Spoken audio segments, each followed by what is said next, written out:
The boy played games since childhood, as he was very sick and spent a lot of time in the hospital. It was boring to just lie down, and this became an important part of his life. And this time the hero was playing a mobile game, but suddenly he was defeated and began to complain about the NPC artificial intelligence. But if you do something for a long time, you get tired of it, and one day it just becomes uninteresting to play. Neither puzzles, nor RPGs, nor first-person shooters, nothing could interest the young man.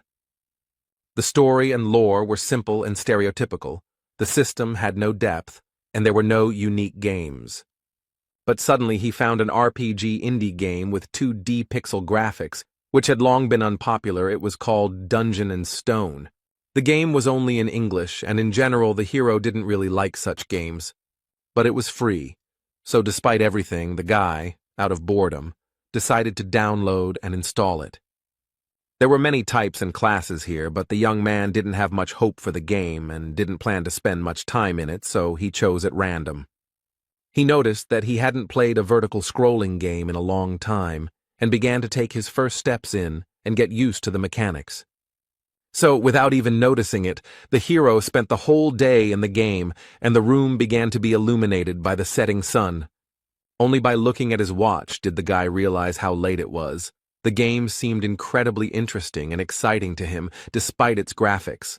Dungeon and Stone had a few mechanics that could be called either interesting or shitty, the first being that you absolutely needed an NPC ally. And the second one implies that after death, the player has to start the whole passage from the beginning, and at first, everything seemed very funny, but with each death, the guy became more and more angry, and could no longer contain his anger, and began to scream loudly, but the doctor quickly calmed him down. The hero apologized for his behavior and, despite the negative emotions, continued to play, because he was so stubborn that he decided to complete the game at any cost.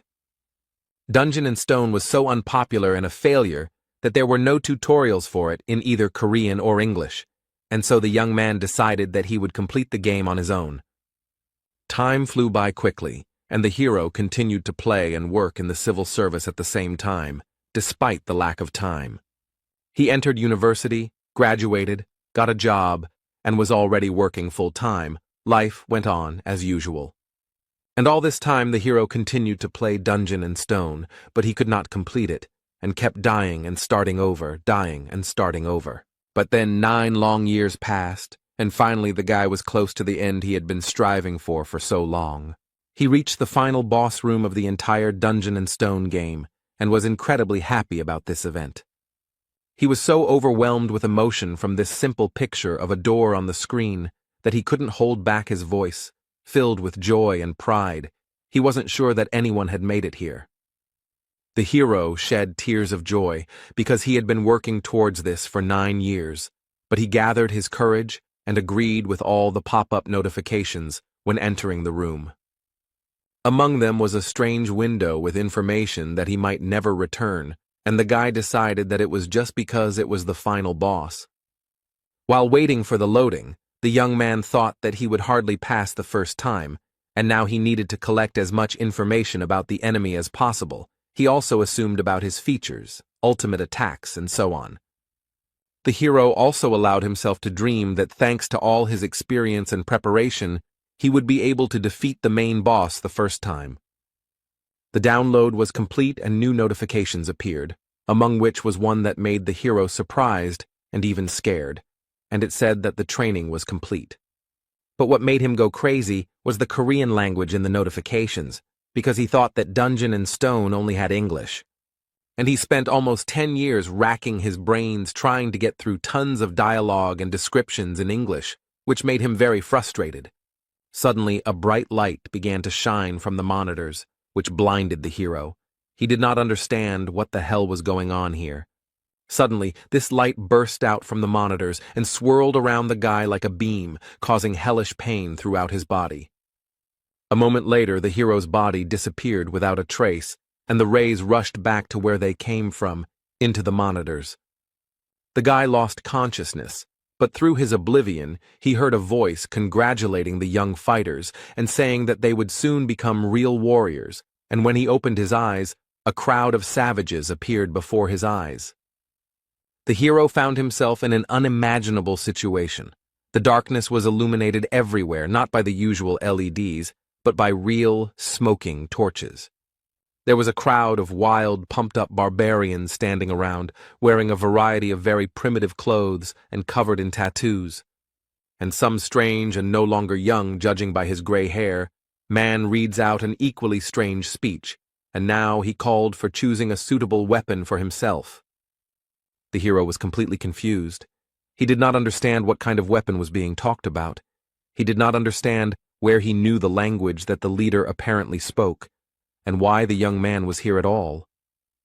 The guy quickly pulled himself together and decided to sort out the situation and gather information, and the first thing he noticed, remembering the recent terrible pain, was his body. And I couldn't help but be surprised again. Rough hands, powerful muscles, tattoos, all this was extremely strange. The guy couldn't believe all this, but he couldn't think forever, because the situation continued to develop, and the leader shouted out to those who would be called to come out. Despite the complete confusion and lack of understanding of what was happening, the young man began to observe the situation because a cry was heard calling a certain third son of Vanon, Karak, and the barbarian standing in front of the young man walked forward. Standing in front of the gray-haired man, he began to quickly look around, as if searching for something.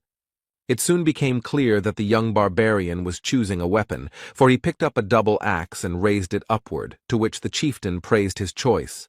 And with all the power of his mighty lungs he declared him a warrior, after which he shouted the next name in the same style, only now it was Fenelon's second daughter, Einar. And then a strange thought came into the hero's head. Because he remembers something like that, this is a familiar situation for him. The young fighters choose their weapons and are recognized as warriors, the boy thought, as the ceremony continued. And with the leader's words about blessing Raphonia, it was as if a city from his fantasies and memories appeared before his eyes. An incredible guess pierced the guy's head, his pupils narrowed, his breathing became intermittent, and cold sweat appeared. This is the world of the game dungeon in stone. He chose a barbarian as a starting character, and just played for this class. The hero simply couldn't comprehend how this was even possible. Heavy thoughts occupied his head. Completely focused on his thoughts, he didn't even notice how the rest of the sounds of the ceremony seemed to be muffled. But suddenly, the hero heard the barbarian standing nearby say the name of the game, which aroused serious interest in the young man. He was different from other barbarians, because he had horror on his face, his eyes were darting, and he was afraid of everything. The guy realized that he was not the only one who got into the game, and that this barbarian was the same player as he was. Suddenly, a threatening voice was heard very close by, asking who dared to open their mouth. Raising their heads, the two young barbarians saw the figure of the leader towering over them. He had a threatening look, and his very appearance inspired terror. The hero was feverishly thinking about how the chief had ended up here so quickly and unnoticed, but his occupation was interrupted by the chief's question, asking if it was he who had done it. The guy shouted out decisively, denying it and trying to hide his fear, excitement, and worries. The hero glanced sideways at the barbarian standing next to him, mentally blaming him for what was happening. The leader realized who was guilty and turned his terrifying gaze on him, to which the barbarian tried to apologize hesitantly. And he asked if this was all really dungeon and stone, and there was horror in his eyes, cold sweat running down his forehead. But the young barbarian's words were interrupted by the chieftain, who simply swung his fearsome axe without the slightest mercy. The hero looked in horror at the place where the head of someone as unfortunate as he had recently been, and could not move from the fear that gripped him. Despite the emotions that overwhelmed him, the guy stood straight and tried not to show anything on his face because he could become the second victim. Without taking his eyes off the hero, the chieftain reported that Kadua's son, Orm, had been captured by an evil spirit. Seemingly satisfied that the second barbarian was okay, the chief turned around and walked back, ordering everyone to forget the evil spirit's words along the way. The ceremony continued, and the hero thought hard and realized several things, namely that people like him are called evil spirits. If someone finds out about them, they kill them, and that his head could be lying on the ground. The following names of the barbarians were heard, and the guy realized that he had one small problem. He didn't know his new name. There was no character screen, but the hero was able to figure out what to do. He would just wait 2 seconds after each name and then go. Of course, it could be the name of another evil spirit, but he would have to take a risk with that. After some tense anticipation, the next name was called Jandel's son, Björn. The hero quickly glanced at the crowd of barbarians, but none of them moved, which meant it was time to take a risk. 2 seconds passed, but no one came out, and if so, it was time to cast aside fear and doubt and go to the merciless leader. Gathering all his will into a fist and not showing a single emotion on his face, the hero confidently stepped towards fate, hoping that this was truly his name. The guy crossed the distance between him and the leader and stopped. Now he would decide whether to live or die. The man's menacing eyes, as if glowing with a golden color, carefully examined the guy in front of him, eventually meeting his gaze. The hero looked firmly, without showing a single emotion. This continued for some time until the leader decided something for himself. He smiled, turned to the young warrior, and with a wave of his hand ordered him to choose a weapon for himself. The hero expressed his emotions with a small grin and thought about the fact that Jandel's son, Bjorn, was now his name. But now the guy was faced with a second important decision, so he tried to calm down and pull himself together. Bjorn looked at the racks of weapons, thinking along the way that barbarians had no talent for magic, but they had outstanding physical abilities. He's going to pick something that will help him as a beginner, so the weapon he chose is this. The shield, and the boy was sure that this was the best choice. The cry of the chieftain sounded, declaring Bjorn a warrior. Meanwhile, the guy's computer continued to work in the house, but not as usual, and by itself, it acquired the status of Björn Yandel.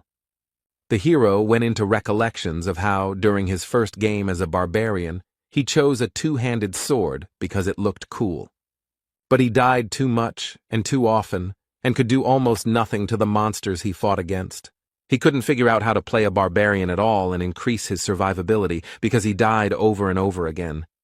Then he tried out a variety of weapons that would be suitable for a barbarian. These were double axes, huge hammers, a flail, and many others.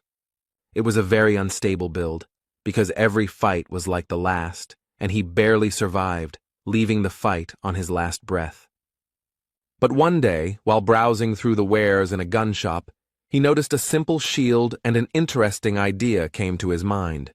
And the barbarian should definitely be a damage dealer, because they are tenacious and strong, and although dwarves are better suited as tanks, his class also has everything needed for this role. The hero didn't like this fighting style because it required training, but he didn't want to waste time, so he decided to try it. And surprisingly, with such a strange build as a barbarian with a shield, the guy managed to fully implement this playstyle in a serious fight with one of the bosses, a basilisk, and defeat him. And although in reality the graphics and dry lines of what was happening on the screen were not at all impressive, in the player's head all this turned into an epic battle with a huge monster. The player realized that this was complete MBA, but in reality he summed up his thoughts and memories by saying that this was the most rational decision he could make now, and he would not regret it. Björn was brought out of his thoughts by the loud voice of the chieftain, who ordered the gates to be opened, which the adult barbarians immediately began to obey. Today, young fighters who are going through the coming-of-age ceremony are sent to the labyrinth, and among them is the hero himself. Their destination was just beyond the gates, in the city of Rafdonia, and the leader ordered the warriors to go forward, for in this city, their fate would be determined. After these words, the crowd of barbarians ran in disorganization through the gate, and with them ran the son of Jandel. The hero decided to run with them for now so as not to stand out, although he was not sure if they even knew where to run. After running around the city for some time, the barbarian who ran first reported that they were lost. At this, the rest of the crowd began to resent, and it was necessary to choose a new leader, and Bjorn thought to himself that they were no better than this leader. To which the ashamed leader lowered his shoulders calmed everyone down and was about to say that he was handing over his position. But in the middle of his speech, he was interrupted by a barbarian girl. And she said that she would be the leader, to which the others supported her, and shouted the name of Einar, the second daughter of Fenelon, and also that she was wise. The hero remembered her name and they continued their search, but very soon the girl reported that she was lost. The barbarians were outraged and began to quarrel with each other for the right to the place of the new leader, and Bjorn thought that at this rate they would never reach the labyrinth. But he did not want to attract attention and lead them himself. Then the hero turned to the former leader girl, Einar, to which she decided that he had come to condemn her. But Jandel's son explained that he wanted to tell her how to get to the labyrinth, to which the surprised girl asked how to achieve this. In response, Bjorn pointed his index finger at the group of adventurers and explained that they simply had to follow them.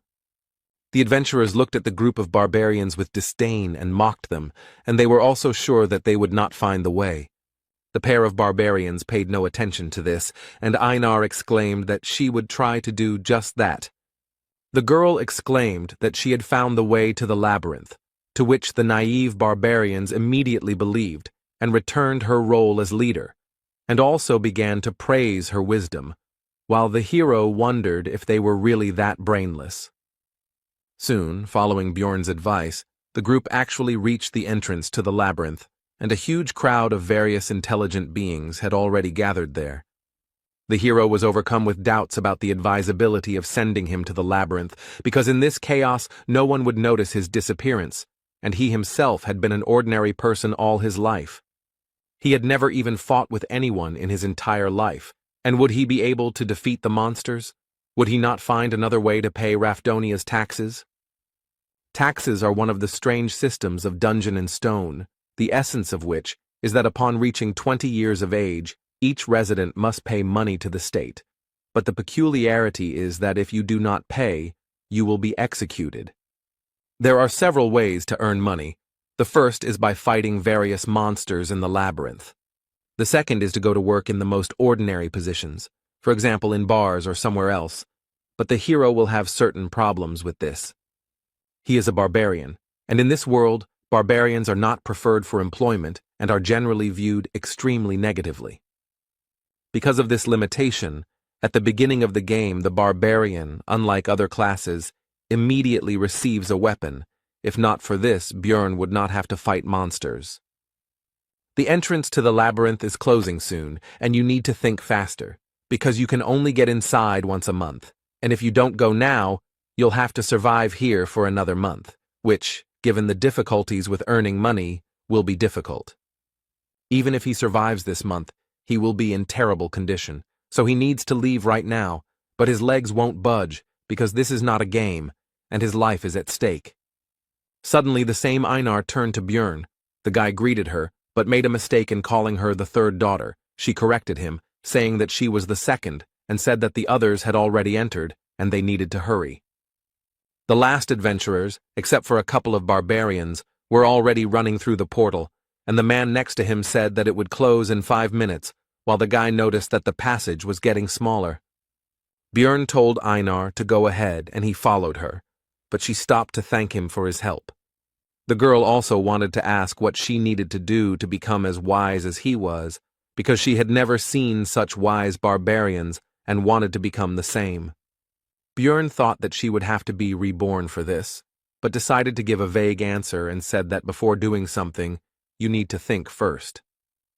In response, Einar said that if she returned from the labyrinth, she would thank him, but the hero seized on this reservation and realized that, unlike in the game, barbarians are also people and can be afraid of death. Putting on a serious face, Bjorn asked the girl if she was afraid of death, to which he received a rhetorical question about whether this was abnormal. Einar immediately continued that she was afraid, but she was born a warrior and would die if she did not fight, and the hero realized that he was in the same situation and would have to fight to live. The girl decided to say goodbye with words about how they needed to survive and meet again, and the guy thought that this is why barbarians learn to overcome their fear, and they are incredible. He took his shield in his hands and began to gather his courage, and also mentally shouted that he was now also a barbarian. A warning sounded that there was 1 minute left before the labyrinth closed, and the hero immediately took off at an impressive speed. Bjorn is afraid, but he has no other choice. He has not only the body of a barbarian, but also the mind of a dungeon and stone player who has raised thousands of characters, and with this knowledge he will definitely survive, he thought, running into the labyrinth. Having run into the ever-shrinking passage, the hero found himself in a place completely devoid of light, and did not understand where he was at all. Standing in the darkness, Bjorn reflected that he was an expert in the world of dungeon and stone, and he came to this conclusion for a simple reason. Because the body of a mighty barbarian was combined into it, with his strength, durability, and so on, he has a good advantage, and knowledge of 9 whole years of playing for different classes and builds, which gives simply a huge amount of information. Bjorn tried to make out at least something in the pitch darkness. He hoped that his eyes would soon get used to it, and at least something would be visible. But no. In the game, on the first level, in the crystal cave, there were crystals on the walls that gave off enough light that torches were not needed. Suddenly the hero remembered that on the first level there was a location with no light called the Dark Region. But in the game, this is not the starting location. But since this is the real world, then nothing can be guaranteed. And even in such places, you can end up at the very beginning. In the meantime, you can finally try to call up the characteristics window or something similar, which is what Bjorn did, starting to pronounce various terms, from inventory to daily log. But, as expected, nothing came of it, which did not stop the hero from beginning to resent the injustice of life. There was no point in standing, the barbarian decided, and began to move, but due to the darkness, progress was extremely slow. And just as Jandella's son began to think that there might be traps here, a sharp pain pierced his leg, and he could not hold back a scream. But the next moment, Bjorn began to hold back his moans, and tried to calm his emotions and ignore the pain. Goblin, this is a monster that uses traps on the first level, and it may be nearby. After these thoughts, the hero began to carefully look and listen into the darkness. He could have gone somewhere, and the barbarian would have been lucky, but such thoughts are extremely dangerous, and if he is not sure of the situation, then he needs to assume the worst possible outcome. If his trap is here, then its owner is nearby, and if he hears my scream and sees that I am caught in the trap, he will wait until I weaken from blood loss. Since this is the situation, then you need to do what is necessary, Bjorn thought, and began to remove the trap from his leg. He also noticed that it was smeared with a paralyzing poison, and if he had been given normal boots and not sandals, then everything would have been easier. But in any case, it's useless to think about it now. You need to quickly get out of the trap and be ready for battle. Your leg is numb. Because of the paralyzing poison, it's not even scary. The hero began to aggressively shout at the goblin to come out, because he didn't want to leave the vile creature behind him. But everything was quiet. Suddenly the goblin really was gone. But even if he behaved like an idiot, he would be an idiot who survived, Bjorn thought, and said into the darkness to stand still, and he himself would leave. His mind was clouded by the loss of blood, but the barbarian continued walking, when suddenly he heard someone else's footsteps. Although the hero now knows that the goblin is here, he still can't see anything, and he decides to try running. After running a bit, Bjorn suddenly stopped and turned around. The goblin's steps also died down. He was pursuing, but keeping his distance. In the pitch darkness, the goblin's vile laughter was heard. He waits for the victim to bleed to death and rejoices at the imminent dinner, not even hiding his voice. Then Jandel's son decided to pretend that he was completely weak and fell on the cold floor of the labyrinth, waiting for the goblin.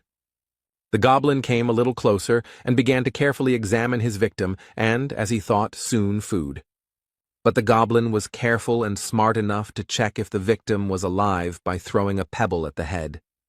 The monster's intelligence surprised Bjorn quite a bit, and he even thought that he was definitely smarter than the barbarians, while the object of his thoughts continued to throw pebbles. The goblin began to approach the victim, when unexpectedly for the hunter, he himself became the prey. Bjorn tried to throw his fist straight at the green-skinned creature's face, but missed, which even amused the monster a little. But the next moment, the hero felt as if his body began to move on its own, which was completely unexpected. This body is very different from his past. Instincts are highly developed in it, and the hero could even feel how his opponent moves. These thoughts went in parallel with how the goblin received blow after blow. With a loud, wild growl, the barbarian beat the already lying monster, who could no longer resist. How could the puny green-skinned one compete with the mighty barbarian? And now the hour of the final blow had come. Bjorn was not going to spare the monster, because what was the point? Even if it had intelligence, it was not even close to human. Besides, it would not spare the barbarian himself. A short time after death, the monster's body began to evaporate just as it happened in the game.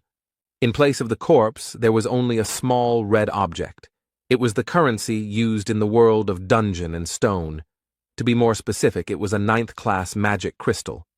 His price is just a piece of bread, and for this Bjorn Yandel went through such a dangerous situation. This is a place where labyrinths and monsters exist that, after death, leave items and disappear. And outside the city, there are other places familiar to the guy from the game, where life goes on as usual and other races coexist.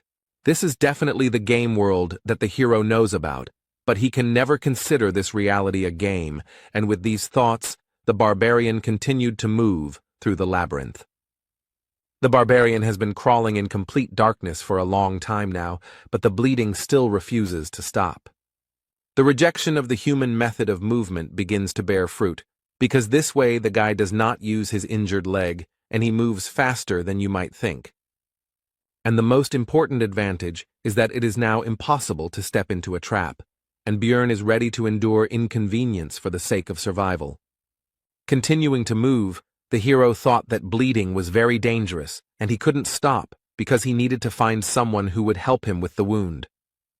In such a dangerous situation, Bjorn remembered a guy like him, who was killed by the leader at the very beginning, and began to wonder if he died or woke up in his world. And he also realized that it is in such cases that faith helps. It seemed to the hero that he was coping, because light was already visible in the distance. After all, the entrance to the first floor should not be covered in darkness. The guy is sure that someone will help him there. Suddenly, Bjorn saw himself, but different. It seems that the loss of blood and the stressful situation itself are already causing hallucinations.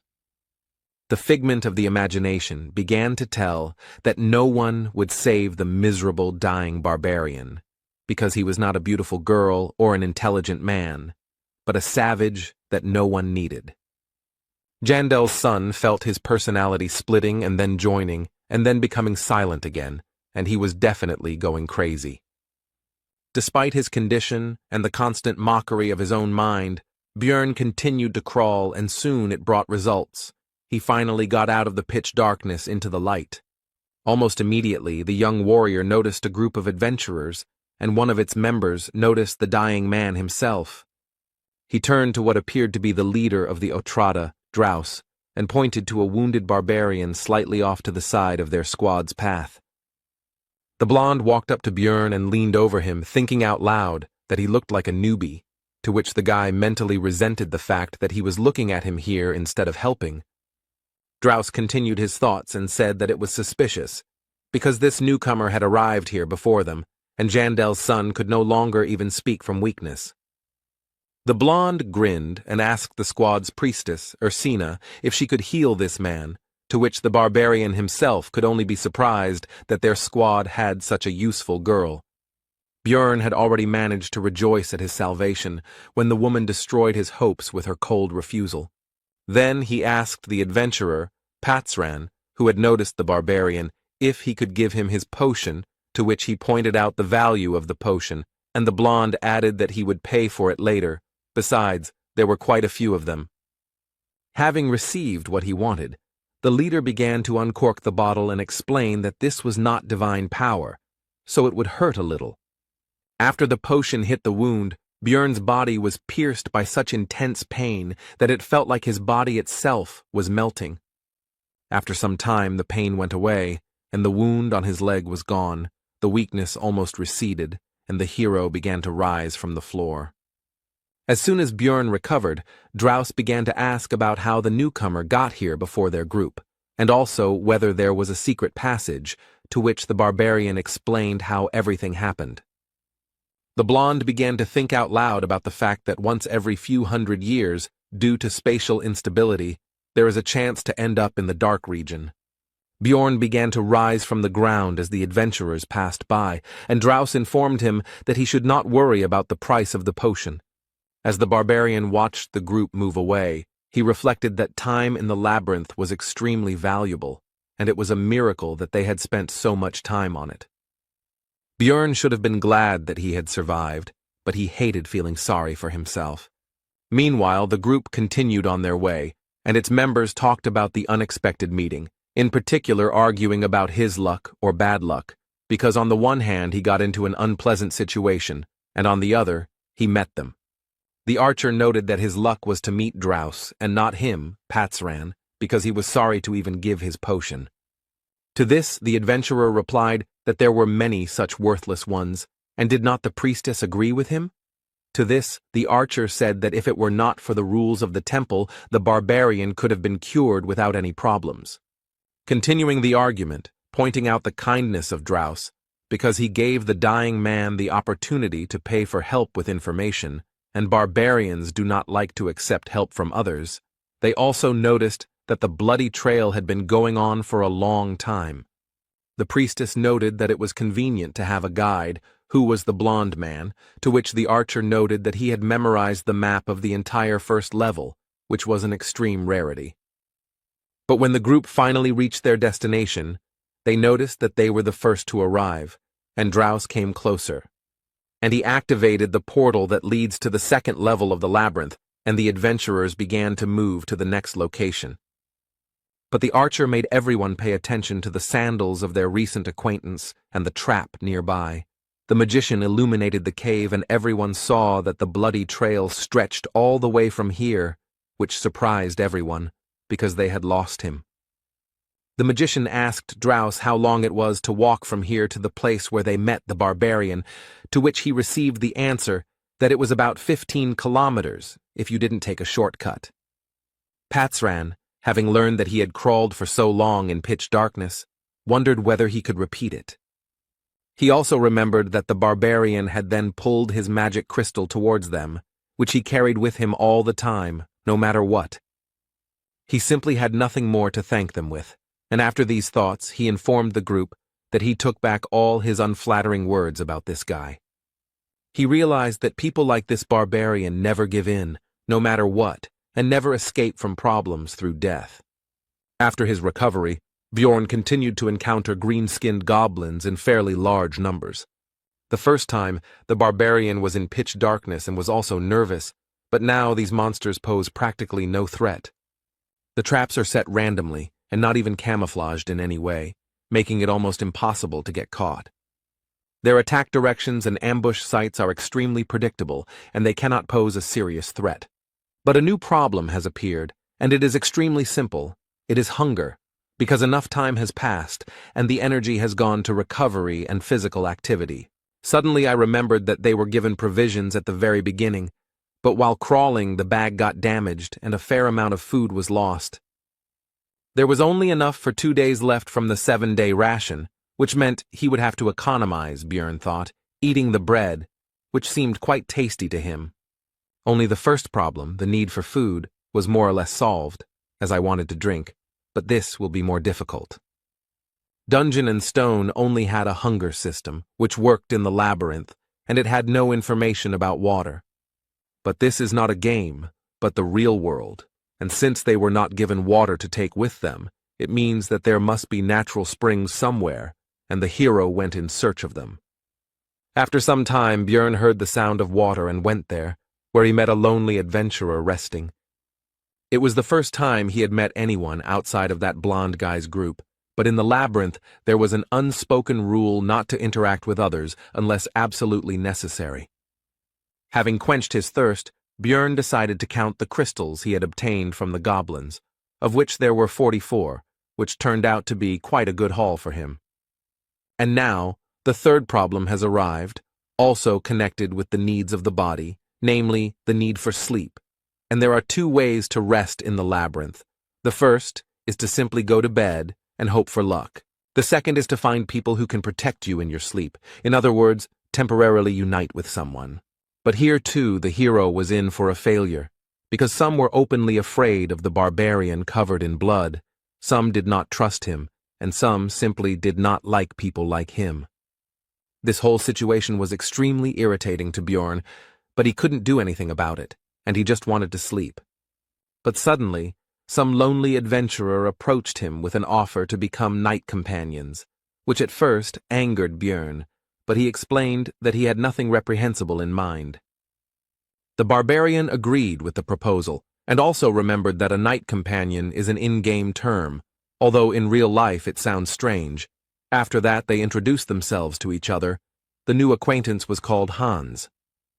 The adventurer said that it was pointless to look for another comrade, and that they would spend that night just the two of them, which made Björn tense up because of the ambiguity of the phrase and the manner of speech of his new acquaintance. They played rock, paper, scissors to see who would be on duty first, and the barbarian lost, which didn't surprise him, since his luck had clearly deserted him lately. Hans handed Björn a mechanical watch and told him how to know when to wake him up. He clearly didn't have the best opinion of his friend's intelligence.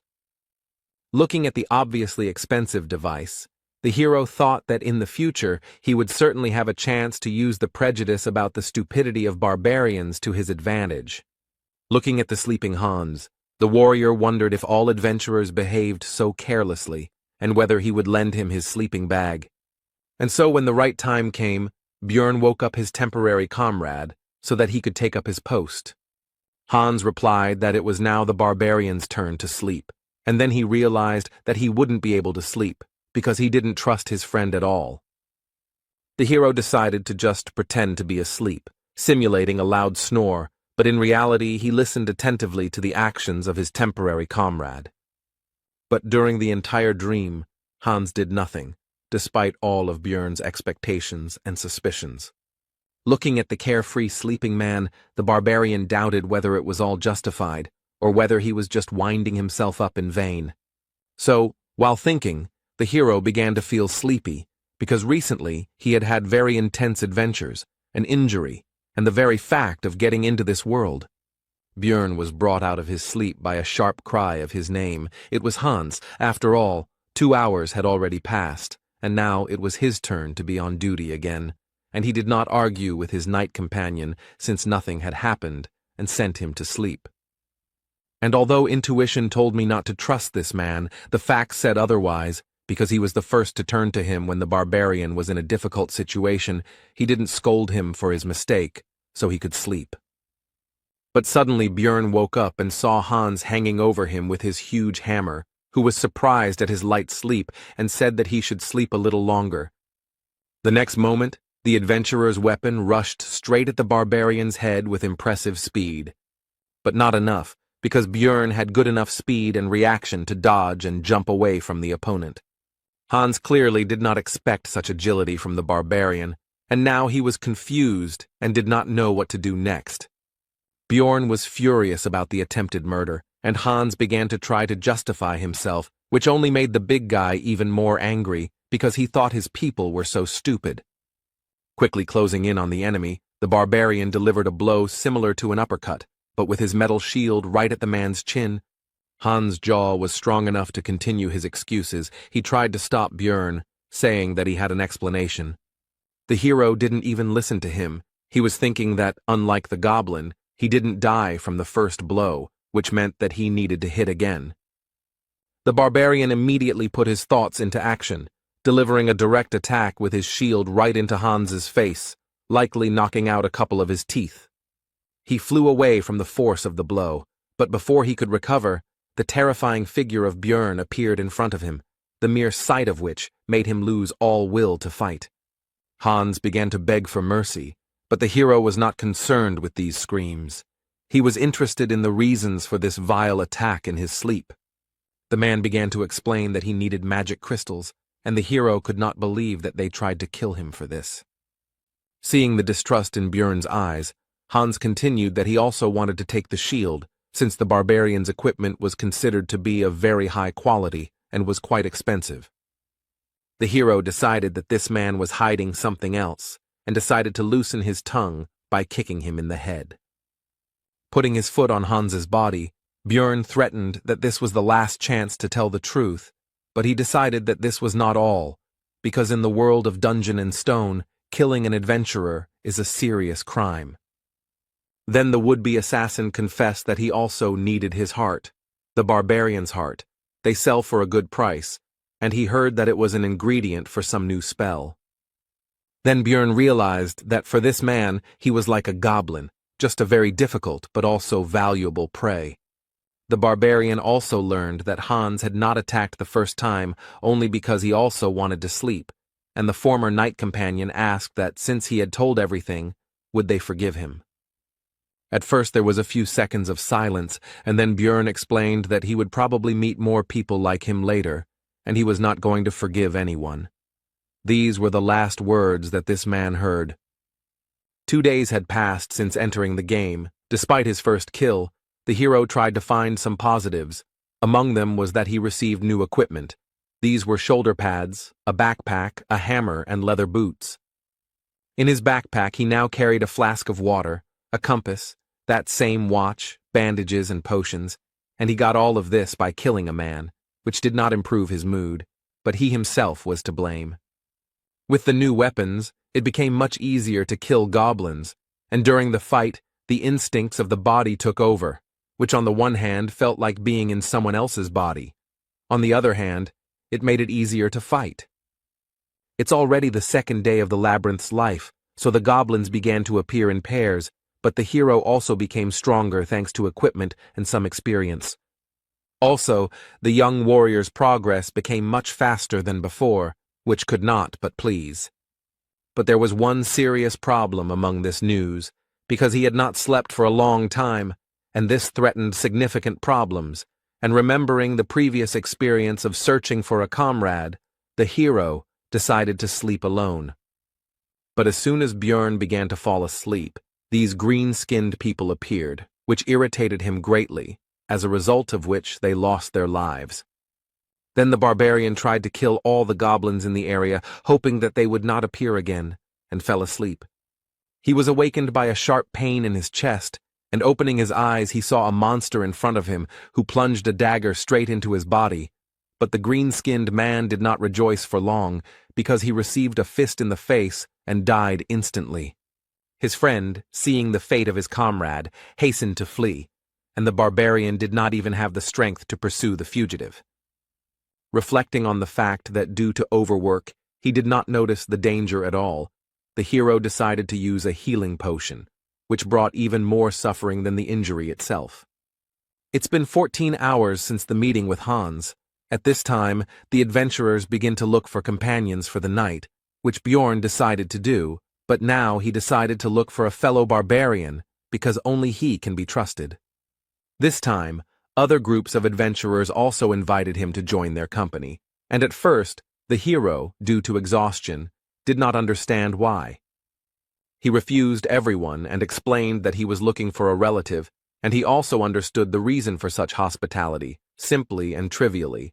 With new equipment he looks not like a tramp without one sandal, but like a completely reliable comrade.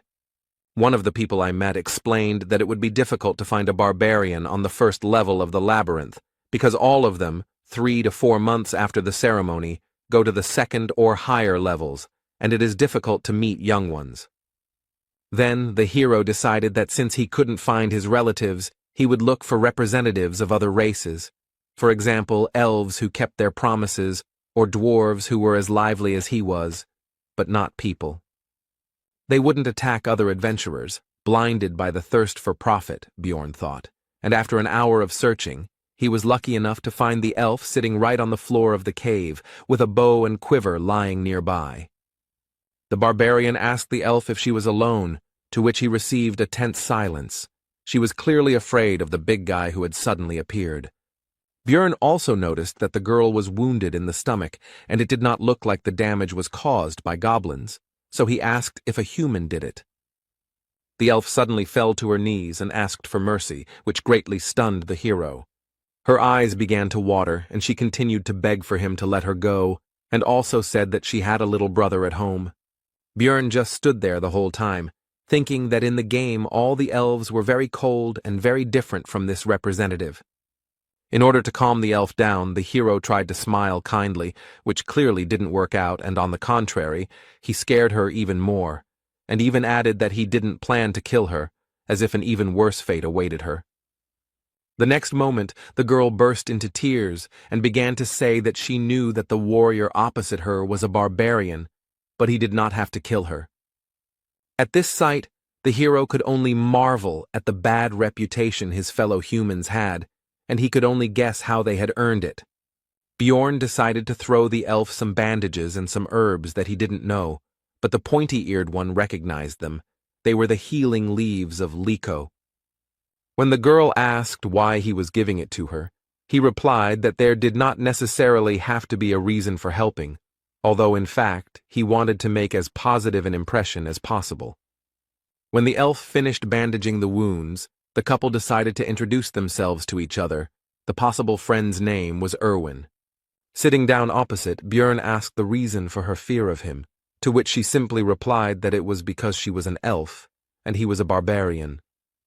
And she explained in detail that their races had fought with each other about 10 years ago, which made the hero surprised and made him think about how much time had passed since the situation that was presented in the game. But then Erwin said that enough time had passed, and now there was peace between them, and she did not hate his people, and also did not want to fight with them. In response, Björn said that he also held no grudge, which made the elf happy, and then asked her if she would like to be his companion for the night. Erwin was wary of the barbarian, but remembering that people like him value their military honor, she asked him to swear by it that he would not harm her, and seeing the displeasure on the big guy's face, she assured him that she would swear by her tribe. Bjorn agreed with this, but decided to first deal with the fact that the girl constantly calls him Mr., which makes him feel old, and once again reminded him of his name. When this question was decided, the barbarian and the elf began to pronounce mutual oaths, and the full name of the pointy-eared one turned out to be Erwin Fornaci de Tercia. Björn decided that he would sleep first, and gave the girl the watch that he had gotten during his last attempt to spend the night. Lying in the sleeping bag that used to belong to Hans, the hero thought that he would never have thought that it would be so difficult to get the opportunity to sleep, and also that he needed to pretend to sleep a little. But he didn't succeed, and soon Erwin woke him up, because 2 hours had already passed, and he decided that it was the power of the pillow and the backpack as a pillow. And he decided to let the elf use these things for sleeping, because this way she would also certainly not be able to pretend and would fall asleep, and she, it seems, was no less tired than he was. This made Erwin extremely happy. She could not even imagine that such a barbarian as Björn would take care of her. As soon as the elf laid her head on the backpack, she immediately fell asleep, and the hero began to guard the sleep of his night companion. Bored, Björn sank into his thoughts. Memories of his past life began to penetrate his head, and as a result of his reflections, he came to the conclusion that even if he could return, there was nothing to do there anyway. The barbarian and the elf swapped places a few more times, and soon it would be time to go their own way. But looking at the sleeping Erwin, the hero thought that he could unite with her in a group, but would have to share the crystals. Suddenly, his thoughts were interrupted by a pair of adventurers who came out from around the corner of the cave, preventing him from seeing them in advance. As they approached, Bjorn immediately took a fighting stance, and one of the unexpected guests asked about his relationship with the elf. The barbarian replied that they were companions for the night. The adventurer asked how much time was left until the end of their cooperation, to which the hero replied that he was not obliged to answer and looked at them coldly. A very menacing appearance and chilling gaze frightened a couple of uninvited guests, and also, it must be admitted, surprised It is not often that people like him stand up for elves. Having assessed their chances of winning the battle with the mighty barbarian as negative, the adventurers hastened to move away. Björn had a bad feeling, and based on their interest and his intuition, he assumed that they needed Erwin, so he started to wake her up, but she, like a child, asked for 5 more minutes. The hero noticed that she was actually just pretending to be asleep, which was evident from the fact that she was holding the blanket near her face. Grabbing the elf by the shoulders and lifting her up, Björn asked the reason for her behavior, to which she put her hands up in a defensive gesture. Erwin replied that if she stood up, the guy would leave her alone, and the hero understood the situation because they were just temporary allies, nothing more. And as soon as the elf opens her eyes, the oath will end, the barbarian continued to think, getting ready for his further journey. He also asked about what connects her with those 2 recent guests. She answered that nothing. But Björn noticed that they knew her from somewhere, and Erwin had to admit that they were from the same clan as the people who had wounded her. This could be seen from the symbol on their clothes. They were from the Crystal Union. The hero began to think that this promised big problems, because there was a whole group of them, but looking at the worried girl, he could not leave her alone. Björn told her to get ready and that they were leaving, and the delighted elf asked if he would help, but the guy replied that first they needed to listen to her story.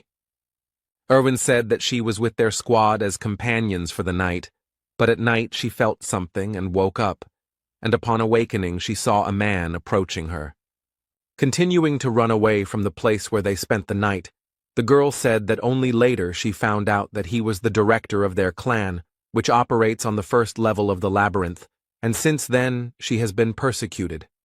They are helped to coordinate their actions in her search by stone transmitters, magical devices that allow them to communicate at a distance of up to 300 meters, if they are synchronized. The hero began to think hard. They are the equivalent of walkie-talkies. They are a bunch of people. There is nowhere to run. If he abandons Erwin, she will die. Björn asks why they continue to pursue her if she has done nothing significant, perhaps to silence her, to which the girl hesitantly replies that there is a compelling reason. And feeling awkward, she began to tell that when she ran away, she threw her knife somewhere, and that this is what happened, and she fell silent. And after a pause, she continued to talk about how he had ended up in a so-called bad place. At this news, an unpleasant guess appeared in the barbarian's head, and the same unpleasant emotions appeared on his face. Smiling awkwardly, Erwin ends the story by saying that she heard that the director was so injured that even potions couldn't help him return everything to how it was. But after a few seconds, the emotions left her face, and she reported that they were being followed, and the distance was 150 meters. Looking out of the corner of his eye at Erwin, the hero thought about how she heard this from a very impressive distance, and also noticed the opening of her wound, and she was not complaining. Although they have sped up, the elf reports that the distance is still the same 150 meters, which means they cannot break away, and during this time the pursuer has probably informed his people about the situation.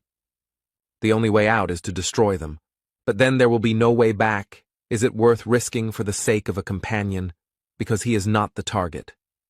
While the hero decided to gather more information before making a decision, so he asked what Erwin was good at, and she replied that she was good at washing and cleaning, although her cooking was not so good. When asked if Björn meant battle, the elf replied that she was good at archery, which was understandable, but she also had mastered the magic of the spirits of the element of fire. When asked whether the girl had killed anyone, the answer was negative, but she tensely assured that she was quite capable of doing so. The hero had made up his mind, so he asked if Erwin would become his ally until he left the labyrinth, on the condition that she would only get 10% of the loot, to which he agreed.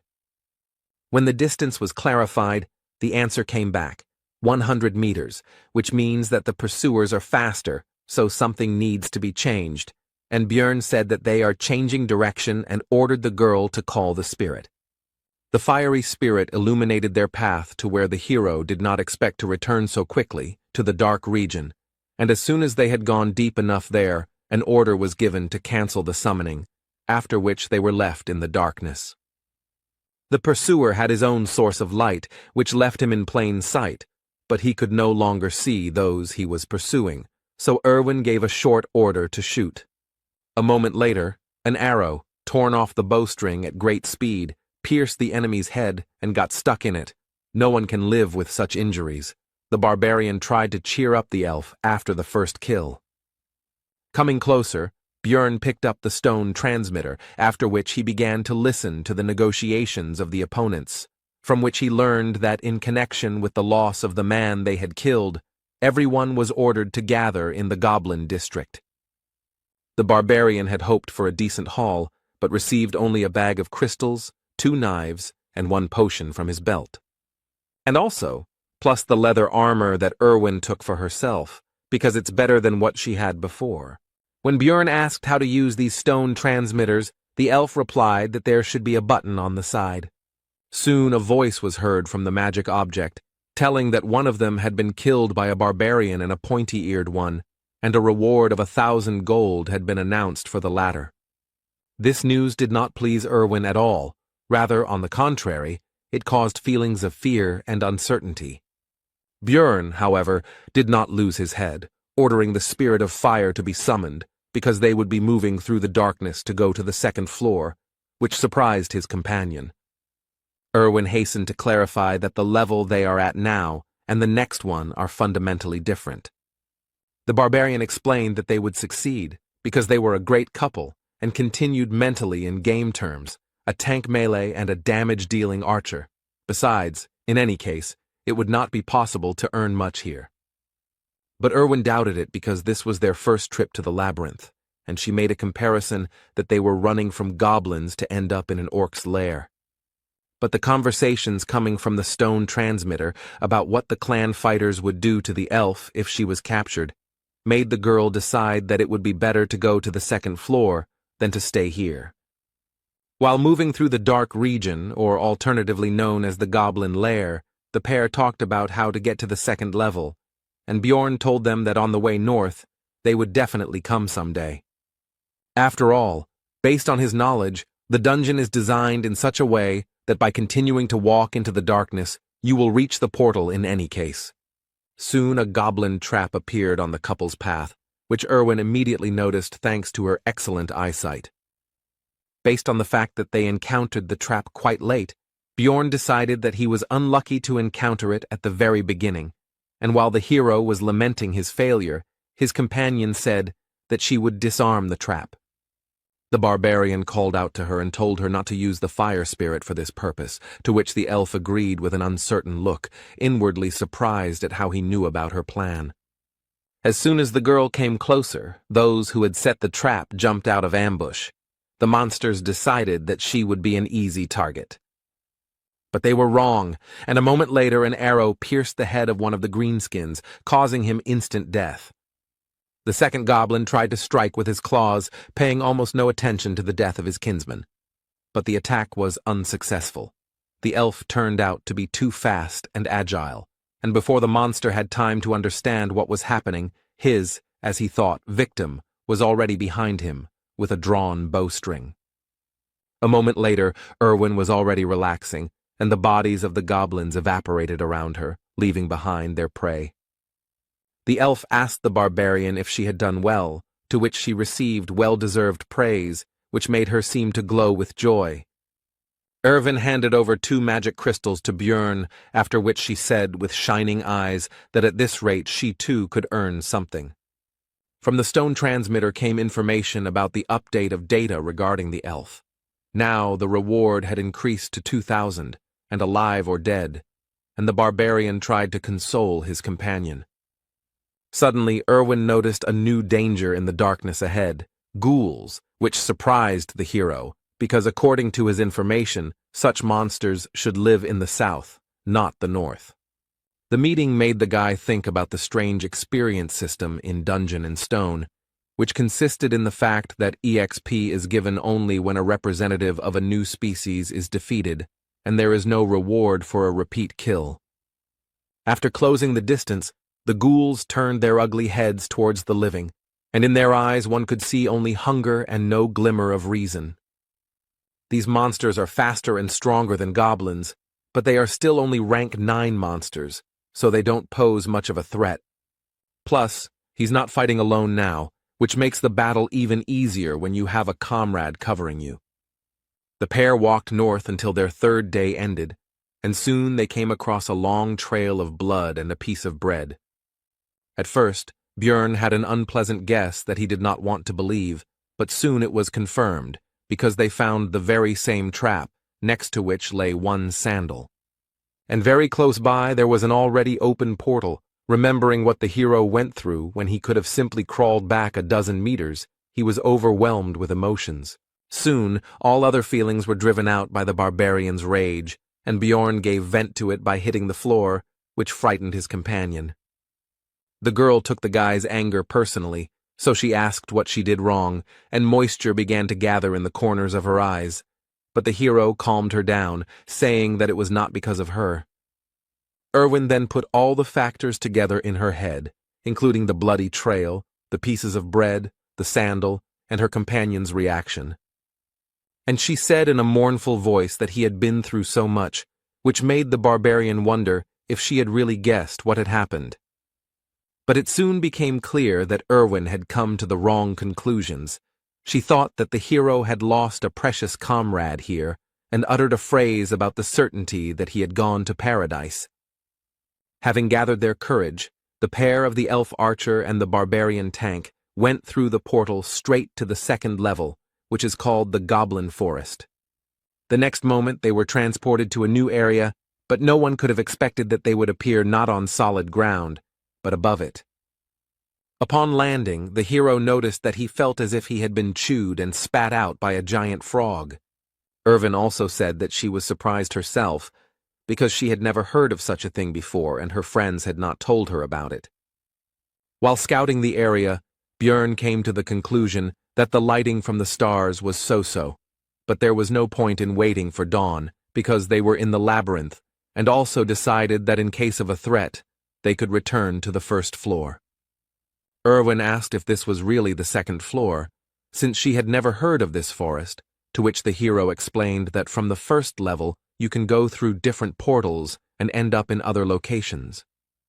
And he continued, besides the Goblin Forest, there is also the Beast's Lair, the lands of the dead, and the dark rocky mountains, and when his companion asked about their next steps, the barbarian asked if she knew how to get back.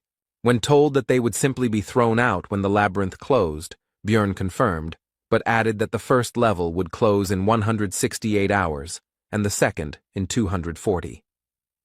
And most likely the Crystal Union will not go to this floor, so they will wait until the 1st one is about to close and will be transferred there through their portal, and then they will be spat out into the outside world.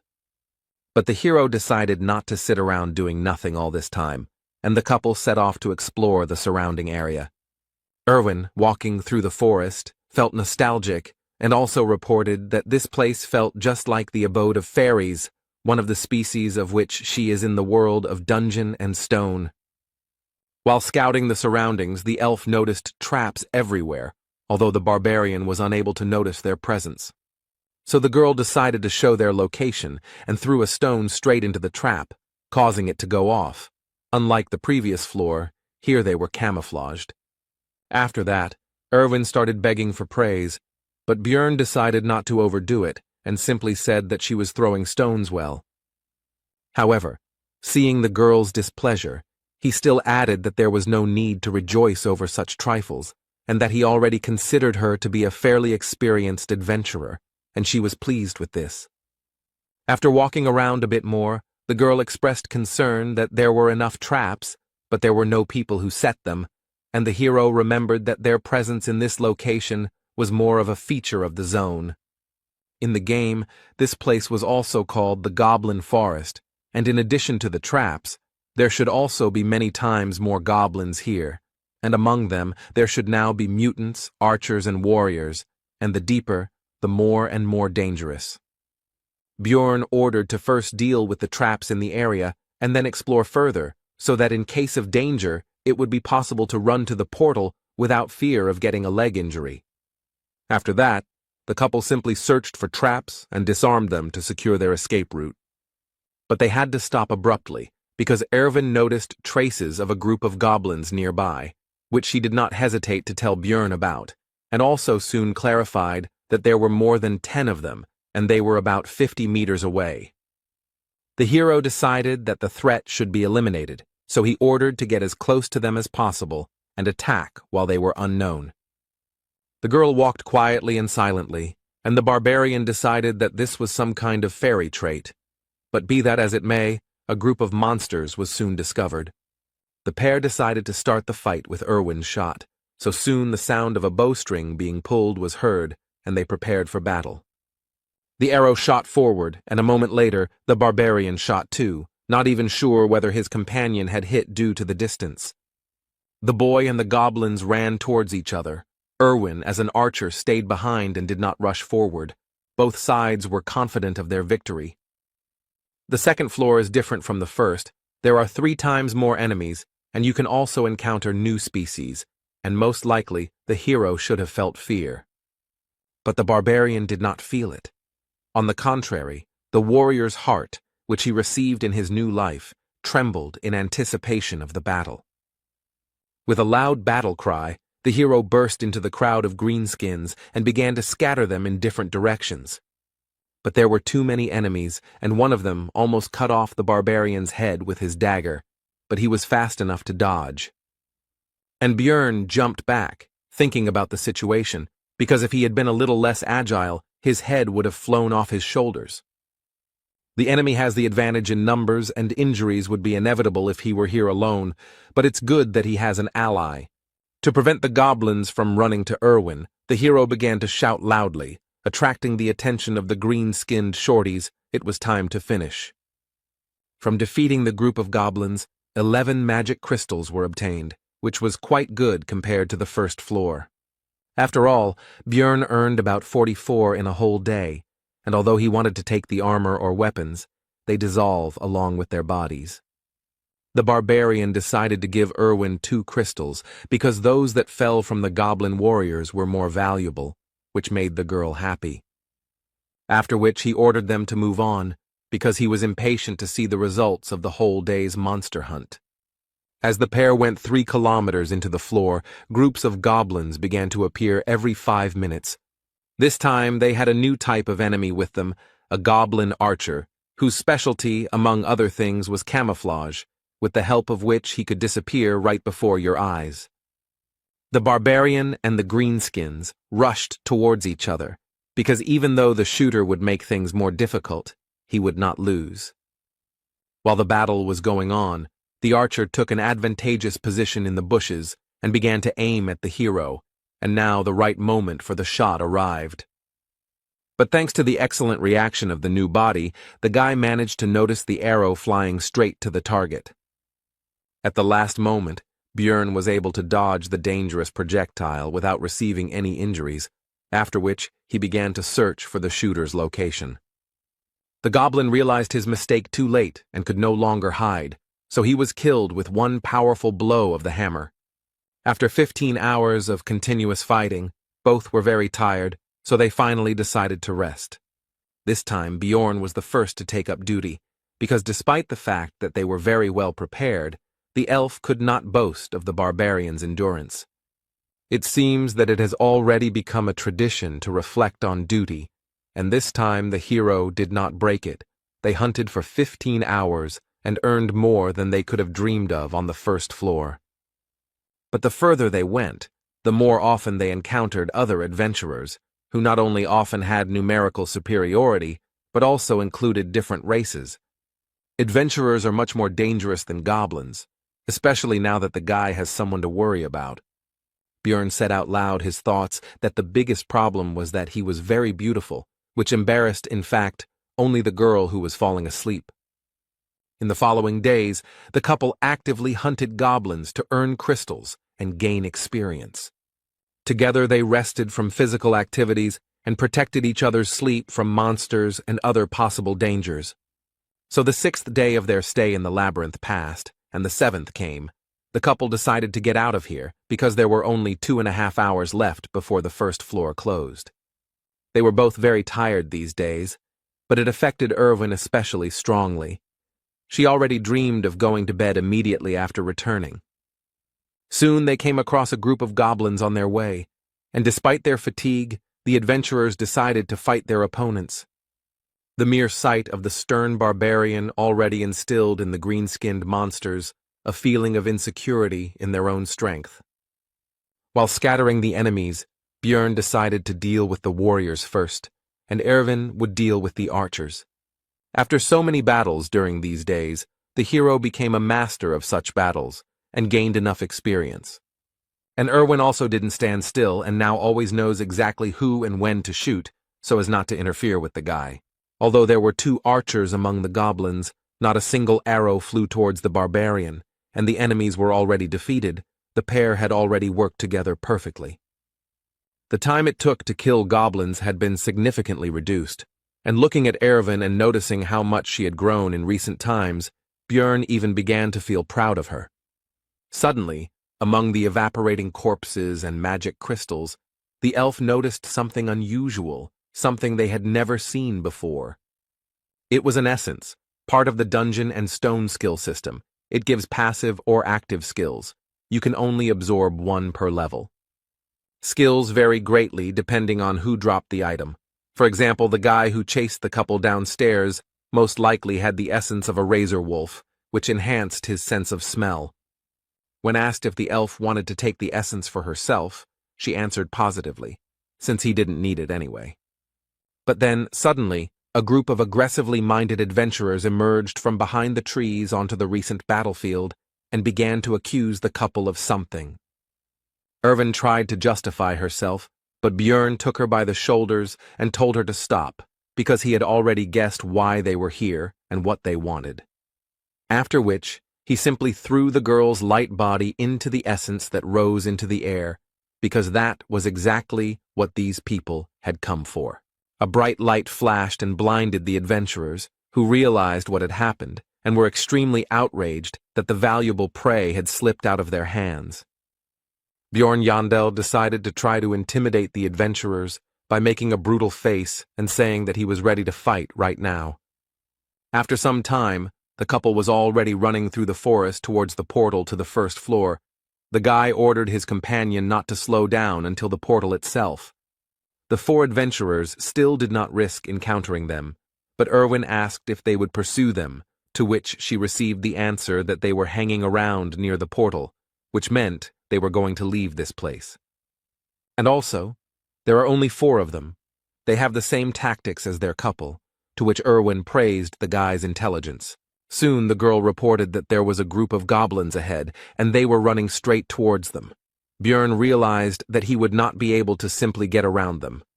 This was suspicious, because goblins usually don't behave like this, and they didn't want to run into them now, when the pair's goal was the portal, so the barbarian ordered to change direction. But before the girl could answer, a projectile flew towards her, and Björn pulled her out of the way by the collar. Rubbing her injured neck, Erwin noted that she herself would have dodged the goblin's arrow, to which the hero responded that it was a crossbow bolt, which meant it was those adventurers. Most likely, it was they who lured the greenskins, and they themselves are sitting in ambush on the other side, wanting to exhaust them. Björn decided that there was no other way out. They would have to fight, but they had an advantage, the power of the essence. The goblin archer's essence, based on game knowledge, should increase stats and give 1 passive and 1 active skill. The first is arrow poisoning, and the second is camouflage. When Erwin remarked that she didn't know how to use them, Björn pointed out that she was already using them, and it seemed to be done simply by the power of thought. The hero handed over the backpack and sleeping bag to his companion and said that he would deal with the goblins himself, and her task was to find the enemy crossbowmen. When asked about the danger of separation, the guy replied that they didn't have time. She needed to keep her head down and shoot her target after the signal. And he rushed at full speed towards the goblins, no longer hearing the question coming from behind him about what kind of signal this would be. The hero decided that if those adventurers did not show up after the shot, they would show up when he defeated the greenskins and entered the fight. There were more than 10 of them. 2 of them were warriors. It was more difficult to fight without support. There were no archers in sight. But suddenly one of the shooters showed himself by shooting at the shield, which means you also need to watch the arrows. Taking advantage of the hero's distraction, one of the goblins snuck up behind him and plunged a dagger into his body. Without Erwin's help, alone against a group of enemies, needing to watch out for goblin arrows and not forgetting about the crossbowmen, the situation is extremely lousy. More and more wounds appeared on the warrior's body, although none of them were serious, but there were more and more of them. A crossbowman suddenly intervened in the battle. At that moment, 2 projectiles, an arrow and a bolt flew at Bjorn. Both could not be blocked, and there was no way to dodge. The hero decided to defend himself from a more powerful crossbow shot, and he will have to take the goblin gift on his body. The arrow pierced right into the elbow, and it also turned out to be poisoned. Now one arm is not working, which means I will have to choose what to throw. The hero decided to leave the shield, because although it would be easier to kill goblins with a hammer, the real threat comes from the crossbowmen, and without a shield it will not be possible to defend against a bolt.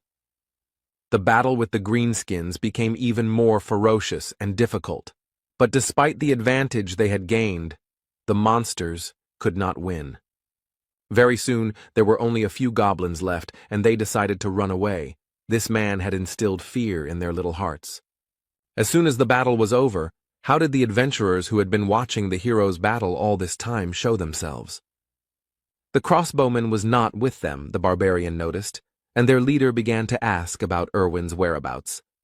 But the hero was not going to answer and simply said to attack. There was nothing else left anyway, because he was not going to give up. The adventurer gave a speech about how, although the barbarians had a lot of energy, this representative of theirs already had enough wounds, and now they would defeat him and find out where the elf had gone. Finally, the leader said to imagine that they were fighting a huge monster. The group rushed towards the hero. Choosing a unique gesture for this world, suitable for giving a signal, the guy decided to raise his hand higher and put out his middle finger. Seeing the suspicious movements, the adventurers became wary and stopped, and the hero wondered whether Erwin had understood the signal. But in any case, it doesn't depend on him, and all that remains is to trust his companion, thought Bjorn, making a dash towards the enemy. He met his onslaught and blocked the blow, but realizing that he would not be able to compete in strength with the barbarian for long, he called his comrade for help. An elderly man with a katana named Elias intervened. He drove the hero away with a blow from which he had to move away and break the force contact. But despite the less than ideal situation, Bjorn could not retreat, because in order to help Erwin, the enemies needed to be distracted. So the son of Yandel entered the battle against the 3. But everyone had to turn away from the battle because some kind of projectile was flying towards them, and no one knew whether it would be a crossbowman's bolt or an elf's arrow. The above-mentioned projectile would have hit one of the adventurers, if not for the shieldman, from which it was concluded that it was Erwin. The warrior with the shield shouted to his comrades to focus on the barbarian, and he himself would protect them from the arrows, and the hero realized that this was his original plan, and that was why he almost did not interfere in the battle. And since you can no longer count on help from Erwin, it's enough that she practically took one of the 3 enemies out of the battle. You need to win yourself. But despite the barbarian's strength, the battle was not in his favor. His opponents were noticeably stronger, more skilled, and more cunning than some goblins. The hero decided that in order to win, he would have to sacrifice something, and perhaps by exposing his non-working hand to the blow, he would be able to incapacitate the red-haired leader of the squad. He succeeded. Elias's blow failed to penetrate deeply into the barbarian's muscles, but the guy's target received a powerful blow to the face from the shield. Taking advantage of the moment of vulnerability after the blow, the older man attempted to cut the hero in half with a downward swing of his katana, but Bjorn was able to dodge.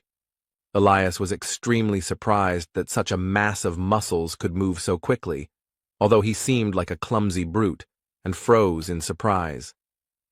Erwin tried to take advantage of this, but the shield man covered his comrade and urged him to be more attentive and not get distracted. But this arrow turned out to be a trick. The elf was counting on the warrior taking the shot, because this arrow carried fire magic, and now the wooden means of protection would soon burn out. Erwin's next attack pierced the shoulder of his opponent, who was now unable to hide behind his shield, while Bjorn was thinking about how extremely skilled his archer was. The situation on the battlefield changed dramatically, and now the scales tipped in favor of the hero, although victory was still far away, because the red-haired man was already recovering from the blow to the face. The adventurer decided to deal with the elf first, and the barbarian could not stop him, so he only believed in his companion. The fight continued, and in an instant Elias opened himself up for a strike, which Bjorn couldn't help but take advantage of and tried to strike. But the elderly warrior managed to dodge, but the barbarian saw an opportunity in the fact that a former shield wielder was running behind the warrior with a katana who could no longer boast such dexterity, and the blow landed right on his skull. Now they were left alone. The other driver was unlikely to get up. Bjorn was thinking about the fact that Elias was very strong, and it was unclear how he ended up on this team. They fought each other. In this battle, the fury and strength of the barbarian met with the dexterity and technique of the swordsman, and no one gained the upper hand. They were worth each other, although they were almost complete opposites. But it is worth noting that all this time, the elderly warrior practically did not attack, but only dodged, because he was stalling for time and waiting for the return of his red-haired comrade, which Bjorn could not allow. The hero came up with a trick. He pretended to hit, but in fact threw the shield straight at the enemy's head, which he did not expect and was unable to dodge. The barbarian's primal rage took over Bjorn's entire being, and he bit off a piece of Elias's throat with his teeth, thereby condemning him to a very painful death. Soon the rest were finished off, and while the hero was recovering from the feelings that overwhelmed him, Erwin approached, who, apparently, dealt with the red-haired one. Noticing Bjorn's condition, she gave him a healing potion and advised him to drink it, since it was more effective, and besides, he was also poisoned. The hero felt like his insides were boiling, all his veins were hurting badly, and his skin was burning and itching, but the wounds were healing, and that was the main thing. Bjorn asked about the time, and after receiving the answer, the guy realized that there were 40 minutes left before the first floor closed, which meant there was no time to rest. The hero ordered Erwin to take everything off. She was embarrassed, but obeyed, to which the barbarian clarified that he meant to take all the loot from the enemies. But he soon realized that there was no time for this, so he said to take only equipment, magic crystals, and backpacks. By the time they finished sorting through the trophies and ran to the portal, there were only 50 seconds left before the first floor closed. After the transition, the hero landed unsuccessfully again, but Erwin showed her agility, and she also said that it was fun. Bjorn wanted to meet and talk with his companion on the other side, but he couldn't get the name of the tavern out of his memories of the game, and there was less and less time left. And only in the last seconds he remembered that it was the Black Whale, about which he hastened to inform his friend before they were transported. And finally, after going through many dangerous situations, the hero finally returned to the city, to Rafdonia. Although it was expected, since all the adventurers appeared here at that moment, Bjorn was still surprised by their number. In the labyrinth, time does not pass like in the city. No matter how much time you spend there, you still return at noon the next day, so the hero immediately moved the hands of his pocket watch to the correct position. Making his way through the crowd, one of the barbarian comrades, Karak, son of Vannon, hurried towards Bjorn and shouted his name along the way. Soon the rest of the relatives began to gather nearby, and the one who found the hero was very popular in their circle. The entire disorganized crowd of savages headed out of the square, and Bjorn decided not to lag behind and not stand out from the group. Soon all the barbarians began to take turns exchanging magic crystals of various values for money, while simultaneously finding out who had managed to earn more. The woman behind the counter worked extremely quickly and professionally. Her vast experience was clearly visible. It turned out that the hero had earned significantly more than the others. The amount was over 180,000, which was significantly better than the others, in connection with which the relatives began to congratulate one of their own. The barbarian did not hesitate and accepted the praise, and also raised his hammer and shouted that he really was the best warrior. Others also noticed that he returned with better equipment, which only added to the joy. The savages began to throw Björn up in the air and chant his name, but the workers of the establishment did not like this noise, so they were soon calmed down. Soon the group of barbarians left the building and sat on the stone steps, waiting for everyone to receive their money, and the hero decided that he would follow the others, because he did not yet know the local layout. While examining the city, Jandel's son noticed a small detachment of elves, and among them he managed to discern Erwin. The girl also noticed her friend and waved awkwardly to him. Björn also greeted his friend and quietly asked to meet tonight, and despite the distance, the sharp ears heard everything. But the attentive elven eyes of one of the group of adventurers noticed the couple exchanging glances, so the attentive person asked if Erwin knew this barbarian. But only the pointy-eared can boast of excellent vision, so Karak also noticed what was happening and asked Bjorn about his acquaintance with this girl. Both began to deny the connection between themselves. As soon as the two groups turned their attention to each other, it became possible to notice with the naked eye the enmity between the two peoples. The tension grew. The last barbarians left the establishment just in time, and Björn hurried his relatives to leave, since in such a situation it would not be possible to have a normal conversation with Erwin anyway. Walking through the streets of Rafdonia, the hero noticed touching reunions of relatives who had returned from the labyrinth. But also everywhere there were grieving people who were unlucky enough to lose loved ones on this day. They cried, blamed themselves or others for what happened. Many did not wait for their parents, children, brothers and sisters, and loved ones that day.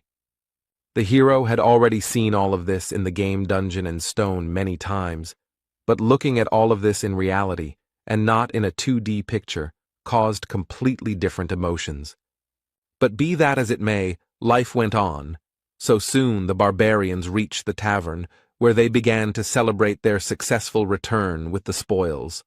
Björn didn't like all this because he followed them because he thought he might accidentally miss some necessary step, and not for this reason. Therefore, he decided to leave without even trying the drink, and some of his relatives decided to see off the most successful warrior. Walking through the streets of the city, Björn's tension gradually eased because there were no monsters or hostile adventurers here, so there was no need to fear attacks, and he could finally relax a little. The hero became interested in the clothes shop. He wanted to buy himself a clean shirt, but his things needed to be cleaned of blood and other dirt. Lost in his thoughts, Björn didn't even notice how he had reached a quite decent hotel. His head was occupied with thoughts about the serious differences between the two worlds. Having paid for the room, the guy went to the shower to finally wash properly after so many days in the labyrinth, and also thought that living in this city might not be so bad. But lying in bed, the hero admitted that he was deceiving himself, and had done the same thing before, because in fact he wanted to go home, even though no one was waiting for him there, and with these heavy thoughts, he fell asleep. Björn woke up already at night and decided that now was the time to go meet Erwin, so he started getting ready. Having asked a local resident about the Black Whale Tavern, the hero received the answer that this place had had a different name for 10 years already. Finally, Björn became convinced that the game world was lagging behind this in time, and having learned about the current name of the tavern, he went there. Nowadays it was called Python's Paths, and the hero noticed that he could read the local language because he understood what was written on the sign, which meant that he should visit the library soon, but now he needed to go inside. The tavern had a good atmosphere, there were many customers, and finding Erwin here would certainly not be an easy task. But the hero was lucky. The girl was the first to notice and call the guy, but there was another elf sitting next to her. He had seen her during the day. She was clearly in a negative mood, and when asked who she was, the answer was that the pointy-eared one was Erwin's older sister. When the guy asked if she had a name, He answered Tessia, which was part of his girlfriend's full name, from which it was concluded that she simply did not want to introduce herself normally. The hero asked why she was here, to which the girl flared up and said that it was because the barbarian invited such a young elf to such a tavern. And she continued that the meeting was scheduled for last night, but the guy never showed up. He's just an insensitive barbarian. The hero was surprised why it was last night, and Tessia thought that he was just making a fool of himself. Björn decided to make sure, so he asked Erwin how many hours had passed since leaving the labyrinth and received the answer 30 hours. The hero thought that only 4 had passed, but it turns out that he had slept for more than a day, which made him feel guilty. Jandel's son decided to apologize and explained the situation he found himself in. He didn't think it would turn out like this. Erwin's elder sister was shocked. She couldn't even keep her face. It seemed like she had never seen barbarians apologize. After this, Tessia asked about the reason for the meeting, but the hero did not want to talk in front of her, so he said that she could find out everything from her sister after the meeting. Further dialogue did not take place. Sparks seemed to fly between the two of them, and Erwin was torn, trying to calm her friend and relative. During the argument, Tessia suddenly slammed down a heavy bag and said that these 350,000 magic stones were payment for the essence. Björn began to explain that he would like to continue hunting in the labyrinth with Erwin, and she could earn the necessary amount with him, and they would divide the spoils in half. At first the girl was happy about this, but a moment later she became gloomy and refused, and the hero could not understand the reason because they made a good team. Tessia explained that now Erwin would be on the same team with her, and before that he was alone, due to the tradition that the first entrance to the labyrinth should be solo. The hero realized that now his girlfriend had people who would take care of her and decided to take the money, but noticed that based on the agreement he had made with his girlfriend about dividing the spoils 1 to 9, there was still 280,000 missing. To this Tessia responded with a bag she had prepared in advance, and Björn realized that she was simply trying to trick him, but he kept it all to himself and asked her to leave, because he still wanted to talk about something with his friend. But she didn't want to leave her little sister here, and was about to start objecting when Erwin herself intervened. She really appreciates her sister's concern and is glad that she came here with her, but she needs to thank Björn and say goodbye to him. Tessia agreed, but only on the condition that the barbarian swear that he would not sleep with Erwin, which embarrassed her sister. Björn calmly swore an oath on his military honor, because he didn't give a damn about it anyway, just like he didn't give a damn about the oath itself in principle. Tessia was satisfied with this and was already heading for the exit, but halfway there she turned around and thanked the hero for saving Erwin's life. Left alone, the friend said that she had never contradicted her sister before and asked if she would be angry about this. The hero calmed Erwin down because Tessia didn't look angry when she left and even thanked him with a smile.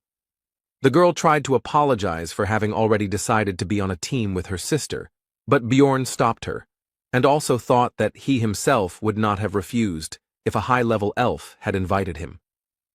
After that, Erwin handed the hero a bag with the red-haired man's and the crossbowman's magic crystals, and she had already taken her share.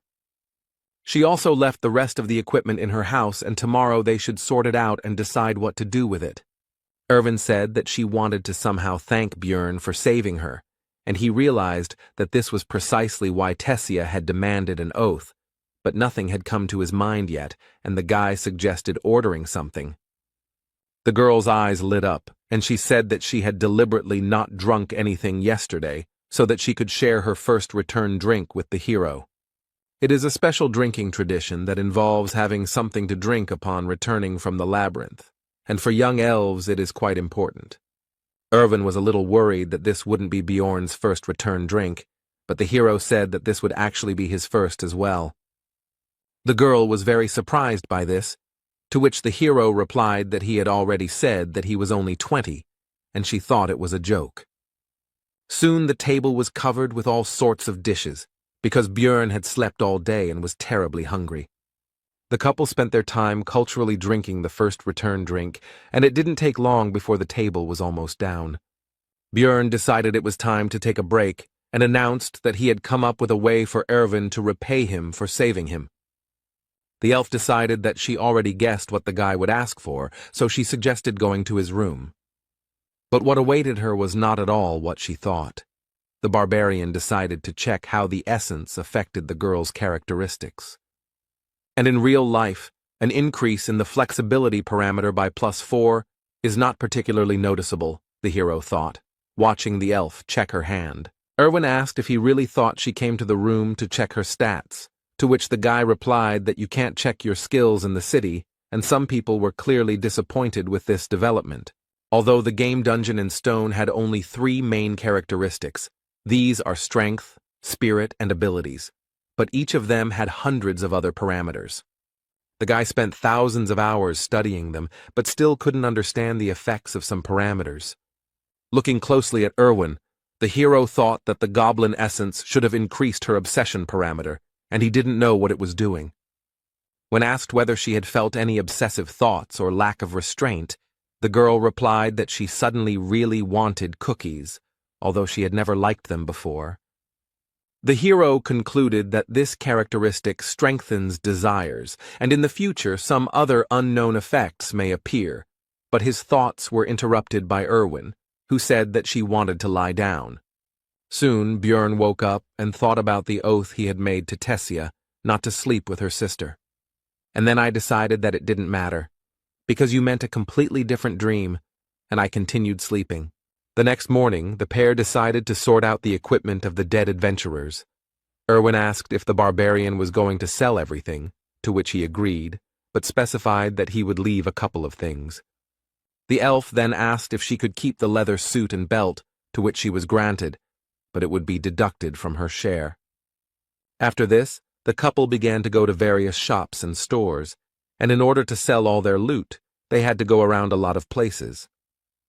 The total came to 1,450,000 stones, but taking into account the equipment, 50,000 is Erwin's share, which does not change the impressiveness of the remaining amount. This would be a great start, Björn thought, since even in the game he hadn't managed to get that much on his first outing.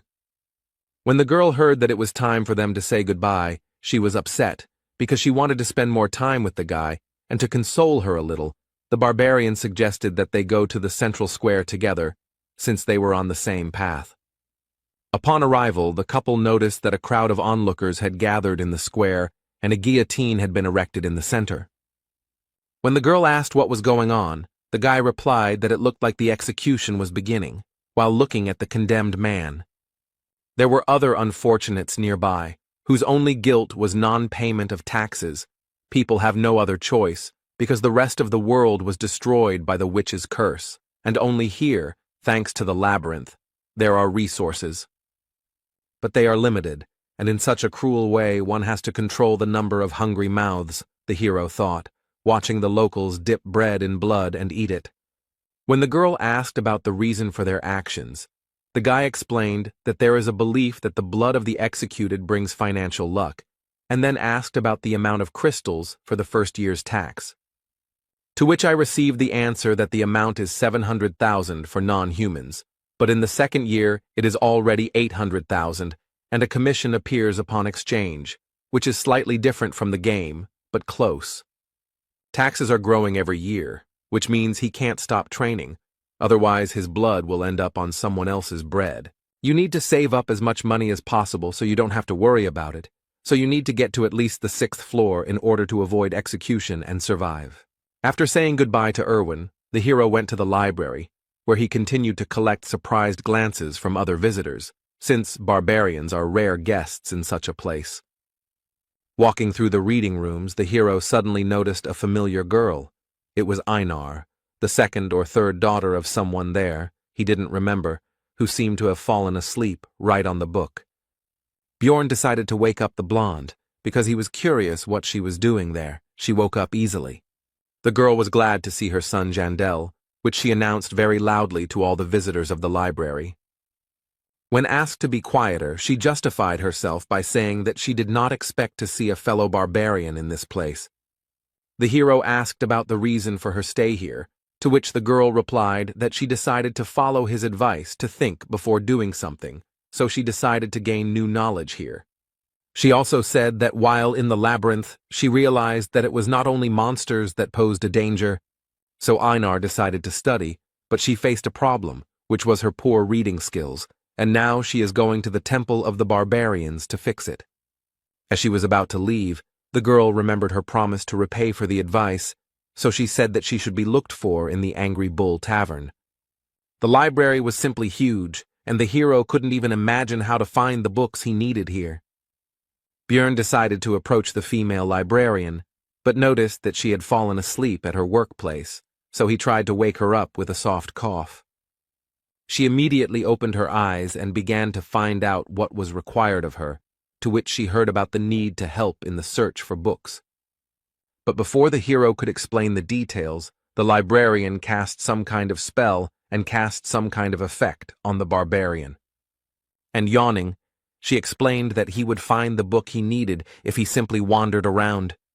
Taking them with him was forbidden. He had to read them in the library. Before Björn could find out exactly how it worked, the girl closed her eyes and fell asleep again. He quickly understood how magic works. Just looking around a little, it turned out that magic simply highlights the desired book, which was very convenient. Now it became clear to the hero why only one person looks after such a large library. Magic makes life much easier. The first book Bjorn picked up was called The Fallen World, and it told the story of how the lands had been cursed for thousands of years, and only Rafdonia survived, thanks to the ruling family who opened the way to a dimension called the Labyrinth. The second, Basic Notes on Alchemy 4, covered ways to turn magic crystals into food, water, steel, and other resources. The book Holy War 3 described the reasons for the enmity between the barbarians and the elves, but he was already impatient to touch the fourth, the most useful for him. Bearing the name Evil Spirits of the Abyss, which was the name given to those who came from another dimension to take over someone else's body. The reasons are not described here, but it is clear that the ruling family and the church have done a lot to get rid of this phenomenon. For him, as an evil spirit, the information from the book was very useful. As long as he didn't give himself away in any way, he would be fine. The fifth book on the death of the king told of the death of the first ruler, who was called the Immortal, Ravigian III, and he died 150 years ago, and it is from this event that the events of the game begin. Next, records of dimensional instability, which suggested that he himself was to blame for ending up in the dark region, as interference in teleportation could cause passage through a closing portal, which is what he did.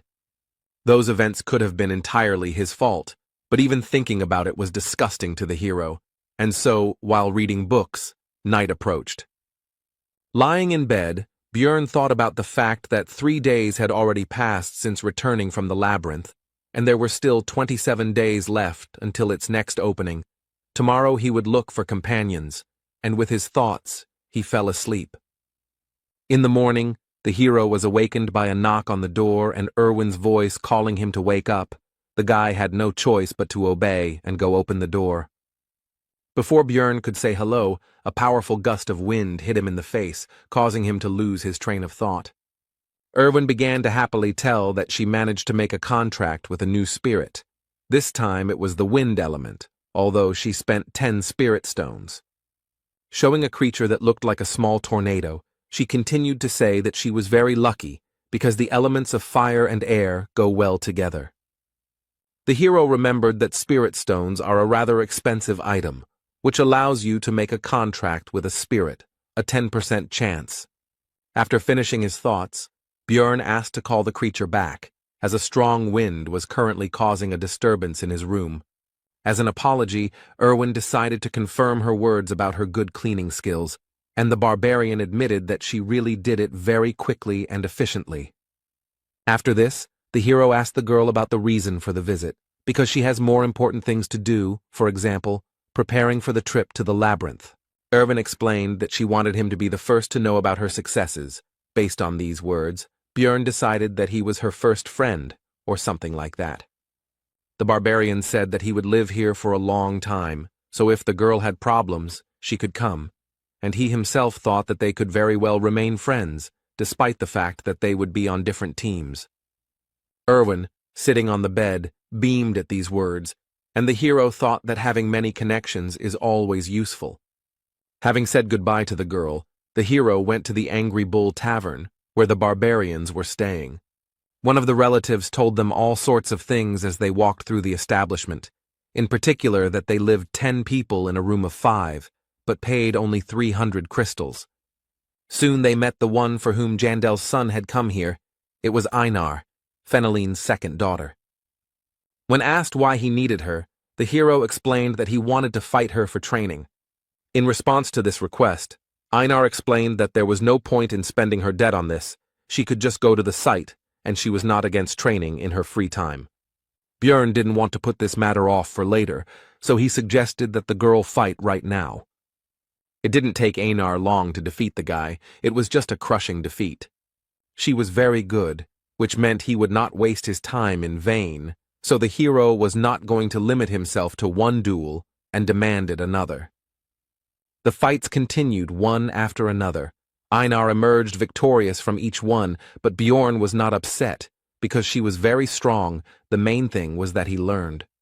The moon had already risen in the sky and both fighters were tired, so they decided to finish training. Looking at the girl, the hero found her very strong, smarter than the other barbarians, and she was also unlikely to betray him. Björn decided to find out if Einar had a team, to which he received the answer that she was going to go alone, because she did not have the money to assemble a group. Having learned the information he was interested in, the hero decided that the best choice would be to invite the girl to join him. And he began to explain the conditions under which he would take 80% of the spoils for himself, but would pay for the creation of the team himself. But in the middle of the speech, Einar interrupted Björn and said that, not a word more. She looked determined. The hero tried to explain the benefits, to convince. But this was unnecessary. The girl meant by her words that she agreed without any words, since she wouldn't understand anything anyway, and simply trusted him. This brought a smile to Björn's face. He was glad that he finally had a reliable teammate. The next day they went to the Temple of the Barbarians, where the hero had recently begun his journey. There they were met by the same man who had conducted their ceremony back then. Björn had no desire to return here, but there was no choice. The man recognized them and asked the hero if he was following in Einar's footsteps in wanting to learn to read and write, to which he received a negative answer.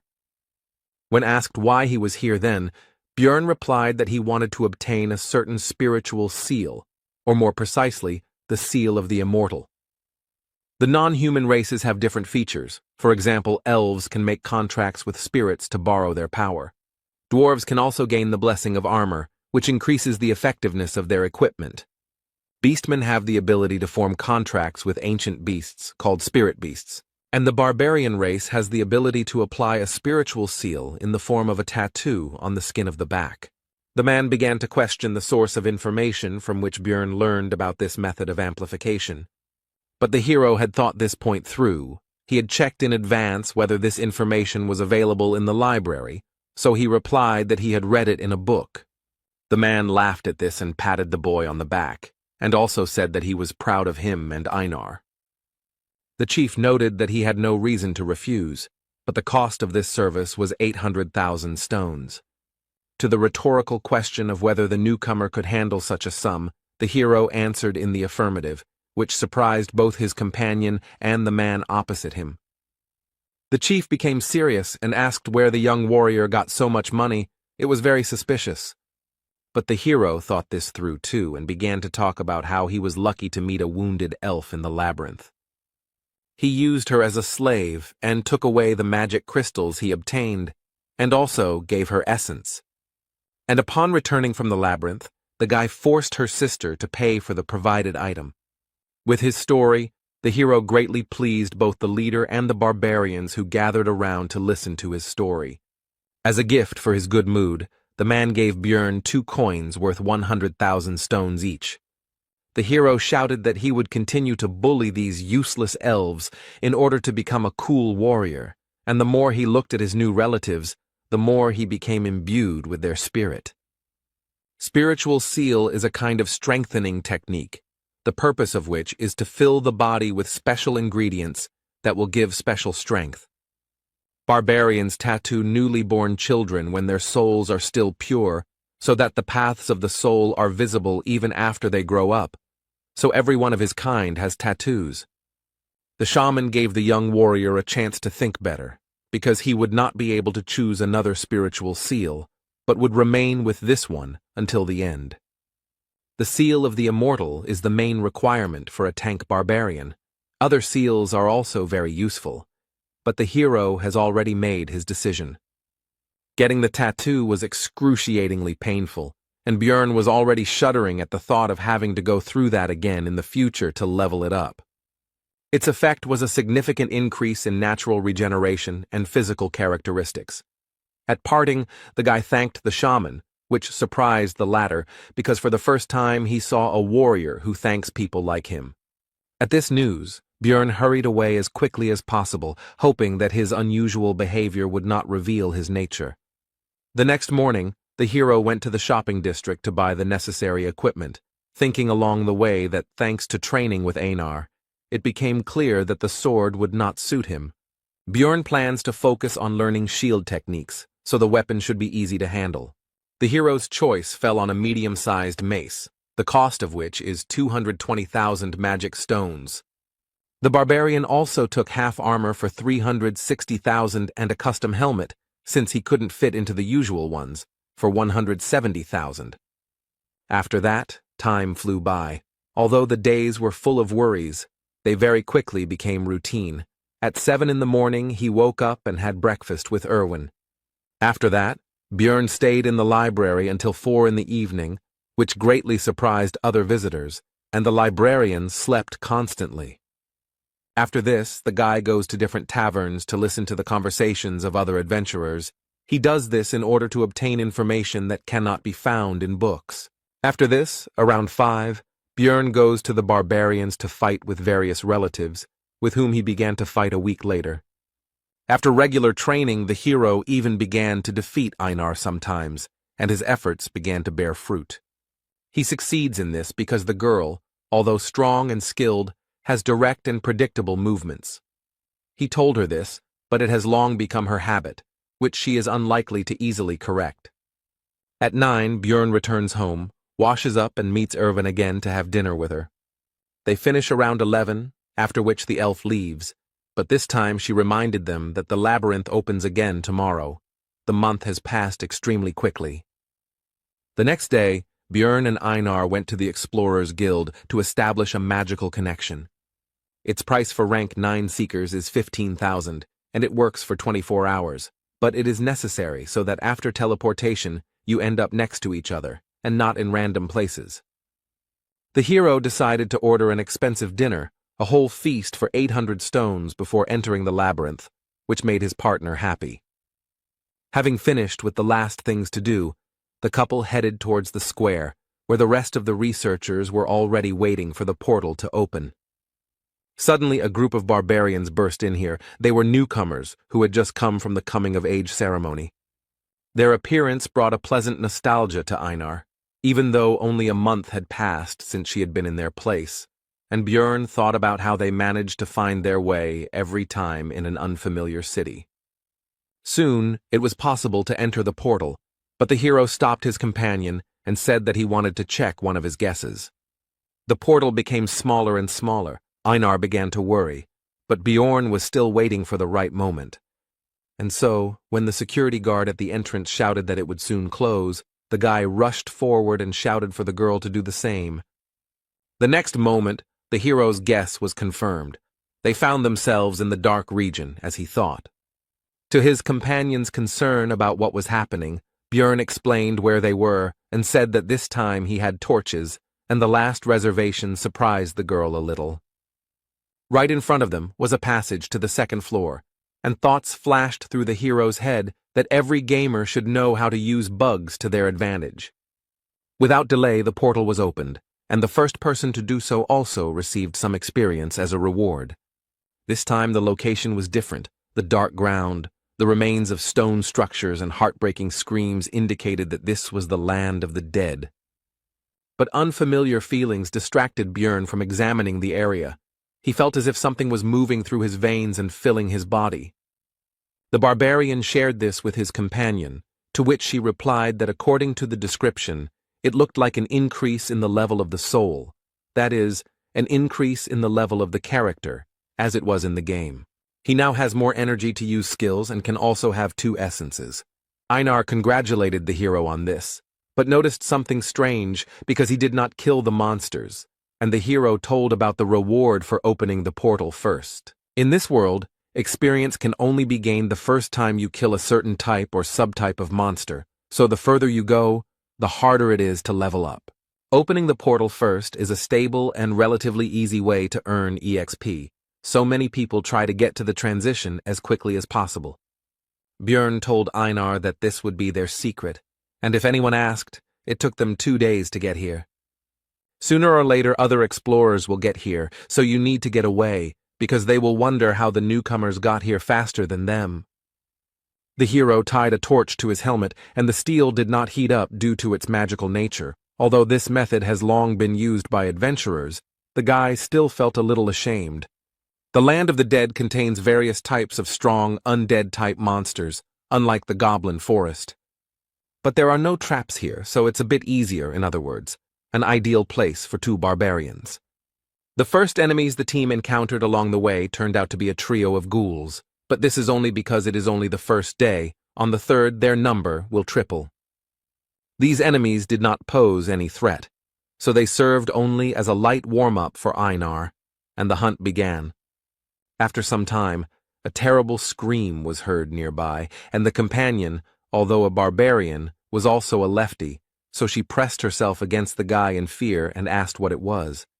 Bjorn explained that these were banshees, and they should not attack these monsters, because their physical attacks would not damage the ghost's body, and the curse could easily be obtained.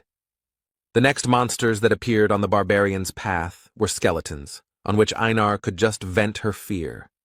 Björn tried to advise the girl that monsters had a vulnerable core between their ribs, but it soon became clear that she didn't need that. She could just smash the bones with brute force. They walked through the lands of the dead for another 7 hours, and encountered various monsters, such as elder ghouls, that were twice the size of normal ones, or mutants that turned into skeleton warriors and skeleton archers, and all the new species brought the desired experience. They did not pose a danger, both because of their small numbers, and because of the hero's increased combat capabilities. The mace was perfect for the guy in terms of weight and length, so it breaks the skulls of enemies much more effectively than with a hammer. The vest-style armor reduces the area that needs to be covered by the shield, allowing for more aggressive fighting. And the new helmet, although it won't protect against any crossbow, can easily deal with the rotten bows of skeletons. The hero has become better at destroying the enemy, but there is also someone nearby who is no worse at this. She went into battle with the battle cry of Yahello, the name of the goddess of the barbarians' ancestors, and having tried to shout as well, Bjorn did not notice how this cry began to fly off his tongue extremely easily. It was a refreshing feeling. Compared to fighting with Erwin, having a fellow barbarian's shoulder next to him felt completely different. During the fight, Björn received a small wound on his arm, but it closed very quickly, causing delight in Einar. The seal of the immortal improves natural regeneration. Healing a wound half a centimeter deep takes only a minute, and stamina is restored faster, although the pain is terrible. Soon the earth became dry, the soil changed, and the banshee's cry became much louder. All this meant only one thing: monsters of the 8th rank would appear soon. And he didn't keep us waiting long. It was the demon of death, who somehow miraculously managed to quietly approach the couple almost right next to each other. The monster looked more terrible than Bjorn had imagined, but fear did not stop the barbarians, and they rushed into battle. Einar attacked first, and while the monster blocked the blow, the hero slipped past and found himself behind the enemy. But the maneuver was useless, because the creature's body was so hard that the blow felt as if it were a stone and not the flesh of a living creature. Despite the lack of visible damage, the demon still tried to kill the impudent barbarian, but the latter was fast enough to dodge. But we shouldn't forget about Einar, who decided to take advantage of the monster's distraction and struck the creature with her huge sword. But the weapon was unable to enter the monster's body, and the young warrior was thrown further away by the attack. The death demon in the game had high defense, but the guy didn't think that in reality it would be such a difficult opponent, and even small scratches on it healed extremely quickly due to the body preservation skill. But soon, the situation worsened even more, because the monster used its active skill for summoning ghouls, which was called the Call of Death. Björn ordered Einar to deal with the dead first, while he would distract the monster. Weaker attacks could be easily taken on the shield, especially with the physical stats boost from the Seal of the Immortal. More powerful attacks had to be dodged, using all possible agility from one's body. Bjorn was quite successful in distracting the death demon, although he was unable to land any blows, but that was not necessary. Soon Einar was able to deal with all the ghouls and immediately went to help her partner. She slipped behind the monster's back and prepared to deliver a devastating attack with her monstrous weapon. The next moment, the warrior struck the death demon with her sword, but the strong skin withstood it. When the monster was distracted by a new target, Björn had the opportunity to attack in the same place where Einar had hit, which he took advantage of. Finally, the battle began to turn in favor of the barbarians, and they finally managed to inflict serious damage. But, not paying attention to the pain or possible problems from a head injury, the demon drove his opponents away from himself. The team couldn't keep up with the monster's regeneration. It recovers too quickly thanks to its passive skill of body preservation. Already thinking that they wouldn't be able to cope with the demon and would have to return to hunting 9th-rank monsters, the hero saw that Einar had grabbed the enemy's leg in an attempt to upset his balance. This seemed like a great idea to Björn, and he hastened to support his companion in the attack on the monster. And in the end, the barbarians managed to drop the monster on its back. Now it's time to quickly take advantage of this. But it turned out that there was no hurry, because nature, or whoever created the demon of death, did not think of a way for him to get back on his feet after falling. Now the barbarians can take advantage of their advantage, and the monster began to feel like a victim. The pair of researchers began to joyfully beat and cut the helpless enemy, who not long ago seemed to them, if not invincible, then at least an extremely difficult opponent. After defeating the demon, a very large magic crystal remained in its place, which made Einar happy. But Bjorn hastened to explain to her that the cost of extraction was actually only 100 stones. But it turned out that for the girl this sum was quite good, because for this price she would be able to buy the delicious bread that she ate at the feast before leaving for the labyrinth. The hero decided that it was not right to limit himself to one demon, so it was time to go and continue hunting, and also realized that hunting with barbarians was quite good, and Erwin was a little passive. In this battle they managed to find an excellent tactic, so the barbarians first threw the monster on its back as soon as they discovered it, after which they joyfully beat him on the head until he died, and as a result they finished off 70 of these big guys. It was time to set up camp, and the hero again fell into thoughtfulness. He thought about the fact that it was extremely profitable for him to hunt death demons, because there was, albeit a low chance, but a chance to get an essence that would suit him very well. The next day, the number of monsters doubled, but this caused practically no problems. The barbarians simply felled them one by one, and then finished them off. True, if the demons could not be neutralized before they used the Call of Death, then they had to run away, because the creatures do not pursue prey outside their territory. After midday, the monsters began to appear in threes, which was already too difficult, so the barbarians wisely decided to give up the hunt and not take such risks. Soon the couple began to look for a place to stop, but when they had already succeeded, they met a group of searchers. With a threatening expression on her face, Einar informed the uninvited guests that since they had no business here, they should get lost. The group decided not to mess with the terrible barbarians and decided to leave quickly, and the girl watched them go. Einar said that now they would have to change their camp location, because these guys now knew their location, and people cannot be trusted. Walking after the girl, the hero recalled that she had previously disliked them, and also came to the conclusion that some story had happened to her during her first exploration of the labyrinth. Björn decided to ask Einar about this another time, and in the meantime his companion complained that they most likely would not be able to find such a good place for a camp.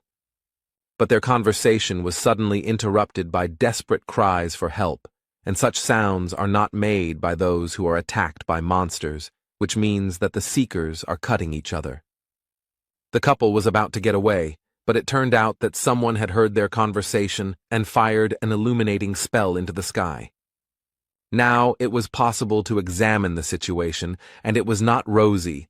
There were 4 bodies lying on the ground. There were no monsters nearby, but there were traces of a camp and poisoning. And in the middle of this picture stood a woman clutching a bloody dagger in her hand. Most likely, she was a marauder. Marauders are people who hunt other explorers instead of collecting magic crystals from monsters. They collect equipment from others. Naturally, in Rafdonia this is punishable by death. Although, if you think about it, no one convicted him of killing his colleagues, which means no one will know anything if there is no one to tell. Looking at the girl, the hero realized that she was very strong and professional, and also had a noticeable appearance, but nothing was known about her, which meant that she did not leave witnesses of her work. Looking over the dead people, Björn noted that they had very high-quality equipment. The mage seemed to have reached the 5th floor. 3 apparently died from poison, and the 4th seemed to have resistance. Without any concern at all, the woman began to search the bodies. She was not at all afraid of the 2 new barbarians. Judging by how that huge sword fits, she must have an expensive spatial traveler's bag. Most likely the marauder was much stronger than them, which means the only chance to survive was to escape. Along the way, Björn left marks on the trees, just in case if they followed them, they would soon reach the portal to the 1st floor. On the way, the barbarians met a group of other labyrinth explorers, among whom there were no representatives of non-human races. People were hard to trust. Einar was especially sure of that, but they had no choice, so they reported that a marauder was chasing them. At first, the researchers didn't believe it, but Björn used the warrior's oath again. Then they said that they would take the things for themselves, and would also now use the camouflage skill. Everyone within a radius of 3 meters merges with the surroundings. This is very useful. But there is a drawback, which is the inability to move, otherwise the haze will dissipate. The barbarians came closer, but instead of using camouflage, a suppression skill was used, which paralyzed the couple. These people also turned out to be marauders, and this skill was obtained from a high-level stone golem monster. The victims would be paralyzed until they took any damage, the hero thought, as the researchers quickly searched their backpack and other belongings. They were also already anticipating the huge amount of stones they would receive from selling the valuable barbarian hearts. The man with the dagger was going to kill them both with one blow, as he always did before, so as not to free the victims from paralysis. The next second, the blade rushed straight at the hero's neck, but he already had an idea about how to get a chance to survive. As soon as the dagger penetrated Björn's flesh, he took enough damage and began to tilt his head back before it could penetrate deep enough. Now the paralysis had lifted from the barbarian, allowing him to grab his mace and kill the man who had just recently been about to take his own life. The searchers were shocked and even slightly horrified. They had never encountered such an extraordinary situation before. Taking advantage of the confusion of his opponents, Björn pulled the dagger from his neck and threw it straight at Einar in order to bring her out of her paralysis as well. But this also accelerated the blood loss even more, and the barbarian began to weaken quickly, so he had to leave everything to his partner. The warrior took full advantage of the opportunity and immediately released her anger on the people, instantly cutting one of them in half. Soon the rest of the enemies lost their lives, except for one, who, seeing the quick reprisal against his comrades, decided to escape. Einar was about to chase after him, but she heard Björn's request for help, so she hurried to use the healing potion. The hero was able to survive thanks to the seal of the immortal, but now there will be a scar on his neck that is unlikely to heal. His partner was only happy because he would be the only barbarian with such a mark, which could be considered an excellent reason for pride. Soon the barbarians caught the escaped enemy. Einar held him tightly, and they were already about to interrogate him. But suddenly, from behind their backs, a small dart flew at the man, which killed the man almost instantly. All this time the female marauder followed and watched them. They were never able to break away, which is an extremely bad sign. If they couldn't escape, then the only way out was to fight, so the barbarians rushed towards their new enemy. Even though they are newcomers, and this woman looks very experienced, they have the advantage in numbers and should have a chance to win.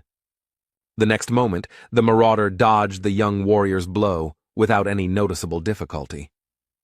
And then she took on the dagger and attack of Bjorn, who, although he expected something like this, hoped for the best.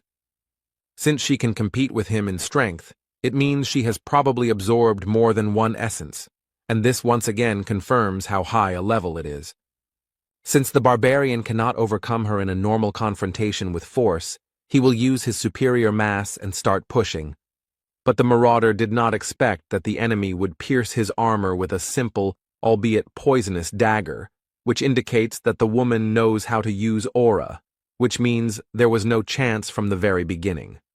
Einar tried to correct the situation. She tried to stab him in the back with her huge sword.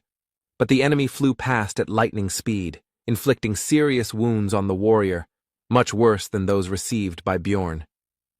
Throwing a dagger into the air, the marauder addressed the hero with the words that the basilisk's paralyzing poison had already spread throughout the body, which meant it was time to surrender. The hero feverishly thought about the fact that the enemy was superior to them in strength, speed, and in everything, so would they really die here? The woman interrupted these thoughts by putting a dagger to the guy's neck and saying that if they swear not to say anything, then she will spare their lives.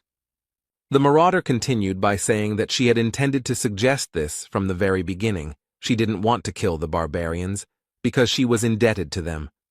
Now it became clear to the hero why she simply watched their fight. She wouldn't have had to kill them personally if those researchers had succeeded. The wounded Einar extended her hand and said that they couldn't trust this woman, because she would definitely deceive them. When asked about the consequences of refusal, the marauder replied that in this case they would die, so there was no choice.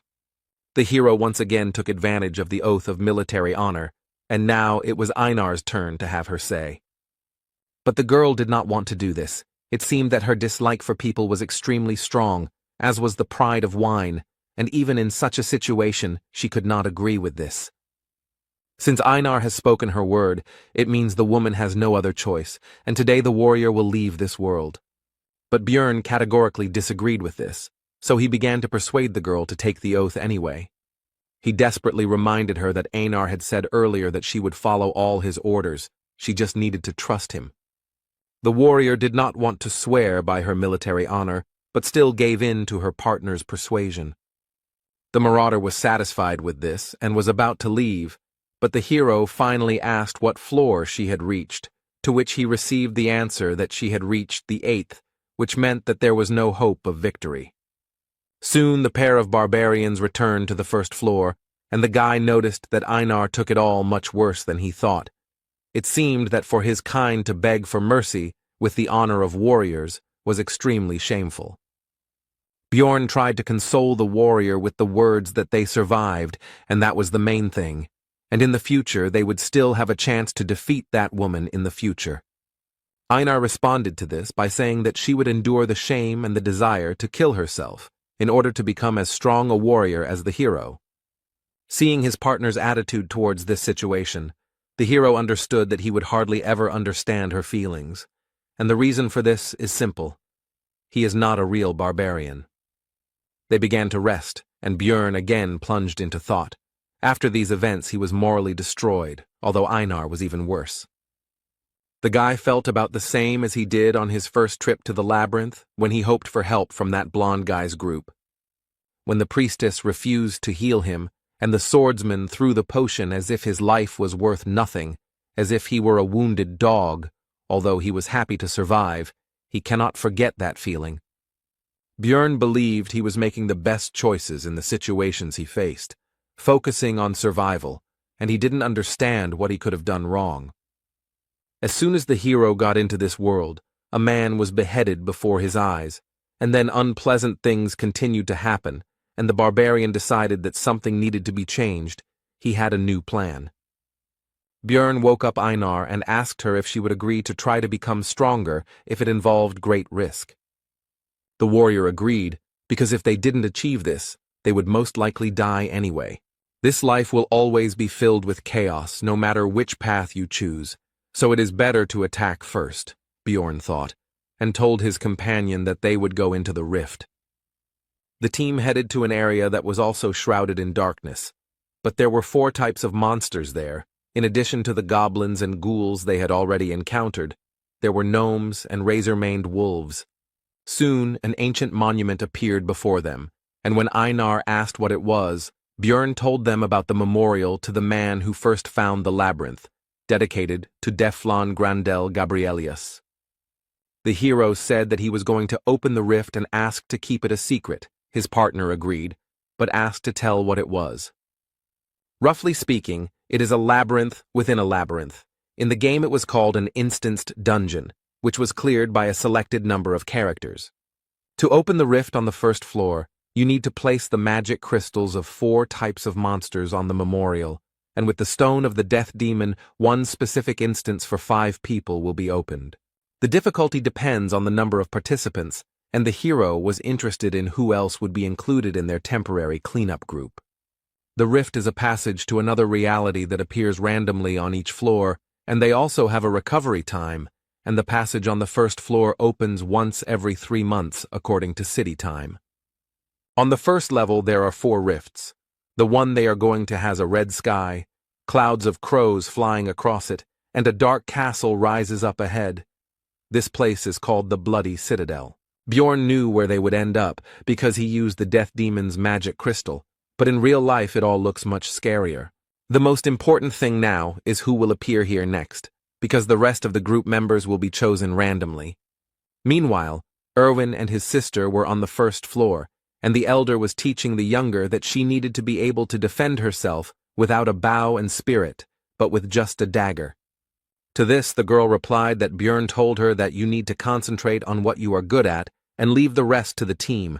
Everyone should do their part. Tessia explained to her sister that he was also right in his own way, but you can't always trust your companions because this world is not particularly welcoming.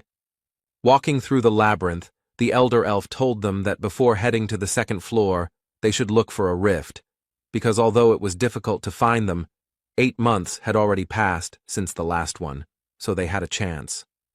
Erwin said that it was interesting. Björn didn't tell her about it, to which Tessia thought that it was natural. After all, he was just a barbarian, and a newbie at that. He probably got to the top in the most ineffective way. Their conversation was interrupted by some suspicious sound, and when they followed it, they realized that this was exactly what they were looking for, a rift. This was their chance to become stronger and make some good money, so the elves immediately rushed into the rift before anyone else got there. The girls had almost reached it when the entrance to the rift closed right in front of their noses. It looked like some researchers in other places had managed to get into other entrances earlier. Meanwhile, in the Bloody Citadel, the barbarians waited for the first comrade to appear. It turned out to be a dwarf. And after him, a sorceress and a guy with a backpack stepped into the passage. The hero was surprised and glad about the presence of a magician. Einar noticed this and asked about it, and learned that magicians are valuable for the city, and only the strong can go to the labyrinth. In other words, she was strong enough to be here. The blonde heard this, so she praised the barbarian's intelligence.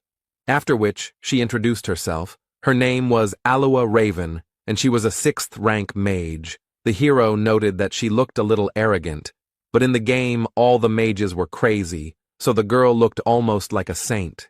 The sorceress meanwhile introduced her companion. He turned out to be a professional porter whom she hired. His name is Tarjin. The explorers continued their acquaintance. The next one was a dwarf. His name is Hikuro Murad. He has been exploring the labyrinth for 3 years. After the introduction of the barbarians, the hero asked about the fact that they were not like those who would work on the first floor, since they ended up here. They decided not to reveal the details. They both just heard that a rift was about to open, so they were here. Everyone agreed to the proposal that Raven would be the temporary leader, and when Bjorn also wanted to accept this proposal, Einar interrupted him, because she considered him to be an intelligent, wise, and capable warrior. All this praise went on, causing the hero to feel ashamed and awkward. After hearing all this, Hikuro Murad laughed and said that it was difficult to find a wife who would respect you so much, and he was even jealous, which embarrassed the warrior. Their conversation was interrupted by the sorceress, urging everyone to move forward. It seemed she was not interested in this dialogue, so she changed the subject. The dwarf noted that they still needed to learn about each other's abilities, but Raven arrogantly noted that there would be monsters of the 7th rank and below here, and she and the porter alone would be enough. The sorceress continued by saying that she would also take the spoils from the keeper, which caused a conflict with Hikuro Murad, who was dissatisfied with the distribution of the spoils. The argument grew more heated, and the hero reflected on the fact that for successful magicians, research comes first, while for simple adventurers it is money, and here their interests clashed. Alua Raven tried to compromise. She said that she would give them all the magic crystals from this rift. Bjorn noticed that the argument was causing tension in the sorceress. She was very depressed. It seemed that she did not expect such a development of events. Raven agreed that she would give up some of the items, but the essence would be hers. The dwarf agreed to this, and also said that they would roll dice to decide who would get the rift stone. But Bjorn didn't agree that they were thrown out of the discussion altogether. But the two didn't agree that he had the right to the stone. But they did agree to give 2 essences from ordinary monsters. This was the maximum that could be bargained for. There would be no suitable essences for their level here anyway, and Murad and Alua had already resolved their differences and calmed down. Looking at the Blood Citadel, Bjorn became determined to conquer its peak and become stronger, so that he would no longer get into unpleasant situations, and so that high-level researchers would not treat him with arrogance. This rift is divided into 4 parts: a drawbridge, a battle zone behind the walls, an underground prison, and a place of worship for demons in the Lord's room. These thoughts flashed through the hero's mind as the squad approached the entrance to the fortress. On guard were gargoyles, rank 8 monsters that stand still most of the time and look like statues. But once you notice the enemy, they attack them and use their active skill petrification, which covers the one it was applied to with a layer of stone. Usually, explorers have to sacrifice one of their own, exposing him to the gargoyle's ability. But if there is a mage in the team who knows the magic of removing curses, then everything changes. And without their skill, these monsters turn into very simple opponents that can be dealt with without any problems. Hikuro Murad showed what his skills and 3 years of experience are worth, crushing his opponent without any problems. The magic crystals that remained in place of the enemy corpses began to fly up on their own and go to Tarjan's backpack. It was a spell for collecting stones. It would make their lives much easier. Now that the guards were down, the team could enter the citadel, which was quite dark, and magic helped with that as well. Now the researchers could see that they were not alone here. There was a group of ugly monsters nearby. These were the dead, monsters without a rank that do not give experience or crystals, and their bodies do not disappear unless an essence drops. The part of the squad that was melee fighters took aim at the opponents, because it would be wasteful to waste mana on such weak monsters. These opponents could not cause any difficulties for any of the squad members except, perhaps, the porter Tarjan, but he did not participate in the battle. As a reward for exterminating the enemies, the researchers received a forge, which they took with them, because they would soon need it. After walking a short distance along the corridor, the team encountered an obstacle. It was a steel door. The sorceress volunteered to solve this problem. It's unlikely that anyone else would have been able to overcome this obstacle with brute force, but a huge fireball is a completely different matter. Looking at the result of the magic, Björn could only marvel at how overpowered magicians could be. The next obstacle on the squad's path is the first part of the fault, the drawbridge at the entrance to the fortress. It was raised. But Alua Raven knew how to lower it, so she asked Einar to blow into the horn she had recently received. With this action, the bridge began to slowly descend, and the long dormant magic seal was activated. And the dark bloody water began to rise higher and higher, and in it swam a crowd of the same monsters that the team had encountered not so long ago. The goal of this test is to survive the onslaught of countless undead. This is a pretty difficult part, but only for those groups that don't have an experienced mage who has area attacks.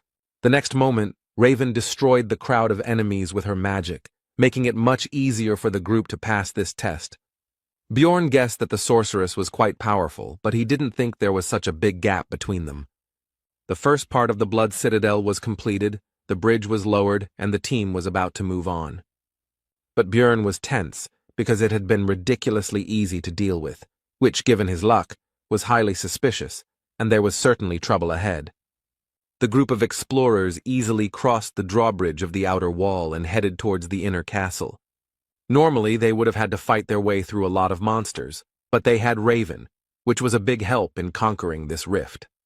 Soon, she was no longer destroying all the enemies with one blow. This time, there were about 10% of the enemies left. Among them, the most dangerous were the death demons, who survived thanks to their durability and regeneration. Einar and Björn had already worked out their tactics for fighting these monsters on the second floor very well. This sight greatly surprised and discouraged Hikuro Murata, but the barbarians seemed to be having fun. Raven also decided to contribute to the victory over the monsters by hitting them with the spell Worsening Wounds, which negated the monsters' regeneration. Without one of their greatest strengths, the death demons have been reduced from fearsome foes to mere lumps of meat. Having seen the possibilities of magic, Einar understood why wizards are treated specially, which she told Bjorn. The dwarf supported her in this matter. Hearing the praise directed at her, Raven simply beamed and said that they study hard for this, but talent is also essential. Now the hero began to better understand her character. She pretends to be modest, but loves to brag and conduct research. The sorceress asked for help in collecting some materials, which no one refused her, and soon Targan's backpack became almost full. Björn noticed that she had examined the entire area, but had not paid attention to the statue. Did she really not know about it? Some gamers have a habit of pressing the interaction button when they see a unique object or a suspicious wall, and the hero was one of them, so he discovered a lot during 9 years of playing Dungeon and Stone. But it might hurt the sorceress's ego if a common barbarian knew something that she hadn't discovered, even though she had spent her entire life researching, so she would avoid things that might arouse suspicion. Soon, the group of adventurers entered the inner castle, which lay in ruins, and there were no monsters or possible prey nearby. So they did not stay here long, and quickly found the steps leading down and went under the thickness of the earth. The group fearlessly entered the first floor of the underground prison, the third part of the Blood Citadel, and began to explore it. Hikuro began to ask Raven about the monsters encountered in this location, to which he received the answer that they were a skull rat, a banshee, a death demon, a ghoul lord, and a corpse golem.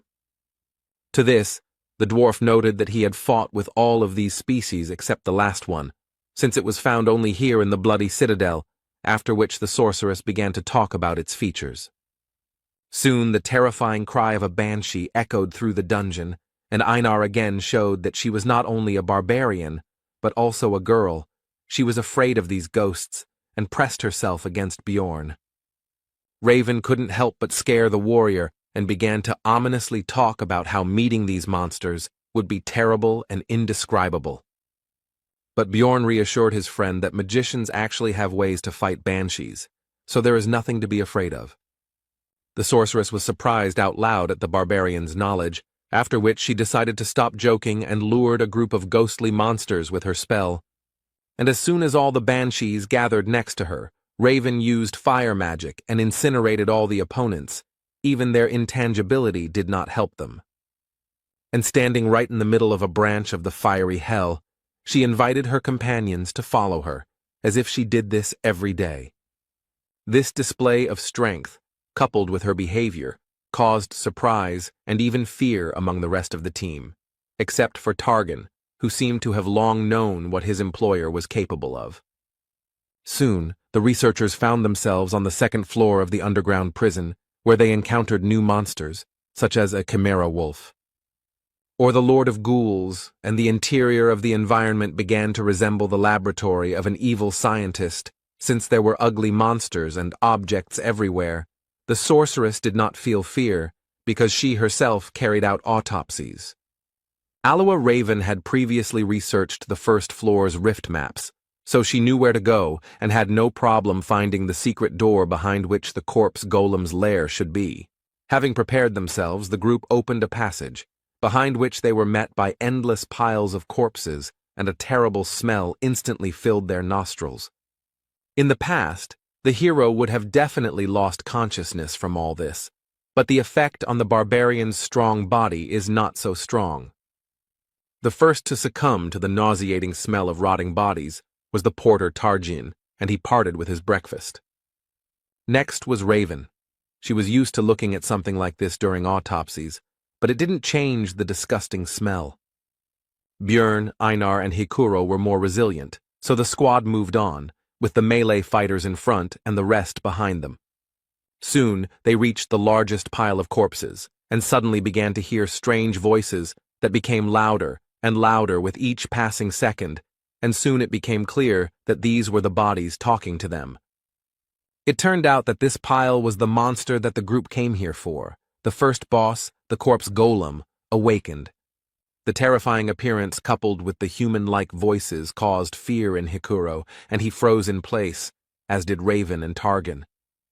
The hero had thoughts about how they had always pretended to be tough, but now they were useless, which meant he would have to sort things out together with Einar. Dungeon and Stone is a niche game, but it has details that could appeal to anyone. One of them is the terribly realistic illustrations that look like photographs they often flashed on the internet.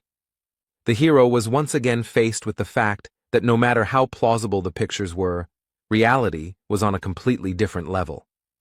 Alua Raven still couldn't recover from her dissection experience, so she wasn't just useless, but also a burden that needed to be protected.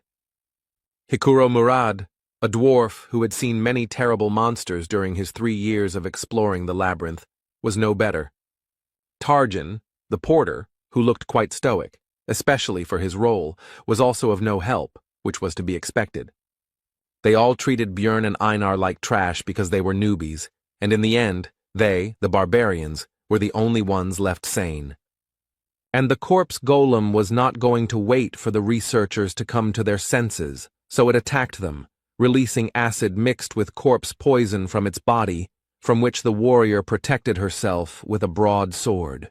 But Hikuro didn't defend himself in any way, and the splashes hit him right in the eyes, taking him out of the fight in an instant. Raven couldn't recover and was still vomiting. She couldn't even stand on her feet while Targan tried to help her with something. Seeing the dire situation, Bjorn ordered Einar to take the dwarf with him and go protect the magician, and he would try to distract the monster until the others came to their senses. The hero knew the boss's attack sequences from the game. He preferred to throw a corpse bomb at distant targets. But up close, he used his vile semblance of hands to catch opponents in order to absorb them, making them a part of himself. The vile corpses that made up his body stretched out their arms in an attempt to grab the living one, shouting out various phrases along the way, which instilled fear in the hearts of the researchers. Björn couldn't get too close. Otherwise, the golem would hit the mage with long-range attacks, so he had to stay at a medium distance all the time, balancing on the edge. After some time, the hero's efforts were rewarded, because Raven was able to gather her will into a fist and strike the monster with magic. Watching the huge wall of flames, from behind which came the screams of the undead bodies being burned, Björn was impressed by the power of the spell, as it alone ended the first phase of the boss fight. The outer body of the corpse golem was destroyed, and the second phase, the skeleton golem, had arrived. this was not the end yet. Einar and Bjorn rushed forward, because now the monster had no long-range poison attacks, and the two barbarians had every chance of destroying it. With their brute force, they would crush its bones. It wasn't long before they managed to break through his chestbone plates and reach the golem's vulnerable core in the center, and the monster was defeated. At the sight of his death, as a reward, a beautiful ball of energy quickly formed.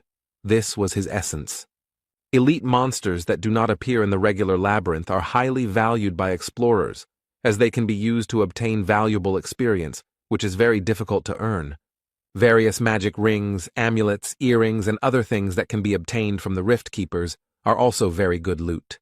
But still, the main value of these instances is that the chance of essences dropping increases several times. After finishing his thoughts, Bjorn informed Einar that it should go to them, since they had contributed the most to defeating the boss. He himself wanted to get 2 essences, from the Death Demon, which gives powerful regeneration, and from the Wolf Chimera, which gives strength. Corpse Golem Essence is also good for a tank. It slightly dulls perception, but increases bone density by 55, as well as weight, which helps to knock down the enemy, and reduces damage from enemy weapons by 21. The pain resistance is also useful, and the extra strength and poison resistance are a nice bonus. But the main problem is the essence skills. The active skill Flesh Explosion deals a lot of damage, but the price is your health points. The passive skill, Acidic Bodily Fluid, turns blood into acid, and with each injury will damage equipment, reducing its durability.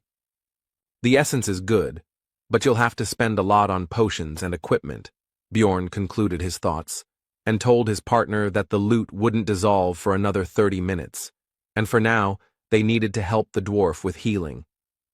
Soon Hikuro was as healthy as before. He felt shame and regret for his behavior, and only thanks to Einar he saved his life. But it seemed to him that he had already seen all sorts of monsters, but the hero was irritated, because due to mental problems they almost died from a monster, with which otherwise they would have dealt without problems. Alua Raven had more or less recovered, so it was time to discuss payment. He said that it was thanks to him that their group survived this fight. So as a token of gratitude, he demanded that they take the Rift Stone for themselves, since if it weren't for it, everyone would have died, after which a tense silence ensued. The silence was broken by Hikuro Murad. He supported Bjorn, because he was in great debt to his partner Einar, and also, in principle, to him himself. Raven was against it, but decided that if they came across a Rift Stone, the barbarian would have a chance to get it, and he decided that he shouldn't count on more. After this, Bjorn decided to report that the corpse golem had dropped essence, which surprised his teammates. The sorceress simply beamed with joy and excitement, because this essence is extremely rare, so even large guilds do not know its effect, and she really wants to study this thing. Bjorn had a proposition. He could give up his loot from the boss, but in return he wants to get the essence of the keeper if it drops. Alua Raven was confused by this deal because the keeper might not drop anything at all, which she told the barbarian.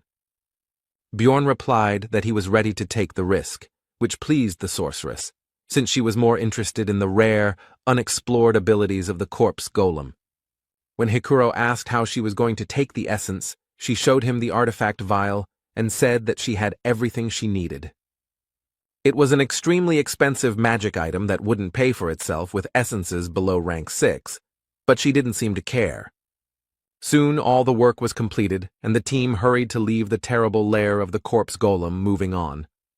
On the way, the researchers came across statues that resembled gargoyles, but turned out to be, in fact, the most ordinary sculptures.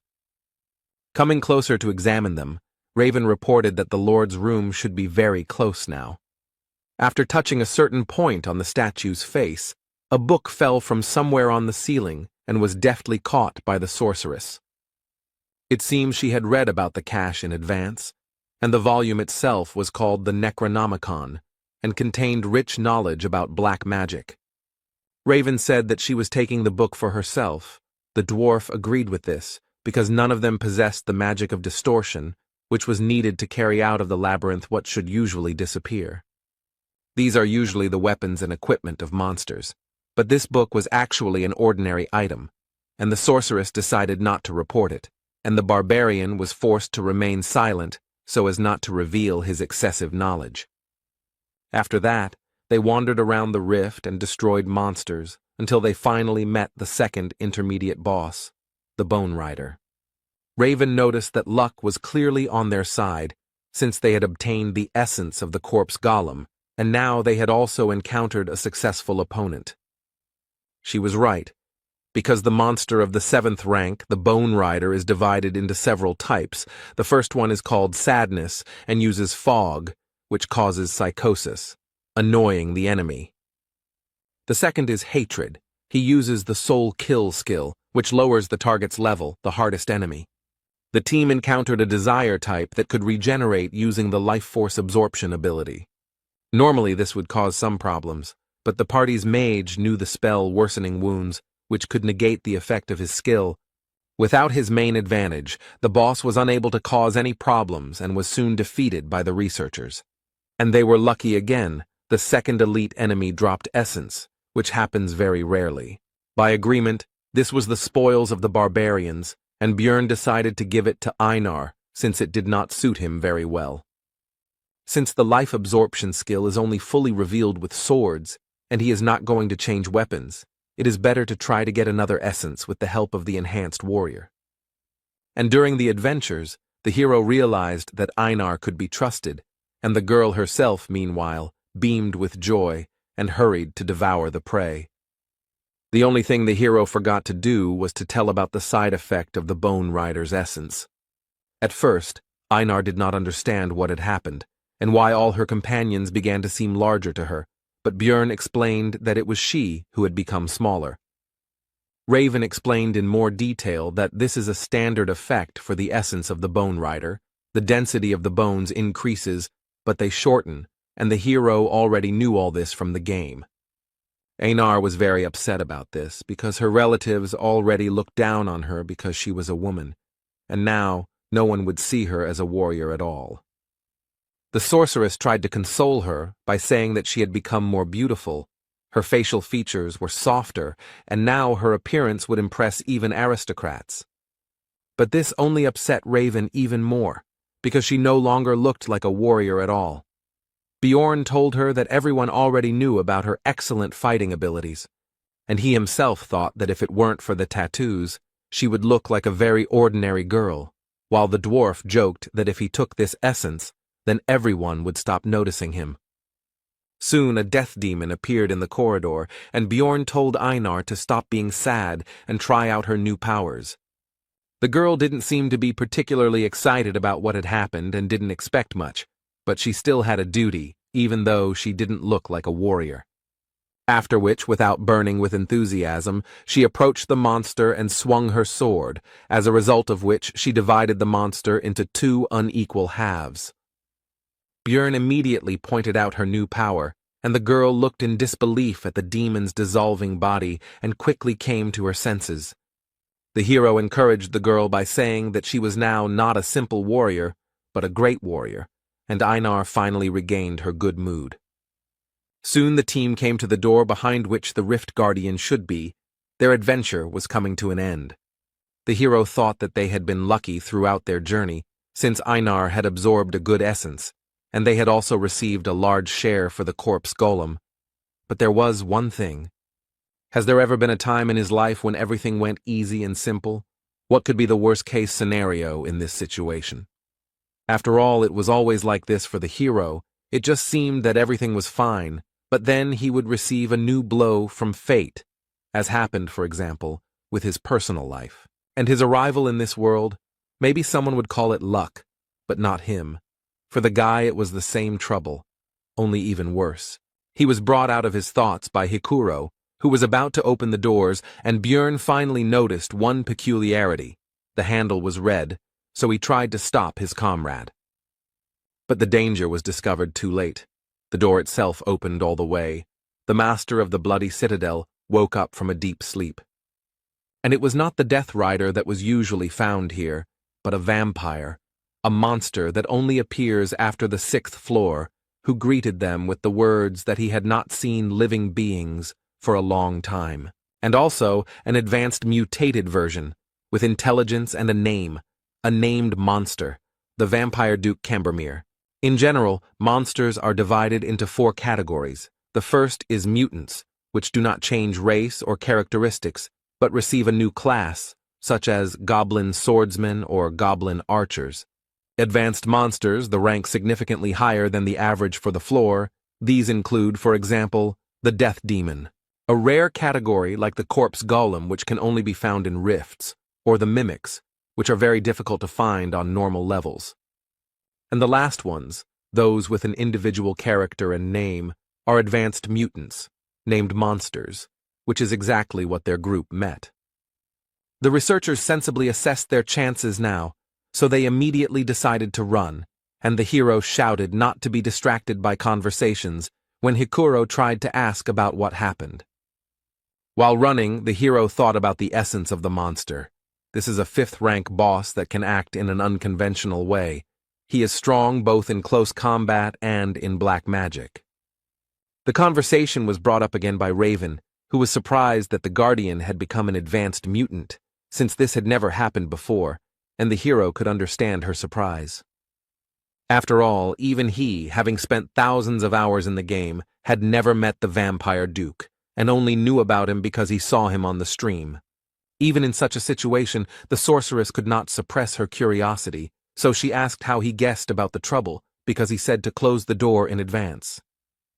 Björn couldn't come up with an explanation for his gaming knowledge, so he blamed it all on his well-developed intuition. And he understood everything thanks to the red pen, because he had tried many times to find the Vampire Duke himself, and when he watched the recording of his appearance again, he was able to notice this small difference from the usual rifts. Björn partly blamed himself, because if he hadn't been distracted by his own thoughts, he could have noticed this in advance and changed something, but now it was useless to think about it. Hikuro noted that they wouldn't be able to leave without finishing off the Guardian anyway, so shouldn't they turn around and fight, to which he responded that they needed to get to a place with sunlight. But their conversation was suddenly interrupted by the voice of the vampire in front, who said a phrase about ill-mannered guests. It was one of the spells of black magic, spiritual form. A frightened Raven began to prepare some kind of spell, and before using it, she called on everyone to close their eyes. After using magic, the vampire disappeared, which surprised Einar greatly, but it was clear to everyone that everything could not end so simply. Spiritual form is one of the spells available to vampires. It allows them to move quickly, but their real body remains in place. Only with the help of release he can switch the real and spiritual bodies, and they would have been in huge trouble if Raven hadn't reacted in time, but they gained about 3 minutes.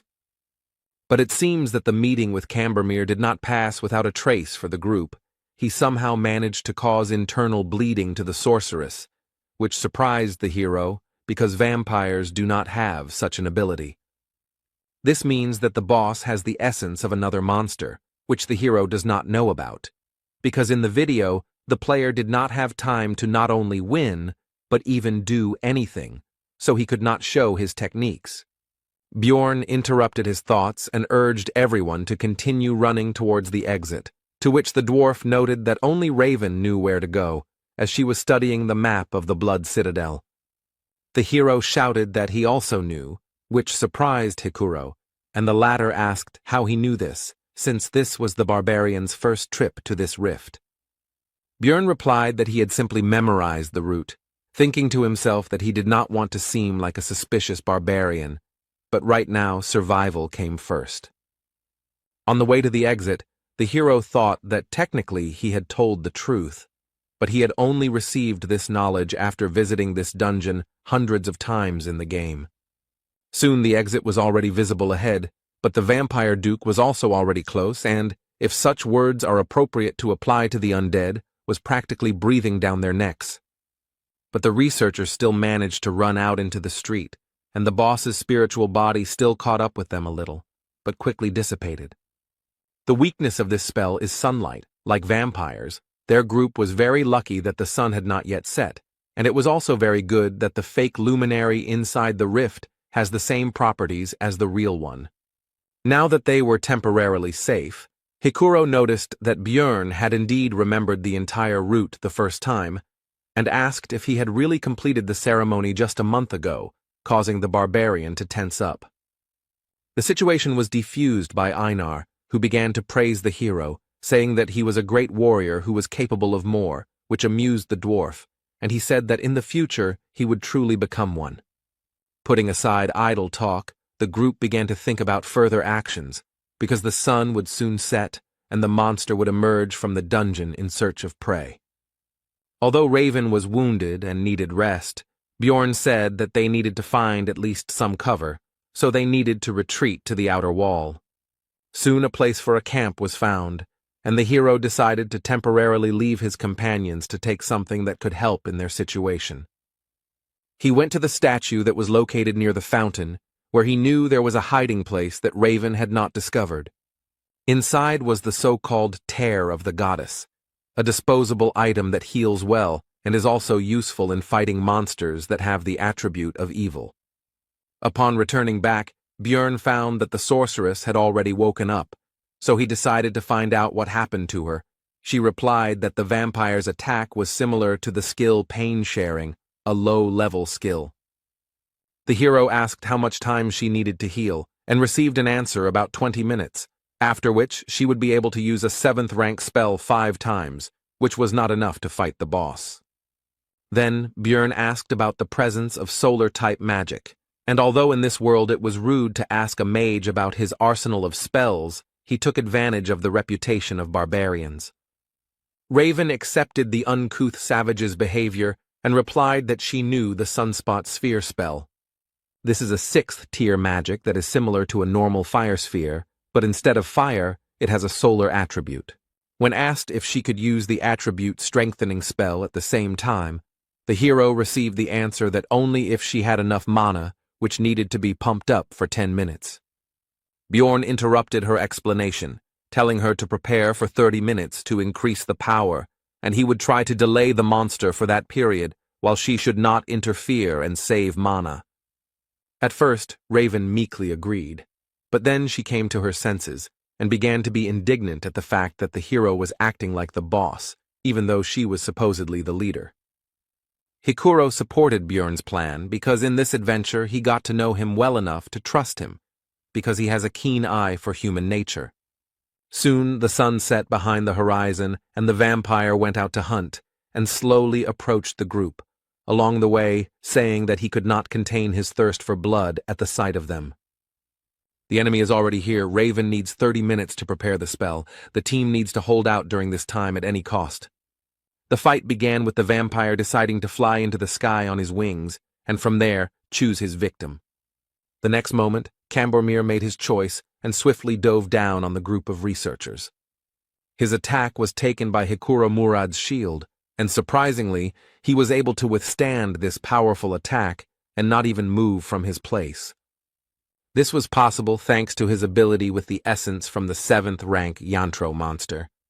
It's called counterweight, and it prevents the dwarf from being thrown or knocked down as long as his feet are on the ground, and comes with the bonus shock absorption skill, which is very useful for tank-type fighters. A pair of barbarians rushed to their comrade's aid with lightning speed, because despite the excellent ability, it would not be possible to use it forever. Einar came from the left and tried to hit the monster with her huge sword, but the enemy was too fast and cautious to fall for this attack.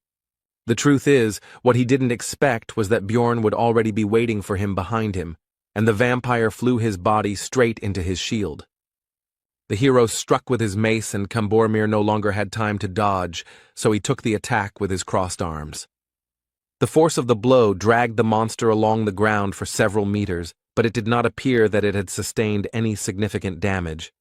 But the hero experienced the use of the pain-sharing skill, and the vampire was not even embarrassed by this attack. The next moment, the entire body of the Rift Guardian began to transform into terrible 6-eyed crows. Soon, a large flock of birds appeared in the place of the enemy, heading straight for the research team. The dwarf used his second essence from the living armor, emergency restoration, and the barbarians defended themselves without any special abilities. When hit, the crows were torn to pieces, blood splashed everywhere, which allowed the enemy to use another of his skills. It was a sacrificial seal that enhanced the vampire's physical abilities, depending on the number of victims within 100 meters. Cambermere also had skills such as Eternal Life, which increases regeneration proportionally to lost health points, and Bloodmaster, which allows you to obtain a skill from the victim's blood.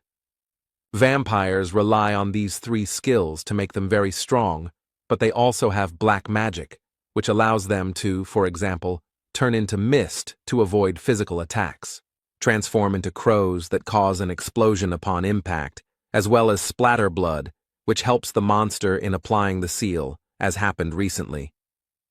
They can also use blood to summon various disgusting creatures to help them. In short, a vampire is a high-ranking monster with frightening characteristics and abilities.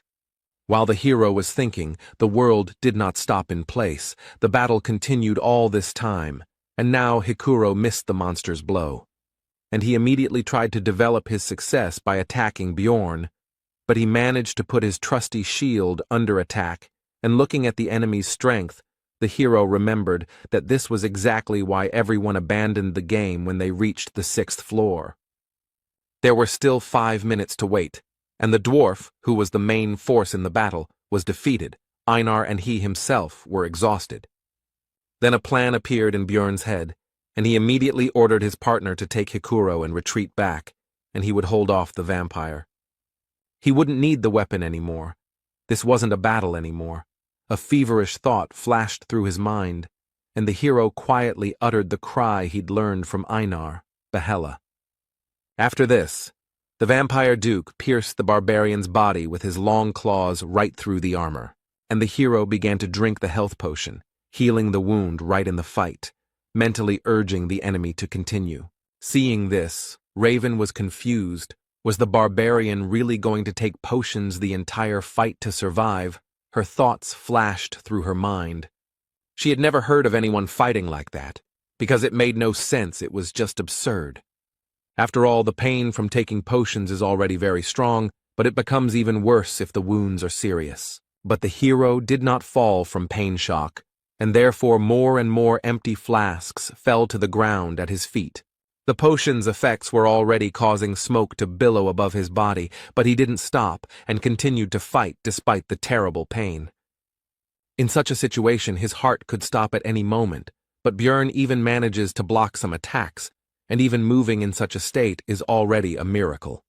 Of course, he can't block every attack, but he didn't miss any of those that were aimed at vital points. It was now, looking at what was happening, that Raven understood the expression she had once read in a book about how the real value of a barbarian was not in his physical strength, but in his strong mind. Tarjin said that the situation was becoming too dangerous, so it made sense to get out of here, but the sorceress responded sharply negatively, because there was nowhere to run. They were locked here until they killed the monster. Raven wondered what she was doing. Even a young barbarian could think rationally and make rational decisions. But what was she, a wise sorceress, doing? She made a decision, so she sent Tarjin to help Einar with healing the dwarf, so that the warrior could quickly return to the battle. As Raven rummaged through her backpack, she thought about how mages weren't just about firing spells from afar. They were also supposed to analyze the situation based on their knowledge and choose the best path for the team. She found what she was looking for, that very test tube, and made the best decision in this situation, in her opinion, because she wants to live. Raven conjured a number of magic circles that increased accuracy, helped with range projection, and performed automatic targeting. And when everything was completed, she threw a vessel with essence at Bjorn with magical telekinesis. This should help in defeating the Keeper. The test tube shattered on the barbarian's armor, and he instantly absorbed the loot from the corpse golem, which instantly increased many of his stats. When fighting the vampire, the hero's head became empty and his vision became clouded. He had to choose what to sacrifice and what to save. He forcibly threw away his weak heart and fought with all his might. He had to ignore such insignificant things as his arms and legs and protect only his vital points. But suddenly something changed. The picture of the battle changed. The vampire duke's claws couldn't cut through the bones. Could it be that he was fed essence? The hero thought. It was painful for Björn to think about how he would have to change his training and development plan because of this, but if we look at the current situation, it is a very fortunate development. After all, the doll that was beaten one-sidedly can now move, and even such a small thing increased the guy's chances of survival by an order of magnitude. The thought flashed through the barbarian's mind that he couldn't just keep taking damage, and suddenly someone seemed to hear it, and a restoration potion hit him in the back, increasing his regeneration. It was Raven, who had already come to her senses and seemed determined to use up her potion reserves in this life-or-death battle. If he can regenerate at the same level, then there is still a chance the immortal barbarian mode is activated. Björn no longer cared how his muscles were being cut, because the main thing was that his acidic blood from the essence of the corpse golem would cause damage to the vampire. And the damage will be immediately healed with the help of Raven's potions, so he doesn't care about his own wounds, he just needs to keep fighting. Finally, Einar was freed and immediately rushed to help her relative, which distracted the monster's attention. Björn dropped his weapon when the enemy began to hold him back, so now he had to attack the enemy with just his bare hands. The fight went on, and for the two barbarians the battle lasted for hours, although in reality it had not even lasted 5 minutes. And then Raven's voice was heard, saying that the spell was ready, and the hero realized that the time had come. The barbarian lunged at the vampire and grabbed him, briefly stunning him, and then tensed his entire body. And with a cry, Yahello threw the body of the monster high into the sky. Although Cambormir had enormous strength, he was still quite light. After this, Björn shouted at the liked Murad to use another of his skills to hit the vampire. The dwarf began to charge the lightning. Discharges gathered around him, hitting his shield, and the power grew. To strike the airborne Rift Guardian with full force in the next instant, inflicting a stun effect on him. After this, Björn decided to use his trump card. These were the very tears of the goddess that he pulled out of the statue. In the confusion of the battle, he was able to save this item no matter what. Running up to the vampire, the barbarian shoved the flask into his mouth without even opening it. But that was not necessary. After all, immediately after this, the hero delivered a powerful uppercut to the monster's jaw, which damaged the flask, and the liquid was released. At the place where the item was destroyed, grace was formed, which temporarily sealed all of Duke Cambormir's resistances and increased the damage dealt to him. The monster's intense shock changed its stunned status to paralysis, leaving it temporarily defenseless. Raven finished preparing the 6th-tier Sunspot Sphere spell, so she shouted at Björn to get away from the Guardian. But it was too late. The hero should have run away earlier, and now he would fall under the influence of magic along with his enemy. Soon everything was engulfed in flames, but Björn, despite his terrible wounds, did not lose consciousness, and also noticed that it was too quiet around. He did not realize that the vampire had used pain sharing. It was necessary to make sure that the keeper was defeated, so, overcoming the weakness in his body, the hero began to rise. What he saw did not leave him indifferent, because the vampire was still alive, despite the terrible wounds and the fact that most of his bones could be easily seen, which began to quickly grow flesh thanks to the eternal life skill, and the hero remembered another skill of his, Source of Darkness, which allowed him to live until the heart was destroyed. The rest of the team passed out from the pain, and only the barbarian could do something until the keeper woke up. Overcoming the pain throughout his body, the hero slowly walked towards the boss to finally finish this fight. The weapon was lost long ago, and now there is no time to look for it. But after absorbing the essence of the corpse golem, the guy has a new ability that can help. This is Flesh Explosion, which allows you to exchange your health for damage to the enemy. The skill brought incredible pain, but this is the only chance for survival.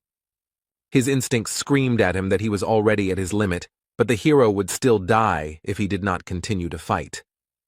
So he continued and continued.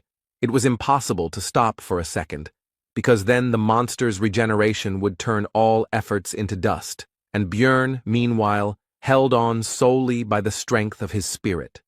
Soon, overuse of flesh explosion meant there were no more arms left, but he had to keep dealing damage. The hero then decided to use the rest of his body, so he leaned on the monster with all his weight and used his skill again. The creature died. It was not in vain that he fought to the end. The level also increased, but in this game there is no healing from this event. The only thing that can save him now is the loss of essence, which is possible, since the chance is 33%. And the hero was lucky. The essence was immediately absorbed, thanks to which death did not overtake him today. And in the meantime, a line about an abnormal growth rate appeared on the guy's monitor in his world. The manager is watching him. The first thing Björn saw when he woke up was Einar's face, and he also realized that his head was lying on her lap. The first thing the hero did was ask about the whereabouts of the rest of the team, to which he received the answer that they had left 3 days ago. But now it was more important whether he himself was okay, since the barbarian had been unconscious for 4 days. Björn immediately rose to his feet with alarm, because it turned out that this was already the 7th day in the labyrinth. And only after that did he pay attention to his body, surprised that he did not feel any changes or injuries. He also noticed that something was missing, so he asked Einar where his pants were, to which he received the answer that they were too damaged and had to be torn off. And his partner also encouraged the barbarian by saying that he had nothing to be embarrassed about, because she already knew that Björn was a great warrior, and he himself mentally asked her to stop. The hero cast aside his embarrassment and asked about what had happened during these days. Einar replied that Hikuro Murad had taken the numbered item, and Raven Alua had taken the rift stone. Björn thought about the fact that since he survived, it meant he absorbed the essence of the enemy, and this meant that they had all 3 items of the keeper, and the warrior was indignant that they had actually agreed on something else.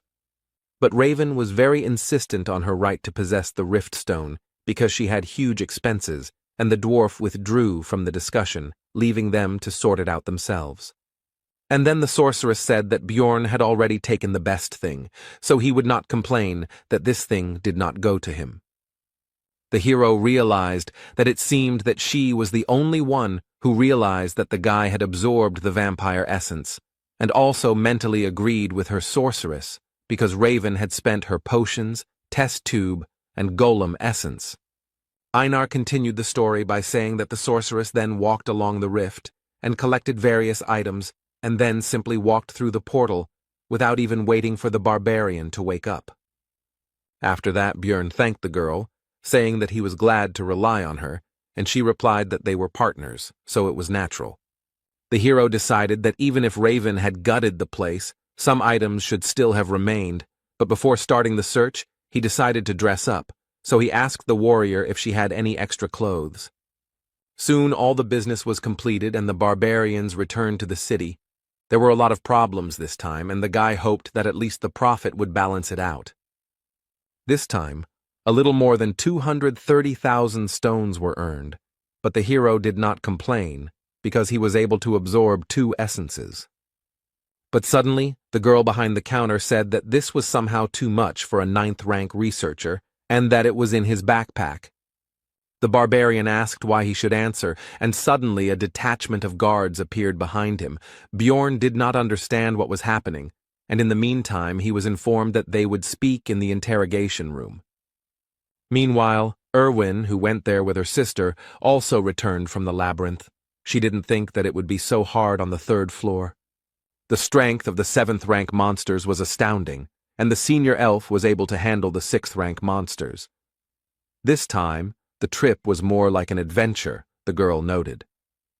While standing in line, Erwin thought that she wanted to meet Björn as soon as possible, to show him off and show him her new essence. She managed to earn 184,000 stones, and the guy behind the counter remarked that it was a bit too much for a researcher of her rank, to which he received the answer that she went to the labyrinth with her sister. When the clerk asked about the relative's name, Erwin replied that her name was Daria Wittenberg de Tercia, and after checking the list, the man concluded that she was already an experienced researcher, so everything was in order. Once at home, the girl was thinking about when Björn would return, because she definitely needed to treat him to dinner for the stones she had earned and listen to him about his adventures. But upon arrival at the hotel where the barbarian was staying, news awaited her that he had not yet returned, so the girl decided to wait, because what could have happened to him? He was strong. The girl visited there every day, and a week later she witnessed the owner of the establishment taking Björn's things somewhere, so she went to sort things out. The man said that he had already waited longer than he should have for the client. The labyrinth had closed a long time ago, and he had not returned, so everything was obvious. Erwin had been trying her best to push these thoughts away from herself all this time, but the innkeeper himself voiced what should have been obvious anyway. He had died during the investigation. Daria found her sister sitting in the rain near the same building she had just left, and said that the situation had already been explained to her, but that sitting there was not right. Erwin said gloomily that she had to become much stronger, so much so that she could protect everyone she cared about. Meanwhile, Björn has been sitting in a cold and cramped cell for a whole week, accused of being a looter. During the first interrogation, he was asked where he got the crossbow in his backpack, since barbarians don't use such things, to which he received the answer that this is a weapon of real marauders. But the investigator said that first, they still needed to find out who actually attacked first, to which the hero asked if they were really going to keep him here for such a stupid reason. After all, there is an unwritten rule not to ask questions of researchers until there is strong evidence, no matter what they bring, but it turns out that the rules have recently changed. Now low-ranking ones are checked. This is done to reduce the number of looters, the man opposite finished, and the hero realized that they decided to pick on everyone who has no connections, but a lot of loot. But his thoughts were interrupted by the continuation of the interrogation.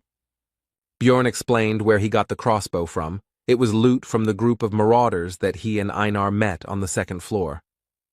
But he did not mention that girl, because she might understand that he was possessed by an evil spirit if he broke the barbaric oath.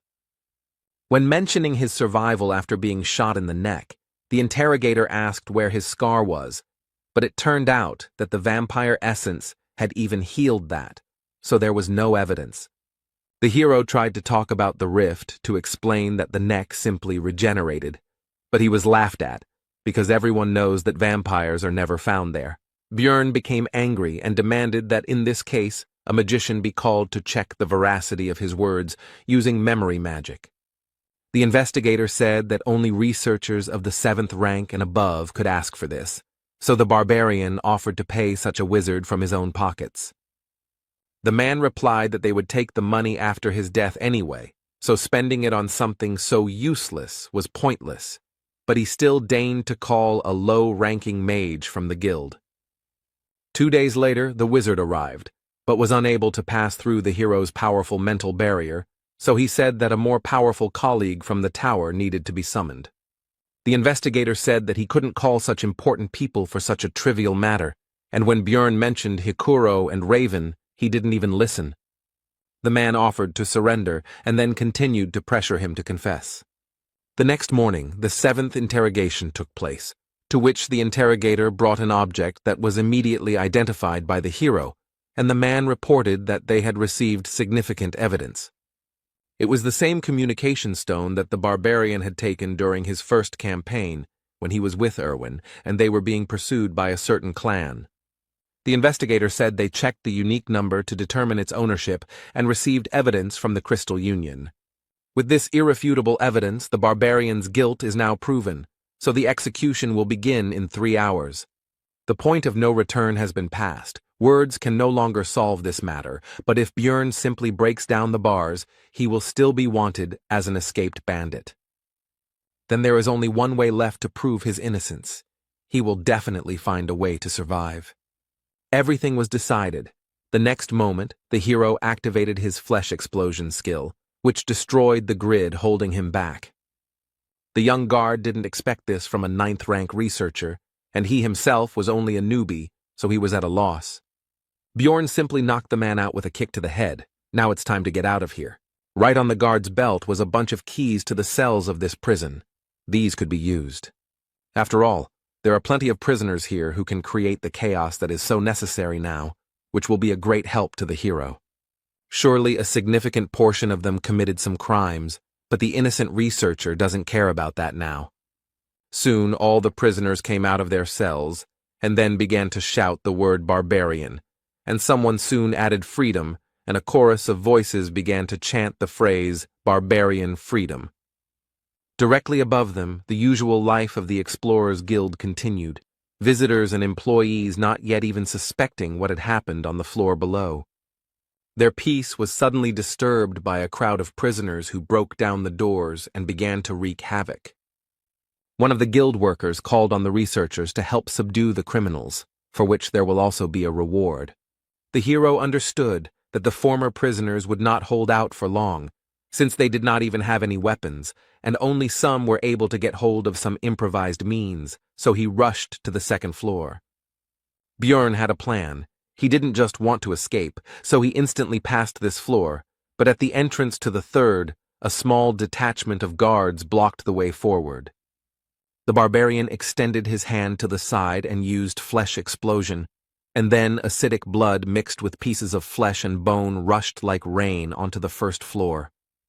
All of this fell directly on the crowd of prisoners along with the researchers, which allowed the hero to activate the sacrificial seal, which enhances physical abilities depending on the number of victims. They give their bonus at a distance of 100 meters, but this will be quite enough. The mighty barbarian received even more power than he had before. Bjorn rushed forward with a behella cry, and the magical doping allowed him to literally drive his opponents into the ground. It also increased defense, although not so much that the guards' swords would not cause any damage at all, but enough that the blade would stick in the muscles. But all this was pointless. The guards could not believe their eyes, because the wound healed almost immediately, thanks to the hero's new essences. Bjorn feels the power that overwhelms him. The effect of this doping is simply mind-blowing. These guys can't do anything against him. The guards were at a loss. How could a 9th-rank barbarian be so strong, since only low-ranking researchers were locked up in the branch? There is a prison for high-ranking people, but today they were just unlucky enough to meet a hero. They were clearly not ready for something like this. Soon the way was clear, and Bjorn could now calmly enter the branch manager's office on the 3rd floor. As soon as the hero opened the door, he noticed an ambush, but there was no way to avoid it. However, it was not necessary. The man's sword reached the barbarian's flesh, but he did not rejoice for long, and the reason for this was not even the enemy's rapid regeneration. Much faster than he could see the enemy's recovery speed, he was hit by the effect of the corpse golem's acidic blood, which instantly took the swordsman out of the fight. Suddenly the barbarian noticed that there were not only the two of them in the room, but also some girl in a rich dress. The man, overcoming the pain, shouted not to touch her, because she was the daughter of the head of the district, which made Bjorn think that he had hit the jackpot. The barbarian interrupted the swordsman's threats with a blow to the head. Now, due to new information, the plan has changed. Initially, he did not intend to do this, but the presence of the girl changes everything.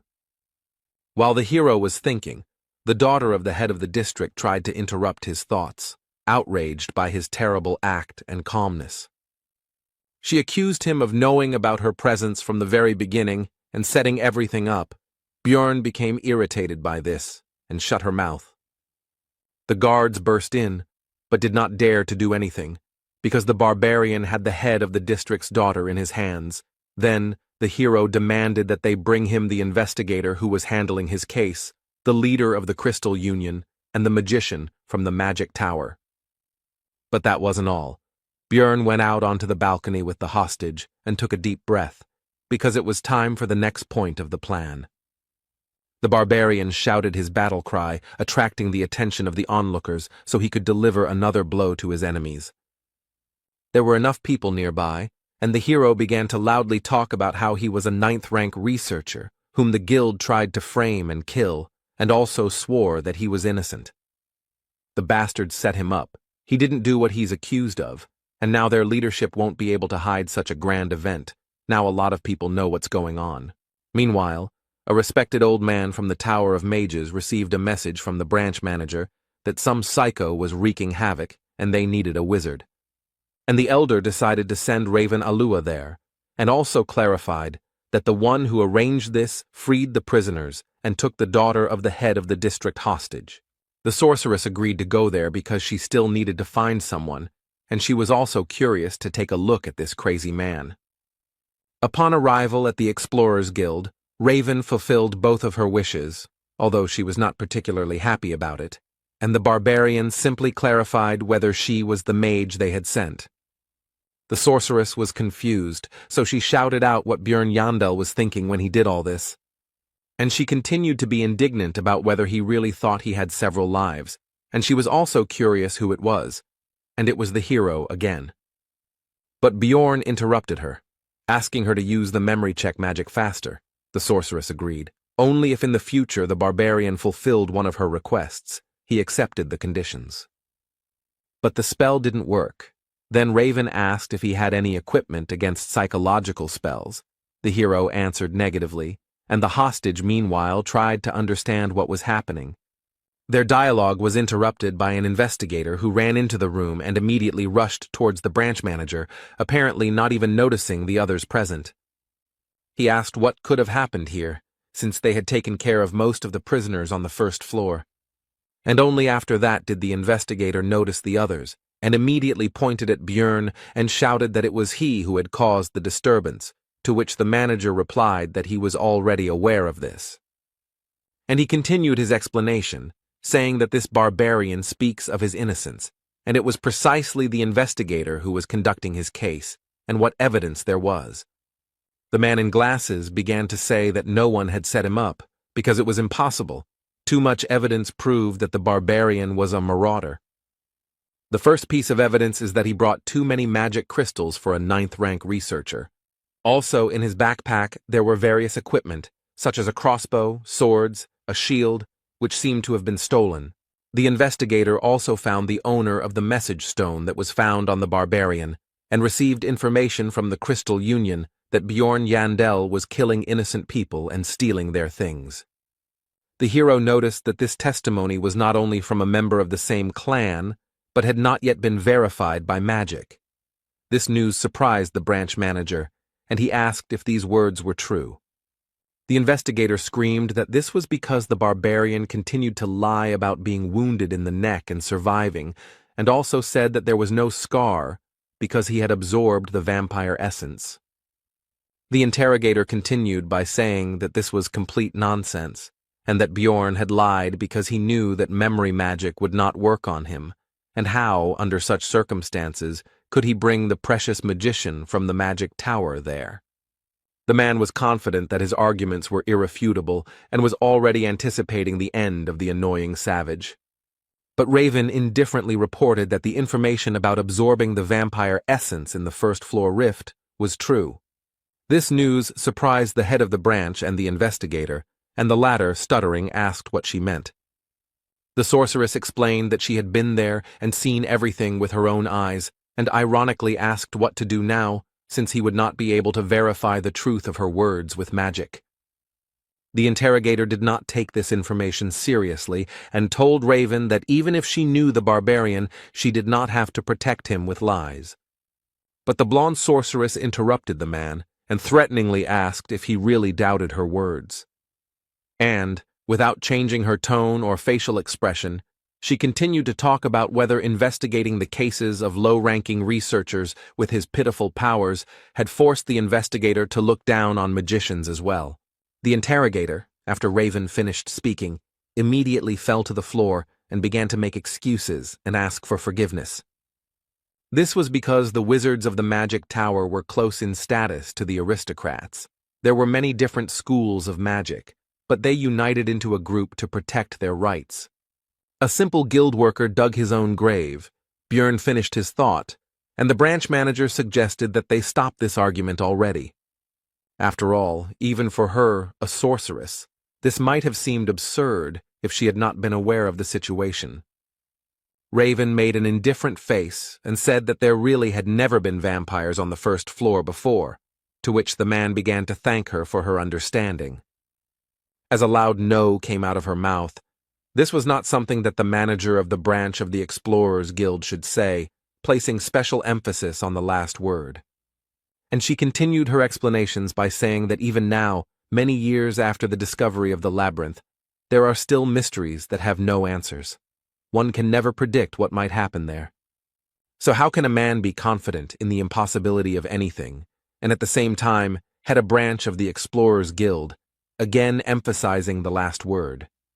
The hero, looking at the girl's passionate speech, could confidently say that she really was a magician to the core, and also ruthless even to a very influential person. Suddenly, a man entered the room accompanied by guards who immediately introduced himself as Niall Urbans. At first, Björn couldn't understand who it was, but soon everything became clear, because his hostage shouted the word father, which meant it was the head of the district. The Explorers Guild is run by clans, uses command spells, and trades information for the benefit of other explorers. Its management system is simple. Each of the hundreds of branches has its own leader. Above them, one step higher in the hierarchy, were 13 regional managers, one of whom was the man who had just entered here, and at the top was the guild master. The guards behind Niall Urbans pushed a man forward, and the high-ranking guest himself said that this was the one Bjorn had requested. The barbarian's face took on a gloomy expression, and he asked this man if he was the Crystal Union member, Hartz Jr., who had made false accusations against him. Without even listening to his excuses, Raven immediately used memory-reading magic and reported that the man had lied. Now he definitely won't be able to get out of this situation, since the sorceress from the Tower of Mages confirmed his slander. After this, the county chief said that Björn Yandel was found innocent, so there was no longer any point in keeping the hostage, and the barbarian released the girl. After this, Niall said that an investigation would be conducted against the slanderer, as a result of which his fate would be decided, to which the hero noted that it would be a good idea to take a closer look at the Crystal Union itself. Urbans agreed to this, and also added that the investigator responsible for his case would also be fired, to which he began to justify himself by saying that he had acted according to the rules. The regional manager interrupted him and threatened him not to try to shift the blame onto the guild, and that all matters he had handled would be investigated. And he ended by saying that if any discrepancies were found, the investigator would be punished accordingly, which made the latter break out in a cold sweat. Soon the investigator and member of the Crystal Union were taken away by guards, and Niall Urbans decided to move on to discussing compensation, which would consist of a promotion to rank 7 and a change of equipment. But this did not suit Björn because he himself could advance to the 7th rank with the help of the essence of a vampire guardian, which he was quick to report. Niall tried to say that the barbarian only had 2 months of experience, to which the hero said to bring him a researcher of that rank, and then it would become clear who was stronger. Björn was immediately engulfed in barbaric rage, and with a cry of Yahello demanded an opponent, to which Urbans tried to calm the hero down and explained that this had simply never happened before. Unexpectedly, Raven decided to support the hero. They met eyes, and the girl smiled at him, after which she began her speech. The sorceress stated that she was sure that there was no researcher here who could resist a 5th-rank vampire and return alive by absorbing his essence, so Niall was forced to agree.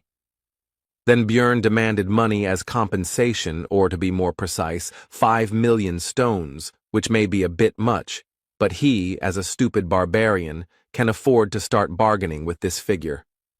But unexpectedly, for both him and the branch manager, Niall Urbans, although with displeasure, agreed to these conditions. Björn thought that it might be related to the presence of Raven here, who just now demanded another 1,000,000 stones as a reward for her services. Could this really be the influence of the Tower of Mages? Soon all the issues were resolved, and the barbarian and the sorceress went to the latter's laboratory, which was in disarray. The girl offered the guy some water to drink, although it was from a test tube, but that's simply because there are no mugs here, and if he doesn't want it, then she can offer basil concentrate. The hero did not risk drinking this liquid because, most likely, this flask had previously contained strange liquids and monster organs. Putting the vessel aside, Björn asked why he had been invited here to the magic tower. Raven reminded that the barbarian had promised to fulfill one of her requests. The hero had only agreed because he was in a hurry, and there was nothing wrong with making friends with a mage. Bjorn agreed with this.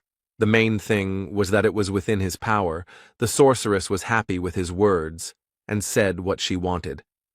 It turned out that Raven wanted to study the essence that the barbarian had absorbed, and also explained that there was some benefit to it for him as well.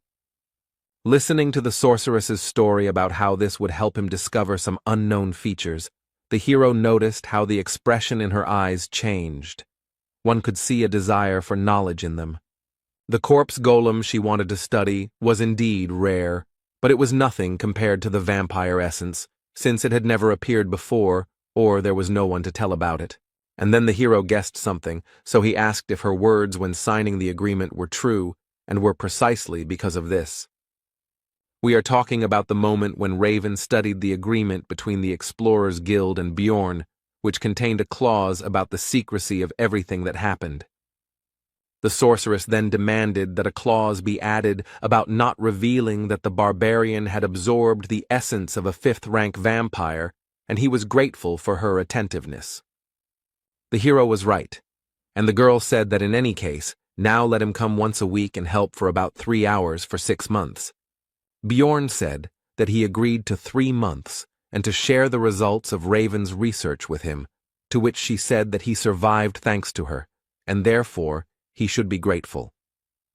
Looking at her, the hero thought that in principle this is true, but this is a separate topic, because in order for the cooperation not to end in a short time, the guy must show the girl what kind of person he really is. Bjorn stood up and told Raven that she was the one who should pay the money, which confused the sorceress. Thinking that anyone who doesn't stand up for their position is just an idiot, the barbarian loomed over the girl and said that she actually fed him the essence of a corpse golem. Raven tried to push the hero away from her and asked how that could be a problem since she gave him his powers for free. Bjorn said that she fed the essence for her own survival, to which the girl replied that she saved him as well. The hero responded indifferently that he didn't care. Raven had to pay 10 million, because that was exactly the amount needed to remove the essence in the temple. The sorceress asked in bewilderment why he was getting rid of such a precious thing, and exclaimed that he was a crazy barbarian.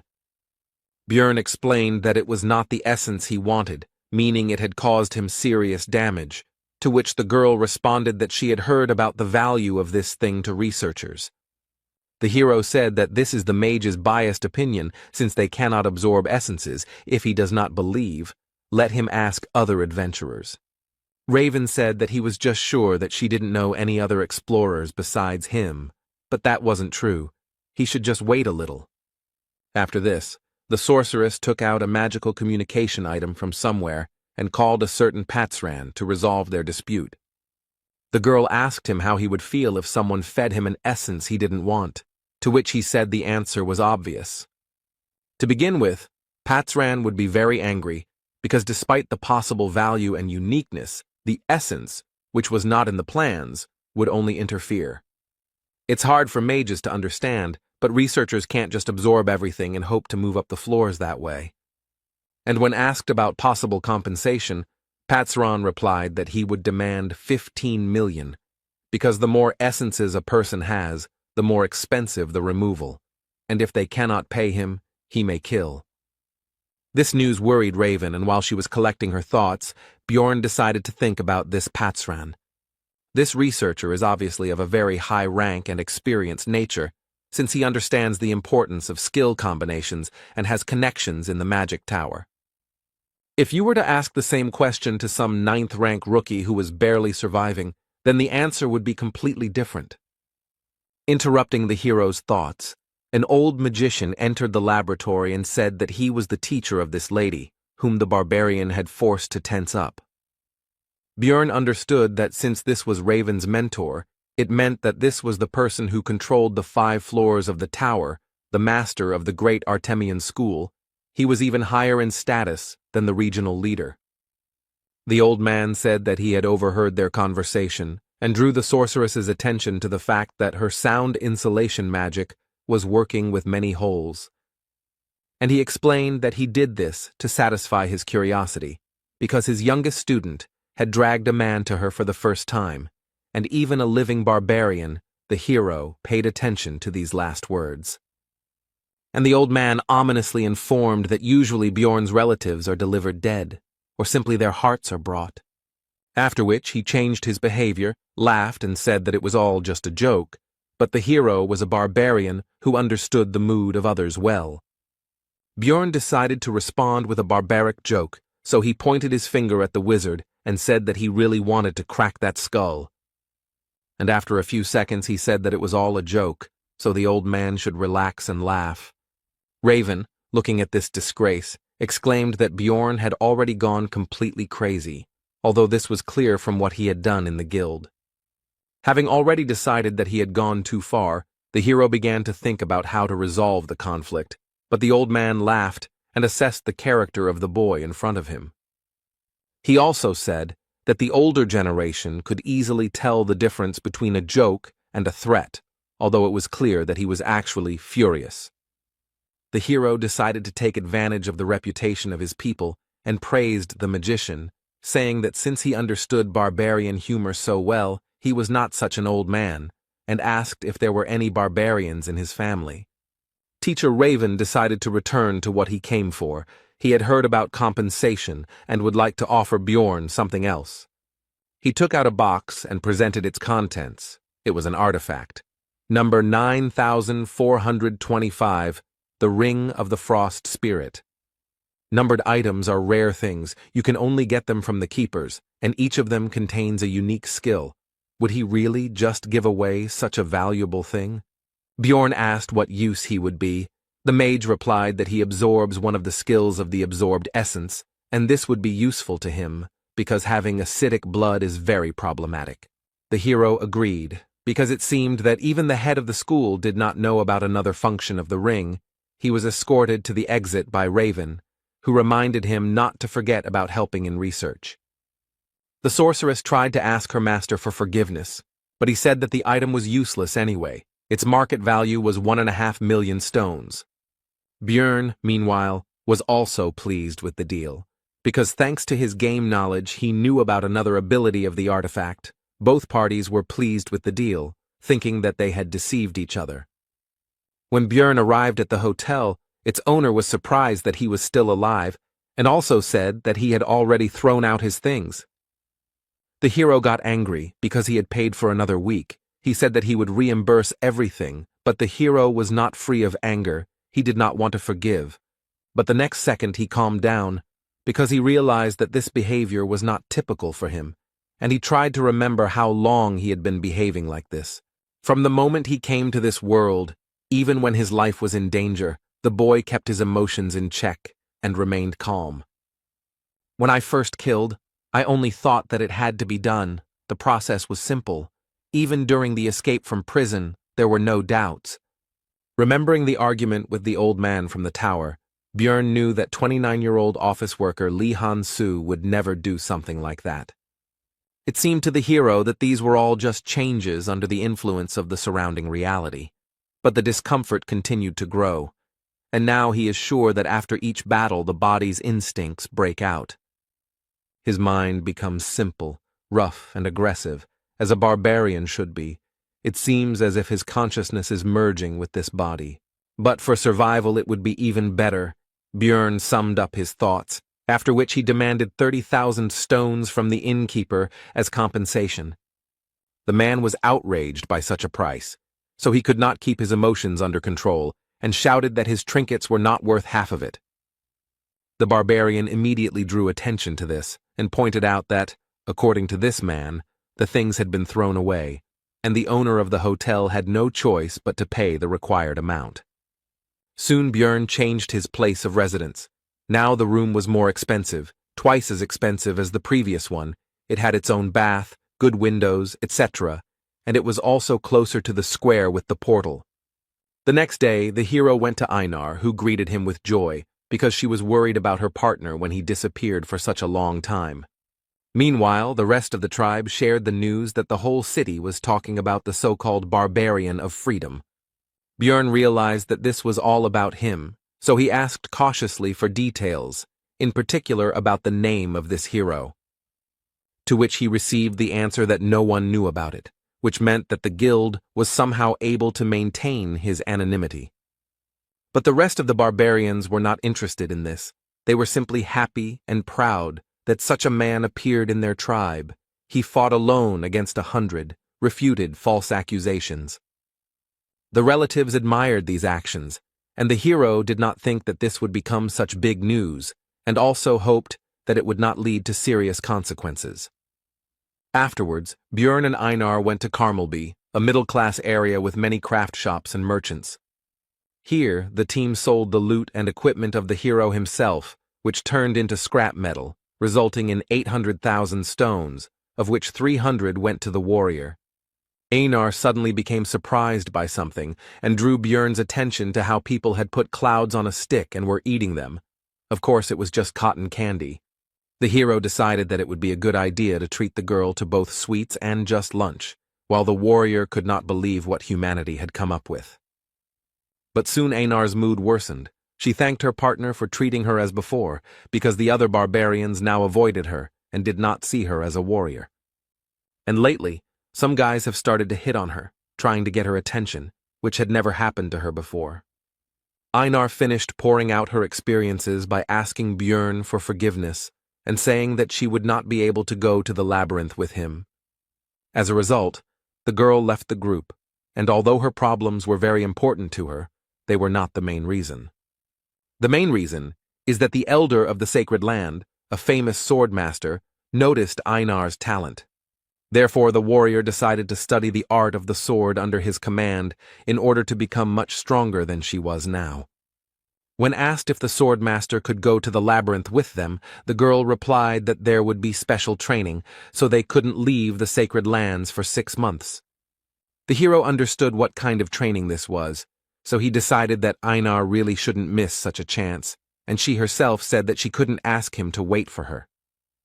And she doesn't necessarily ask to take her back when the time comes, but she will try and come back so strong that she will no longer pull Björn back.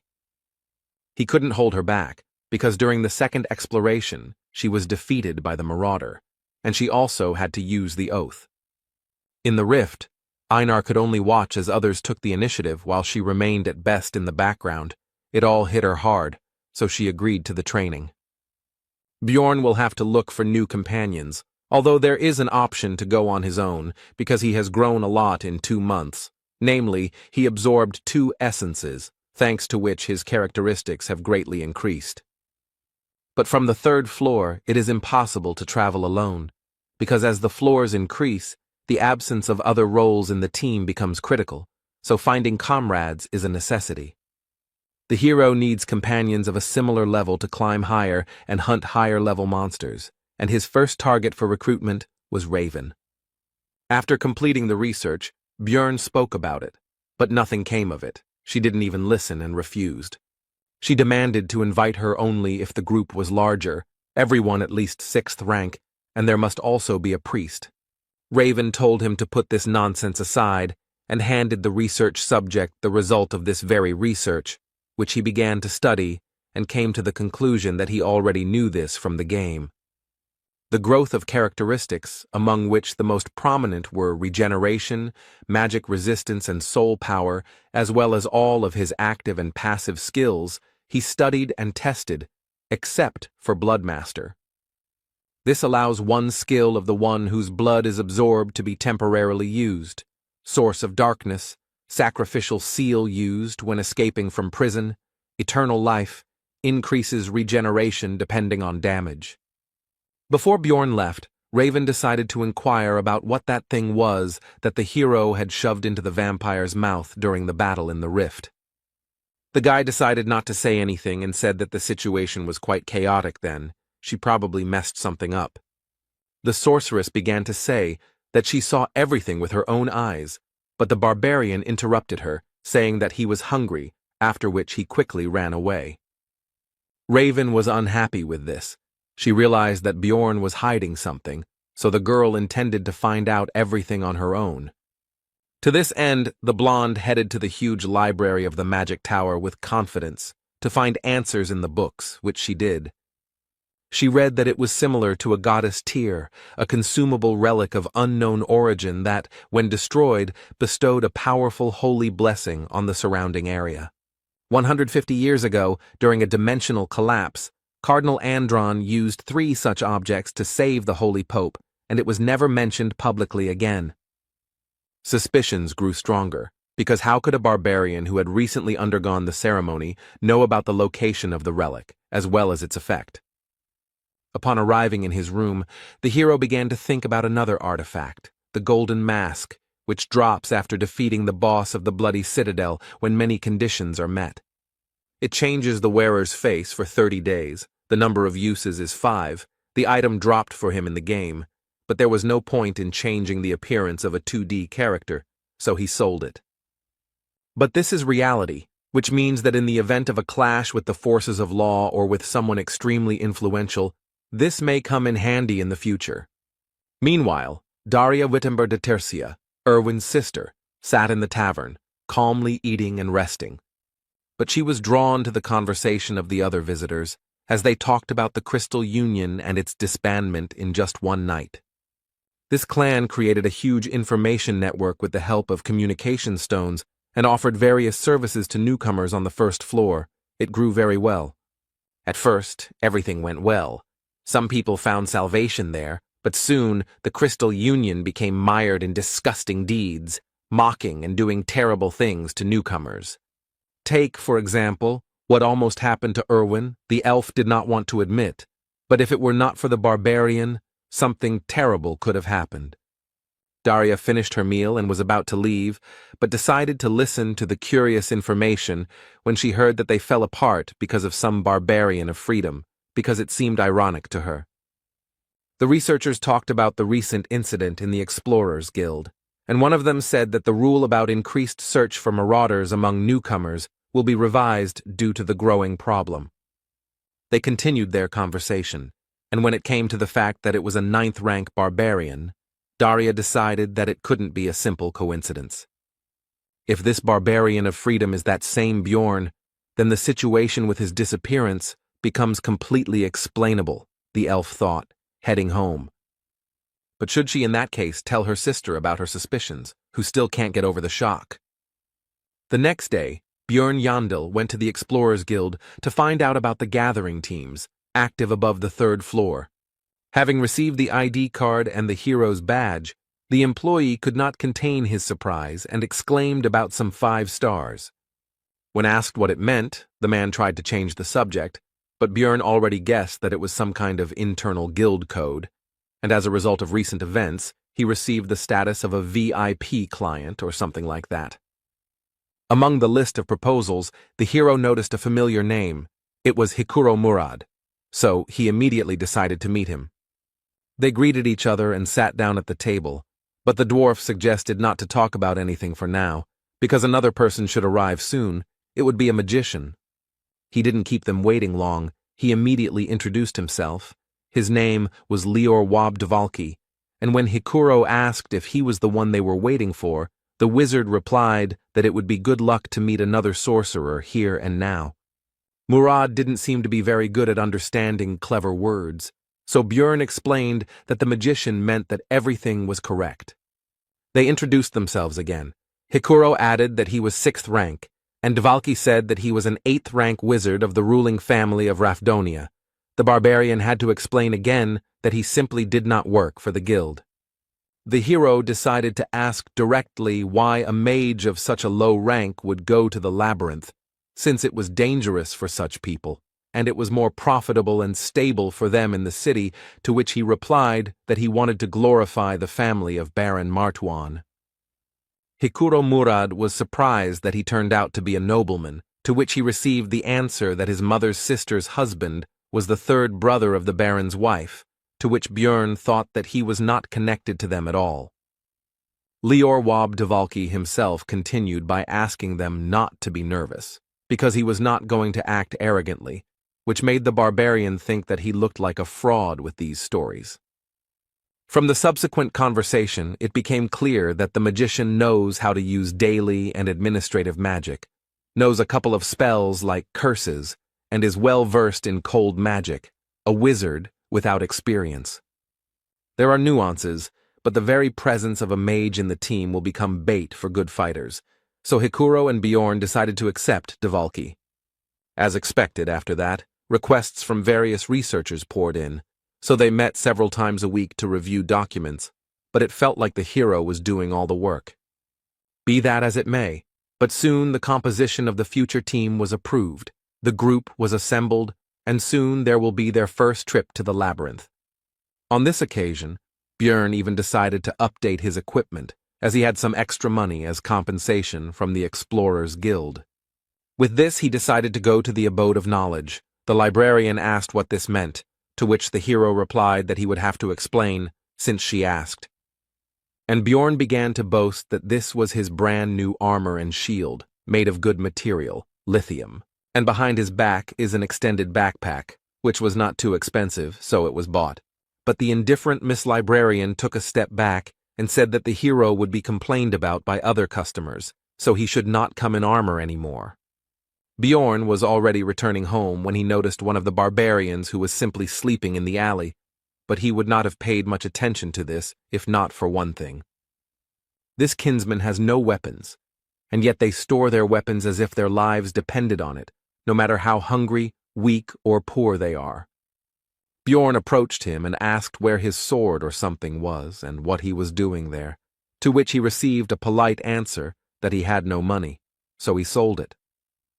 The hero smiled at his fellow man, but inside he understood from his behavior and actions that this was not a barbarian, but an evil spirit just like himself. Bjorn invited this Tarikan, son of Lien, to the tavern, where he learned that he had undergone the ceremony a month before Jandel himself. But then he got lost and couldn't find the labyrinth, but it's obvious that this is a lie. He was just afraid to fight monsters. It would have been easy to escape, but the problem is, in the consequences of this decision, he probably couldn't find any work, because no one needs barbarians. This made the hero wonder if players really end up here when they open the final boss room, since such an experienced gamer should have understood the consequences. When asked what Tarikan was doing a month later, he replied that he again did not go to the labyrinth, because he was unarmed, to which Bjorn exclaimed that he had gone completely crazy. That's why it was necessary not to lose him, the hero wondered. Did this man even play the game? And if so, how did he make such mistakes? Then Tarikan went through hunger, cold, and illness, and Bjorn thought about how he had managed to last 3 months under such conditions, and also if he had run away on his first day, the same fate would have awaited him. The barbarian, on the contrary, finished telling his story and asked how he liked it, whether the hero felt sorry for him, whether he would help his fellow man, whether they would go to the labyrinth together. Bjorn refused this, but gave Tarikan 150,000 stones so that he could buy himself a weapon and go on the campaign himself. When his relative said that they should meet again next time, the hero responded with a sharp refusal, saying that he didn't care what would happen next, but that he shouldn't even try to look for him. Already in his room, Bjorn analyzed what had happened, and his behavior. He had behaved disgustingly. Did he remember the past?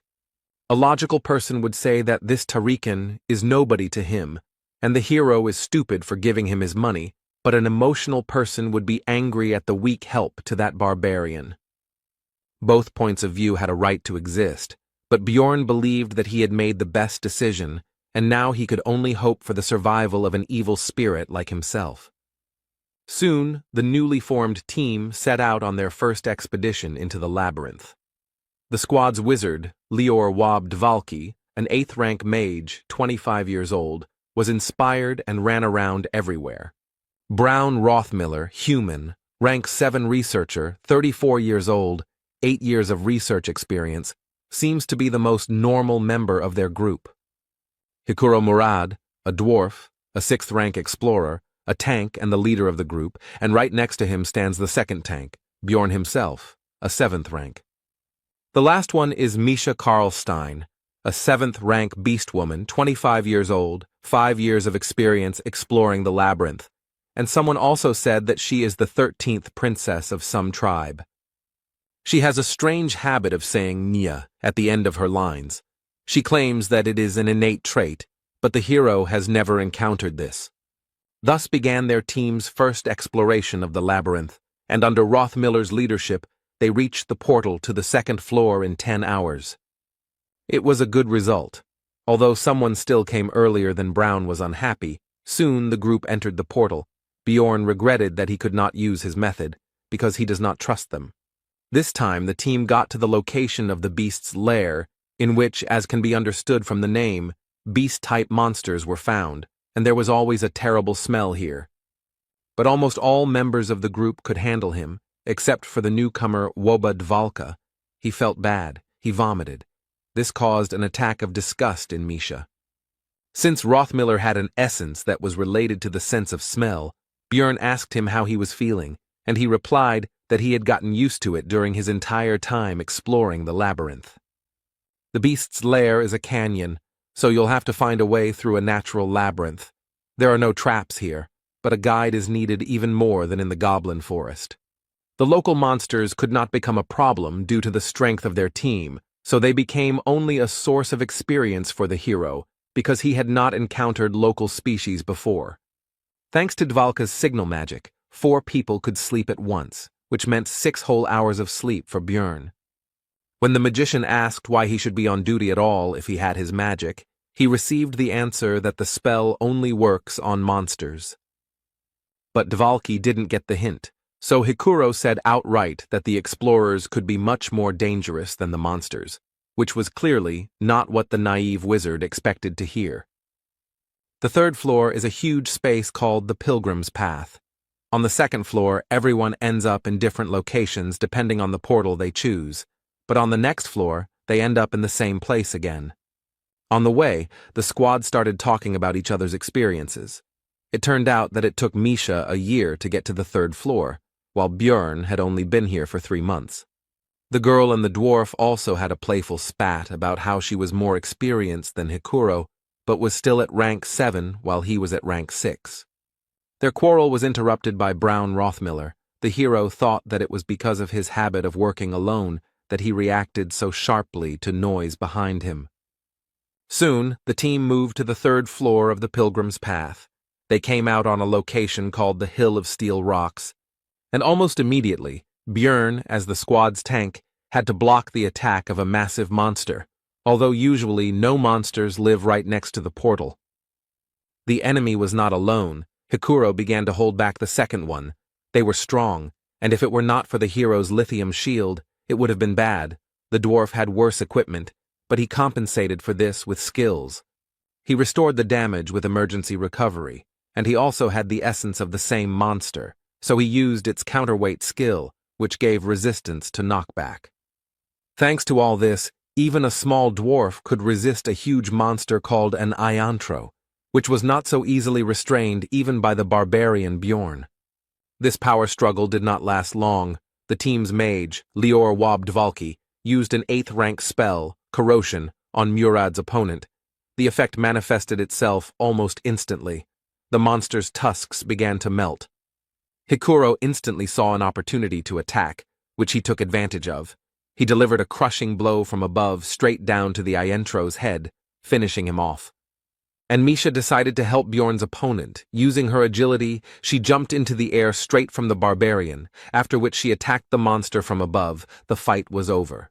It was suspicious to meet monsters right next to the portal, so the hero asked Brown to check the area for people nearby. Then Rothmiller used his heat search skill. No one was found, but he informed Bjorn that their scent was still strong. They were a maximum of 2 minutes away from here. Then the barbarian assumed that these people were watching the fight, and then left. When Hikuro asked if this was a staged attack, Rothmiller replied that they were not specifically interested in their group, as luring monsters to the portal was a common tactic among marauders. Misha Karlstein suggested catching them and beating the crap out of them. Besides, they could give a good reward for them, as well as for the equipment of the scoundrels. The group continued their discussion, also considering the murder option, and listening to all this, Dvalki began to understand that this was not a fairy tale or an interesting adventure, but a harsh reality. The team continued on their way, talking about what had happened along the way. In particular, the conversation turned to the fact that there were not many opportunities to encounter marauders, which surprised Björn. The hero immediately asked about this, and it turned out that, for example, Misha met with them 8 times in 5 years, while the barbarian met them 5 times in 3 months. To this, the rest of the group could only say that Björn seemed to have no luck at all, and the dwarf said that 150 years ago, the situation was very bad, but lately the number of marauders has been less. Soon the squad decided to set up camp. It was not a very convenient place, but it was on the border of the location, where there were fewer monsters, which was more important. At the halt, Hikuro decided to inquire about Dvalka's condition, because he looked so-so, and at some point he stopped talking much, although before he never closed his mouth. Then the wizard replied that his fantasies of adventure had been destroyed. Perhaps he would be called naive, but the fact that researchers kill their colleagues in pursuit of money cannot be called a fairy tale. Dvalki continued by saying that in that case, he would sooner or later have to kill a person, so he had been preparing himself for this all the way. Then Björn asked about his success in this matter. The magician replied that he was ready, but was not sure that he would really be able to do it. When the time came, the hero noticed that the magician was full of confusion and fear, had determination without self-confidence. Björn decided that this was much better than people who acted confidently and then started to cry and wail when faced with death. Brown said it was important not to overestimate his strengths, and it was good that Wob seemed to understand everything, but now he asked the team to give him some time. He wants to show something. The group climbed to a higher ground and were treated to a beautiful sight, and Rothmiller reported that no one knew the nature of this magical phenomenon. But the reasons were not so important when you saw something like this. Soon the light disappeared, and the labyrinth was filled with the usual darkness. Everyone went to bed, but Bjorn remained at his post. But Dvalki also did not fall asleep soon. It seemed he was thinking about everything that had happened during this time. The next day, the hero analyzed his development. The amount of experience earned was about 50. 150 were needed to reach level 4. It would take a lot of time, but there was no rush, because there was another slot for essence. The barbarians' thoughts were interrupted by Brown Rothmiller, who said that they had reached their destination, and that the orc settlement began here. This is the area with the most monsters on the 3rd floor. All of them are rank 8 and above, making it the 2nd most difficult area on the level, but if the party isn't going to the 4th floor, this is a good place to hunt. The squad leader, Hikuro Murad, said that this was the best place for the team members to get to know each other, and only then would they decide what to do next. Soon after these words, the first detachment of greenskins appeared nearby, and the explorers prepared for their first, more or less serious battle. The fight began with Wob casting the 8th tier spell Ice Spear. He and Brown Rothmiller would deal damage from a distance. Meanwhile, the squad's tank, the hero himself and Hikuro Murad, will hold back the monsters and protect the rest of the team.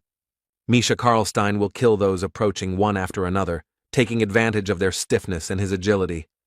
In the back rows of the greenskins was their shaman, who no one could get close to, so he was able to begin working his magic. It was the rage skill. He cast it on a simple orc warrior, and now his resistance to physical attacks is tripled for 10 seconds. Taking advantage of its temporary advantage, the monster broke through the tanks and decided to attack the back row of fighters. No one had time to stop him, and they couldn't hit him because of the buff. But the long-range fighters weren't that defenseless, or rather, Rothmiller wasn't that defenseless, so he took out a small shield, which he used to block Dvalka's attack. The orc was unable to develop his attack and properly use the opportunity. 10 seconds had already passed, and Misha could have killed the greenskin. Soon, almost all the enemies were defeated, and the last of them, the orc shaman, lost his head from a crushing blow from the barbarian's mace. The battle was over, so the team began to rejoice and share their impressions with each other. The hero was thinking that the battle had taken 8 minutes. They were lacking damage, so it was slow, but expected, because the squad had 2 tanks and a scout who did not have much power, not fast, but stable. After that, the explorers continued to walk through the monster settlement and fight. The closer to the center, the more monsters they encountered along the way. Once they even met a great 7th-rank orc warrior, whom they managed to defeat without any particular problems. But the calm and simple hunt could not last long. Right in front of the squad, a powerful explosion of some high-ranking fire spell thundered. And after that, the unknown wizard said that the orc settlement was the territory of the Zarvi clan, so they should leave this place. Dungeon and Stone is a single-player game, but it had a lot of content restrictions. For example, at first you were forbidden to move freely around the map, but if you create a clan, you can take territories for yourself. Of course, this requires a lot of people, so they only do this for the sake of rare mobs and bosses. But why then capture the zone on the 3rd floor? The hero wondered. Hikuro Murad, the leader of the squad, asked about the reason for their presence here, since their clan was active from the 6th floor, but the magician was not going to explain anything, which he said. Then the dwarf said that he knew about the granting of territories to clans for their merits, but he had not heard that this place belonged to Zarvi. Whether it was the responsibility of the team leader or the famous stubbornness of the dwarves, it doesn't matter, but he decided to take the hard way. While the two were arguing, Misha, for some reason, tried to hide behind the barbarian's broad back. But it was pointless. The beast man, who had been standing next to the magician all this time, turned his attention to her and asked if she was stupid, at which the cat came out of her hiding place and said his name, Talon Orifring. The guy demanded that they not call him that outside, and the wizard said that since she was his sister, an exception could be made for her. But Talon refused, saying that he couldn't explain, but it was a family problem, so his father wouldn't mind. The magician agreed, but said that he could at least explain the reason why she was being driven away from here. It turned out that they urgently needed the essence of the great orc warrior for internal clan reasons, and if everything went well, then next time this zone would be free, so they would be grateful if they left. And he continued that there would be no monsters left anyway, so it would be better for their team to leave, but the hero understood that if this requirement was not met, the clan would use force. In the labyrinth, the rules are written by the strong, so it's best not to forget about it. So as not to do stupid things, Bjorn understands that the dwarf wants the best for the squad, but you need to know your place and leave while you're alive. Unexpectedly, Lior Wab Dvalki stepped forward, saying that he would sort it out, introduced himself, and tried to establish a dialogue between himself and the clan mage, as if between colleagues. But nothing came of it.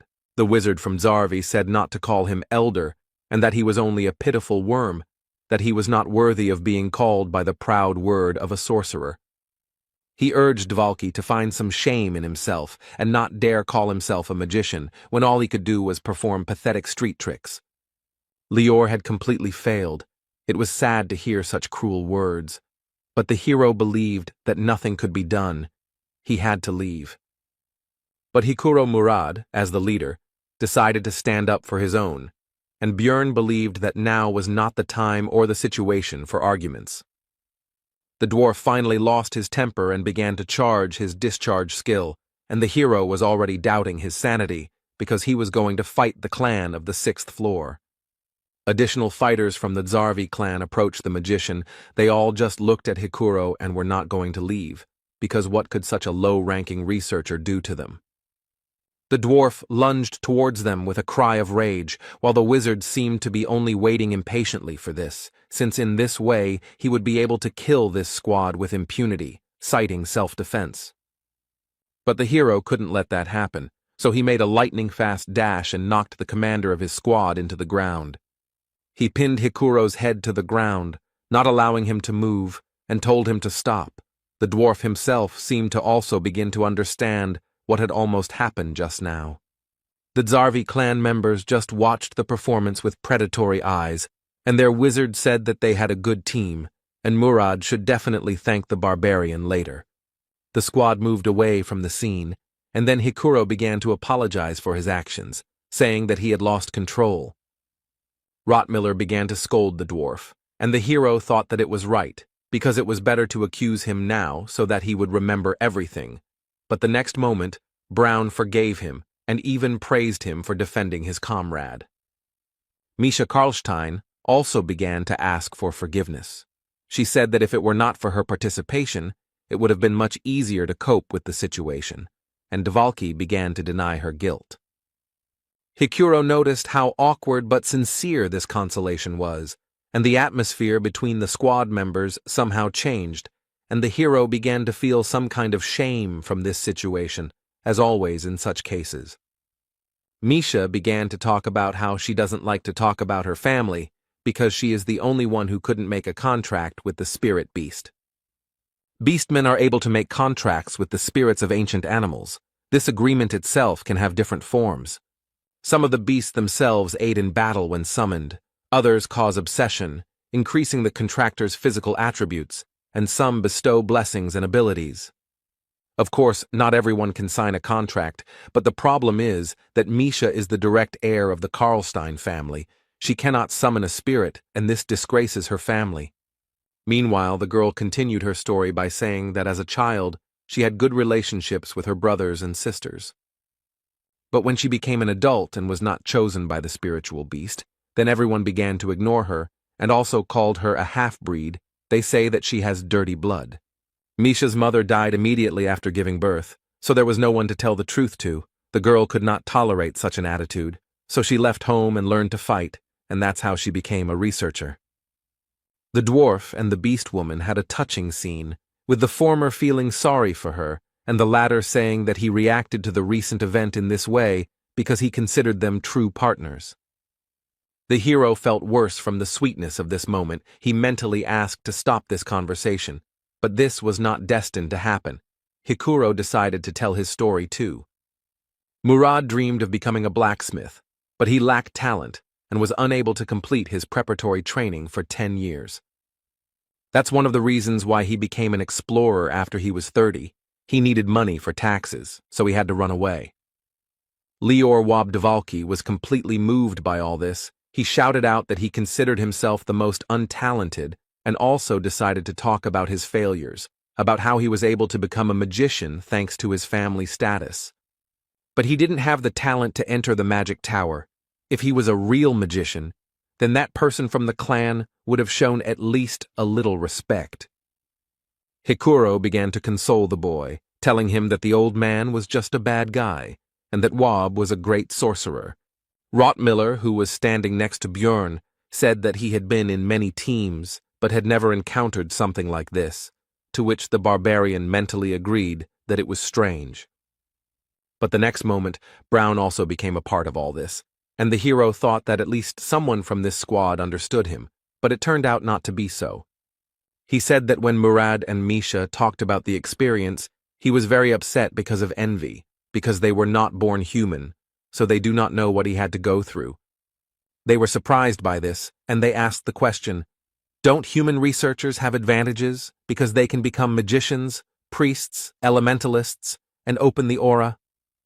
The hero mentally noted that this was only available to the talented, but he remained silent, while Hikuro laughed and noted that it turned out that they had a team of losers, and if so, they would cover for each other's shortcomings. There was harmony between the squad members. Everyone encouraged others. Dvalki promised to do everything possible to be useful. Misha encouraged everyone to try, and Murad expressed hope for long-term cooperation. They all laid out their problems and supported each other, and now all eyes turned to the hero. Now it was his turn.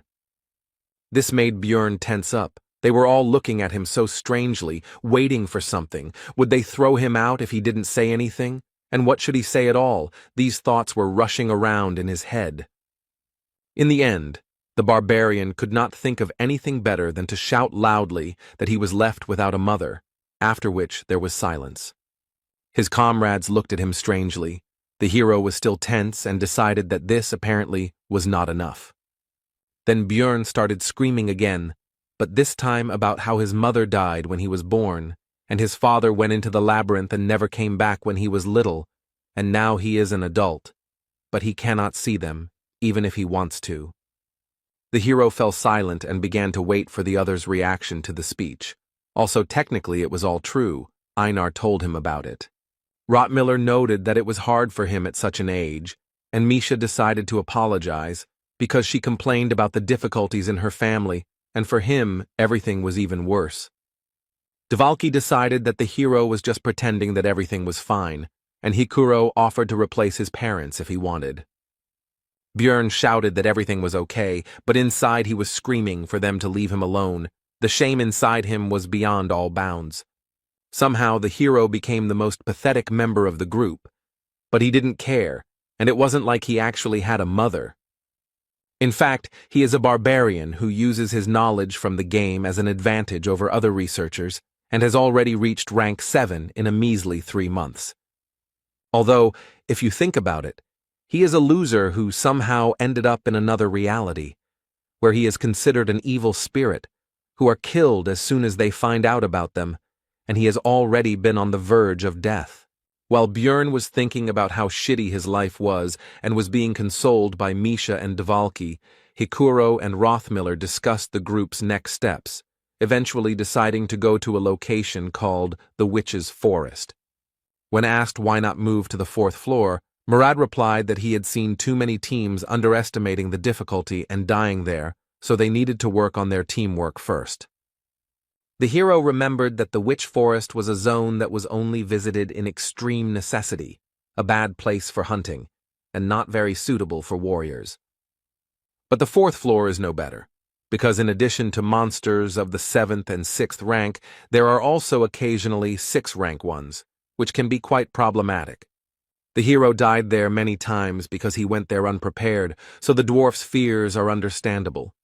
But despite this, Björn still approached the squad members with a proposal to go to the 4th floor, because Hikuro and he are pretty strong tanks, so if something happens, they can provide an opportunity for escape. He wouldn't even have to run away with the vampire essence, the hero thought. And they also had a mage and 2 experienced researchers in their squad, although the damage would be small, which would make the hunt slow, but they should be able to overcome the floor. Misha told Dvalki that Björn was saying the right things, but she was worried because he was a barbarian, but even a broken clock shows the right time twice a day, so she might as well listen. The hero didn't say anything, but he got angry because he could hear them perfectly well, and in the meantime, the dwarf suggested holding a vote. As a result, their pathetic team decided to go to the 4th floor. They had a long way to go. 3 days had passed since entering the labyrinth. Rothmiller was once again choosing a place to stop.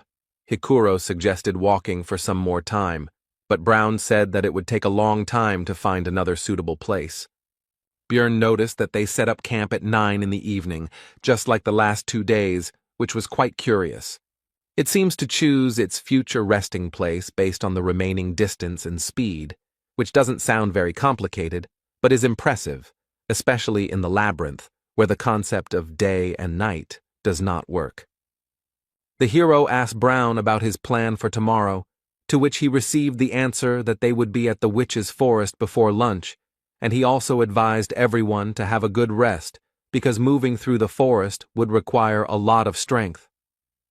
Björn thought that Rothmiller didn't even think about the answer. He was just a walking GPS navigator, but he didn't expect anything else from the veteran researcher. In the middle of the night, Brown woke up the barbarian. Although it was not his turn, the hero, seeing the tension of his comrade, asked whether they were people or monsters, to which he received the answer that both. The sounds were like those being pursued. Rothmiller recalled the attack at the exit from the portal. Björn replied that the guide said that it looked like a trap for those who escaped. Brown confirmed this and said that he smelled the same scent as then, and their conversation also woke up Hikuro, who became tense from this news. It seems that for some reason they were specifically targeting them, and now they decided to deceive them by pretending to be people in trouble. In this situation, Björn decided to take advantage of the opportunity and ask the others not to interfere. Soon, 3 explorers appeared from behind the trees, screaming for help, but the barbarian stopped them with the words that if they approached, he would break their skulls. Orcs appeared behind the night visitors, and they themselves began to talk about the fact that the rest of their team had died, and also promised to reward them for their help. Bjorn demanded that they first put their weapons on the ground, but the adventurers were unwilling to do so, arguing that there were monsters right behind them. The orcs themselves were in no hurry, but simply watched and, it seemed, tried to understand whether the researchers had united into one group, but the hero decided that it was even better that way. The next moment, the barbarian threateningly announced that the choice was theirs: either throw down their weapons or get out of here straight into the clutches of the monsters. The researchers nevertheless decided to agree, and threw down their weapons. Then Bjorn asked Rothmiller to collect it all. After this, the orcs turned around and hurried back into the forest. It seems they are retreating because they do not want to attack a large group, cunning monsters. The woman began to thank for the help and also introduced herself. Her name is Eliza. Also, her clothes were damaged, especially the bottom. The dwarf, due to his short stature, had a better view, and he was distracted by the girl's appearance, which irritated the barbarian. The others also decided to introduce themselves. One is called Irida Tyson, and the other is called Hans Argoth. The hero asked the latter again, because he remembered the first marauder he had met, who was also the first person he had killed, which was an interesting coincidence. Argot replied that it was a fairly common name, and also asked if he knew the other Hans. Bjorn answered in the affirmative, and mentally added that he was already a corpse, so the acquaintance was very conditional. Eliza, meanwhile, even shed a tear, and also said that their meeting was probably the protection of the goddess Ritlas, which surprised Rothmiller, and he asked if she was a priestess.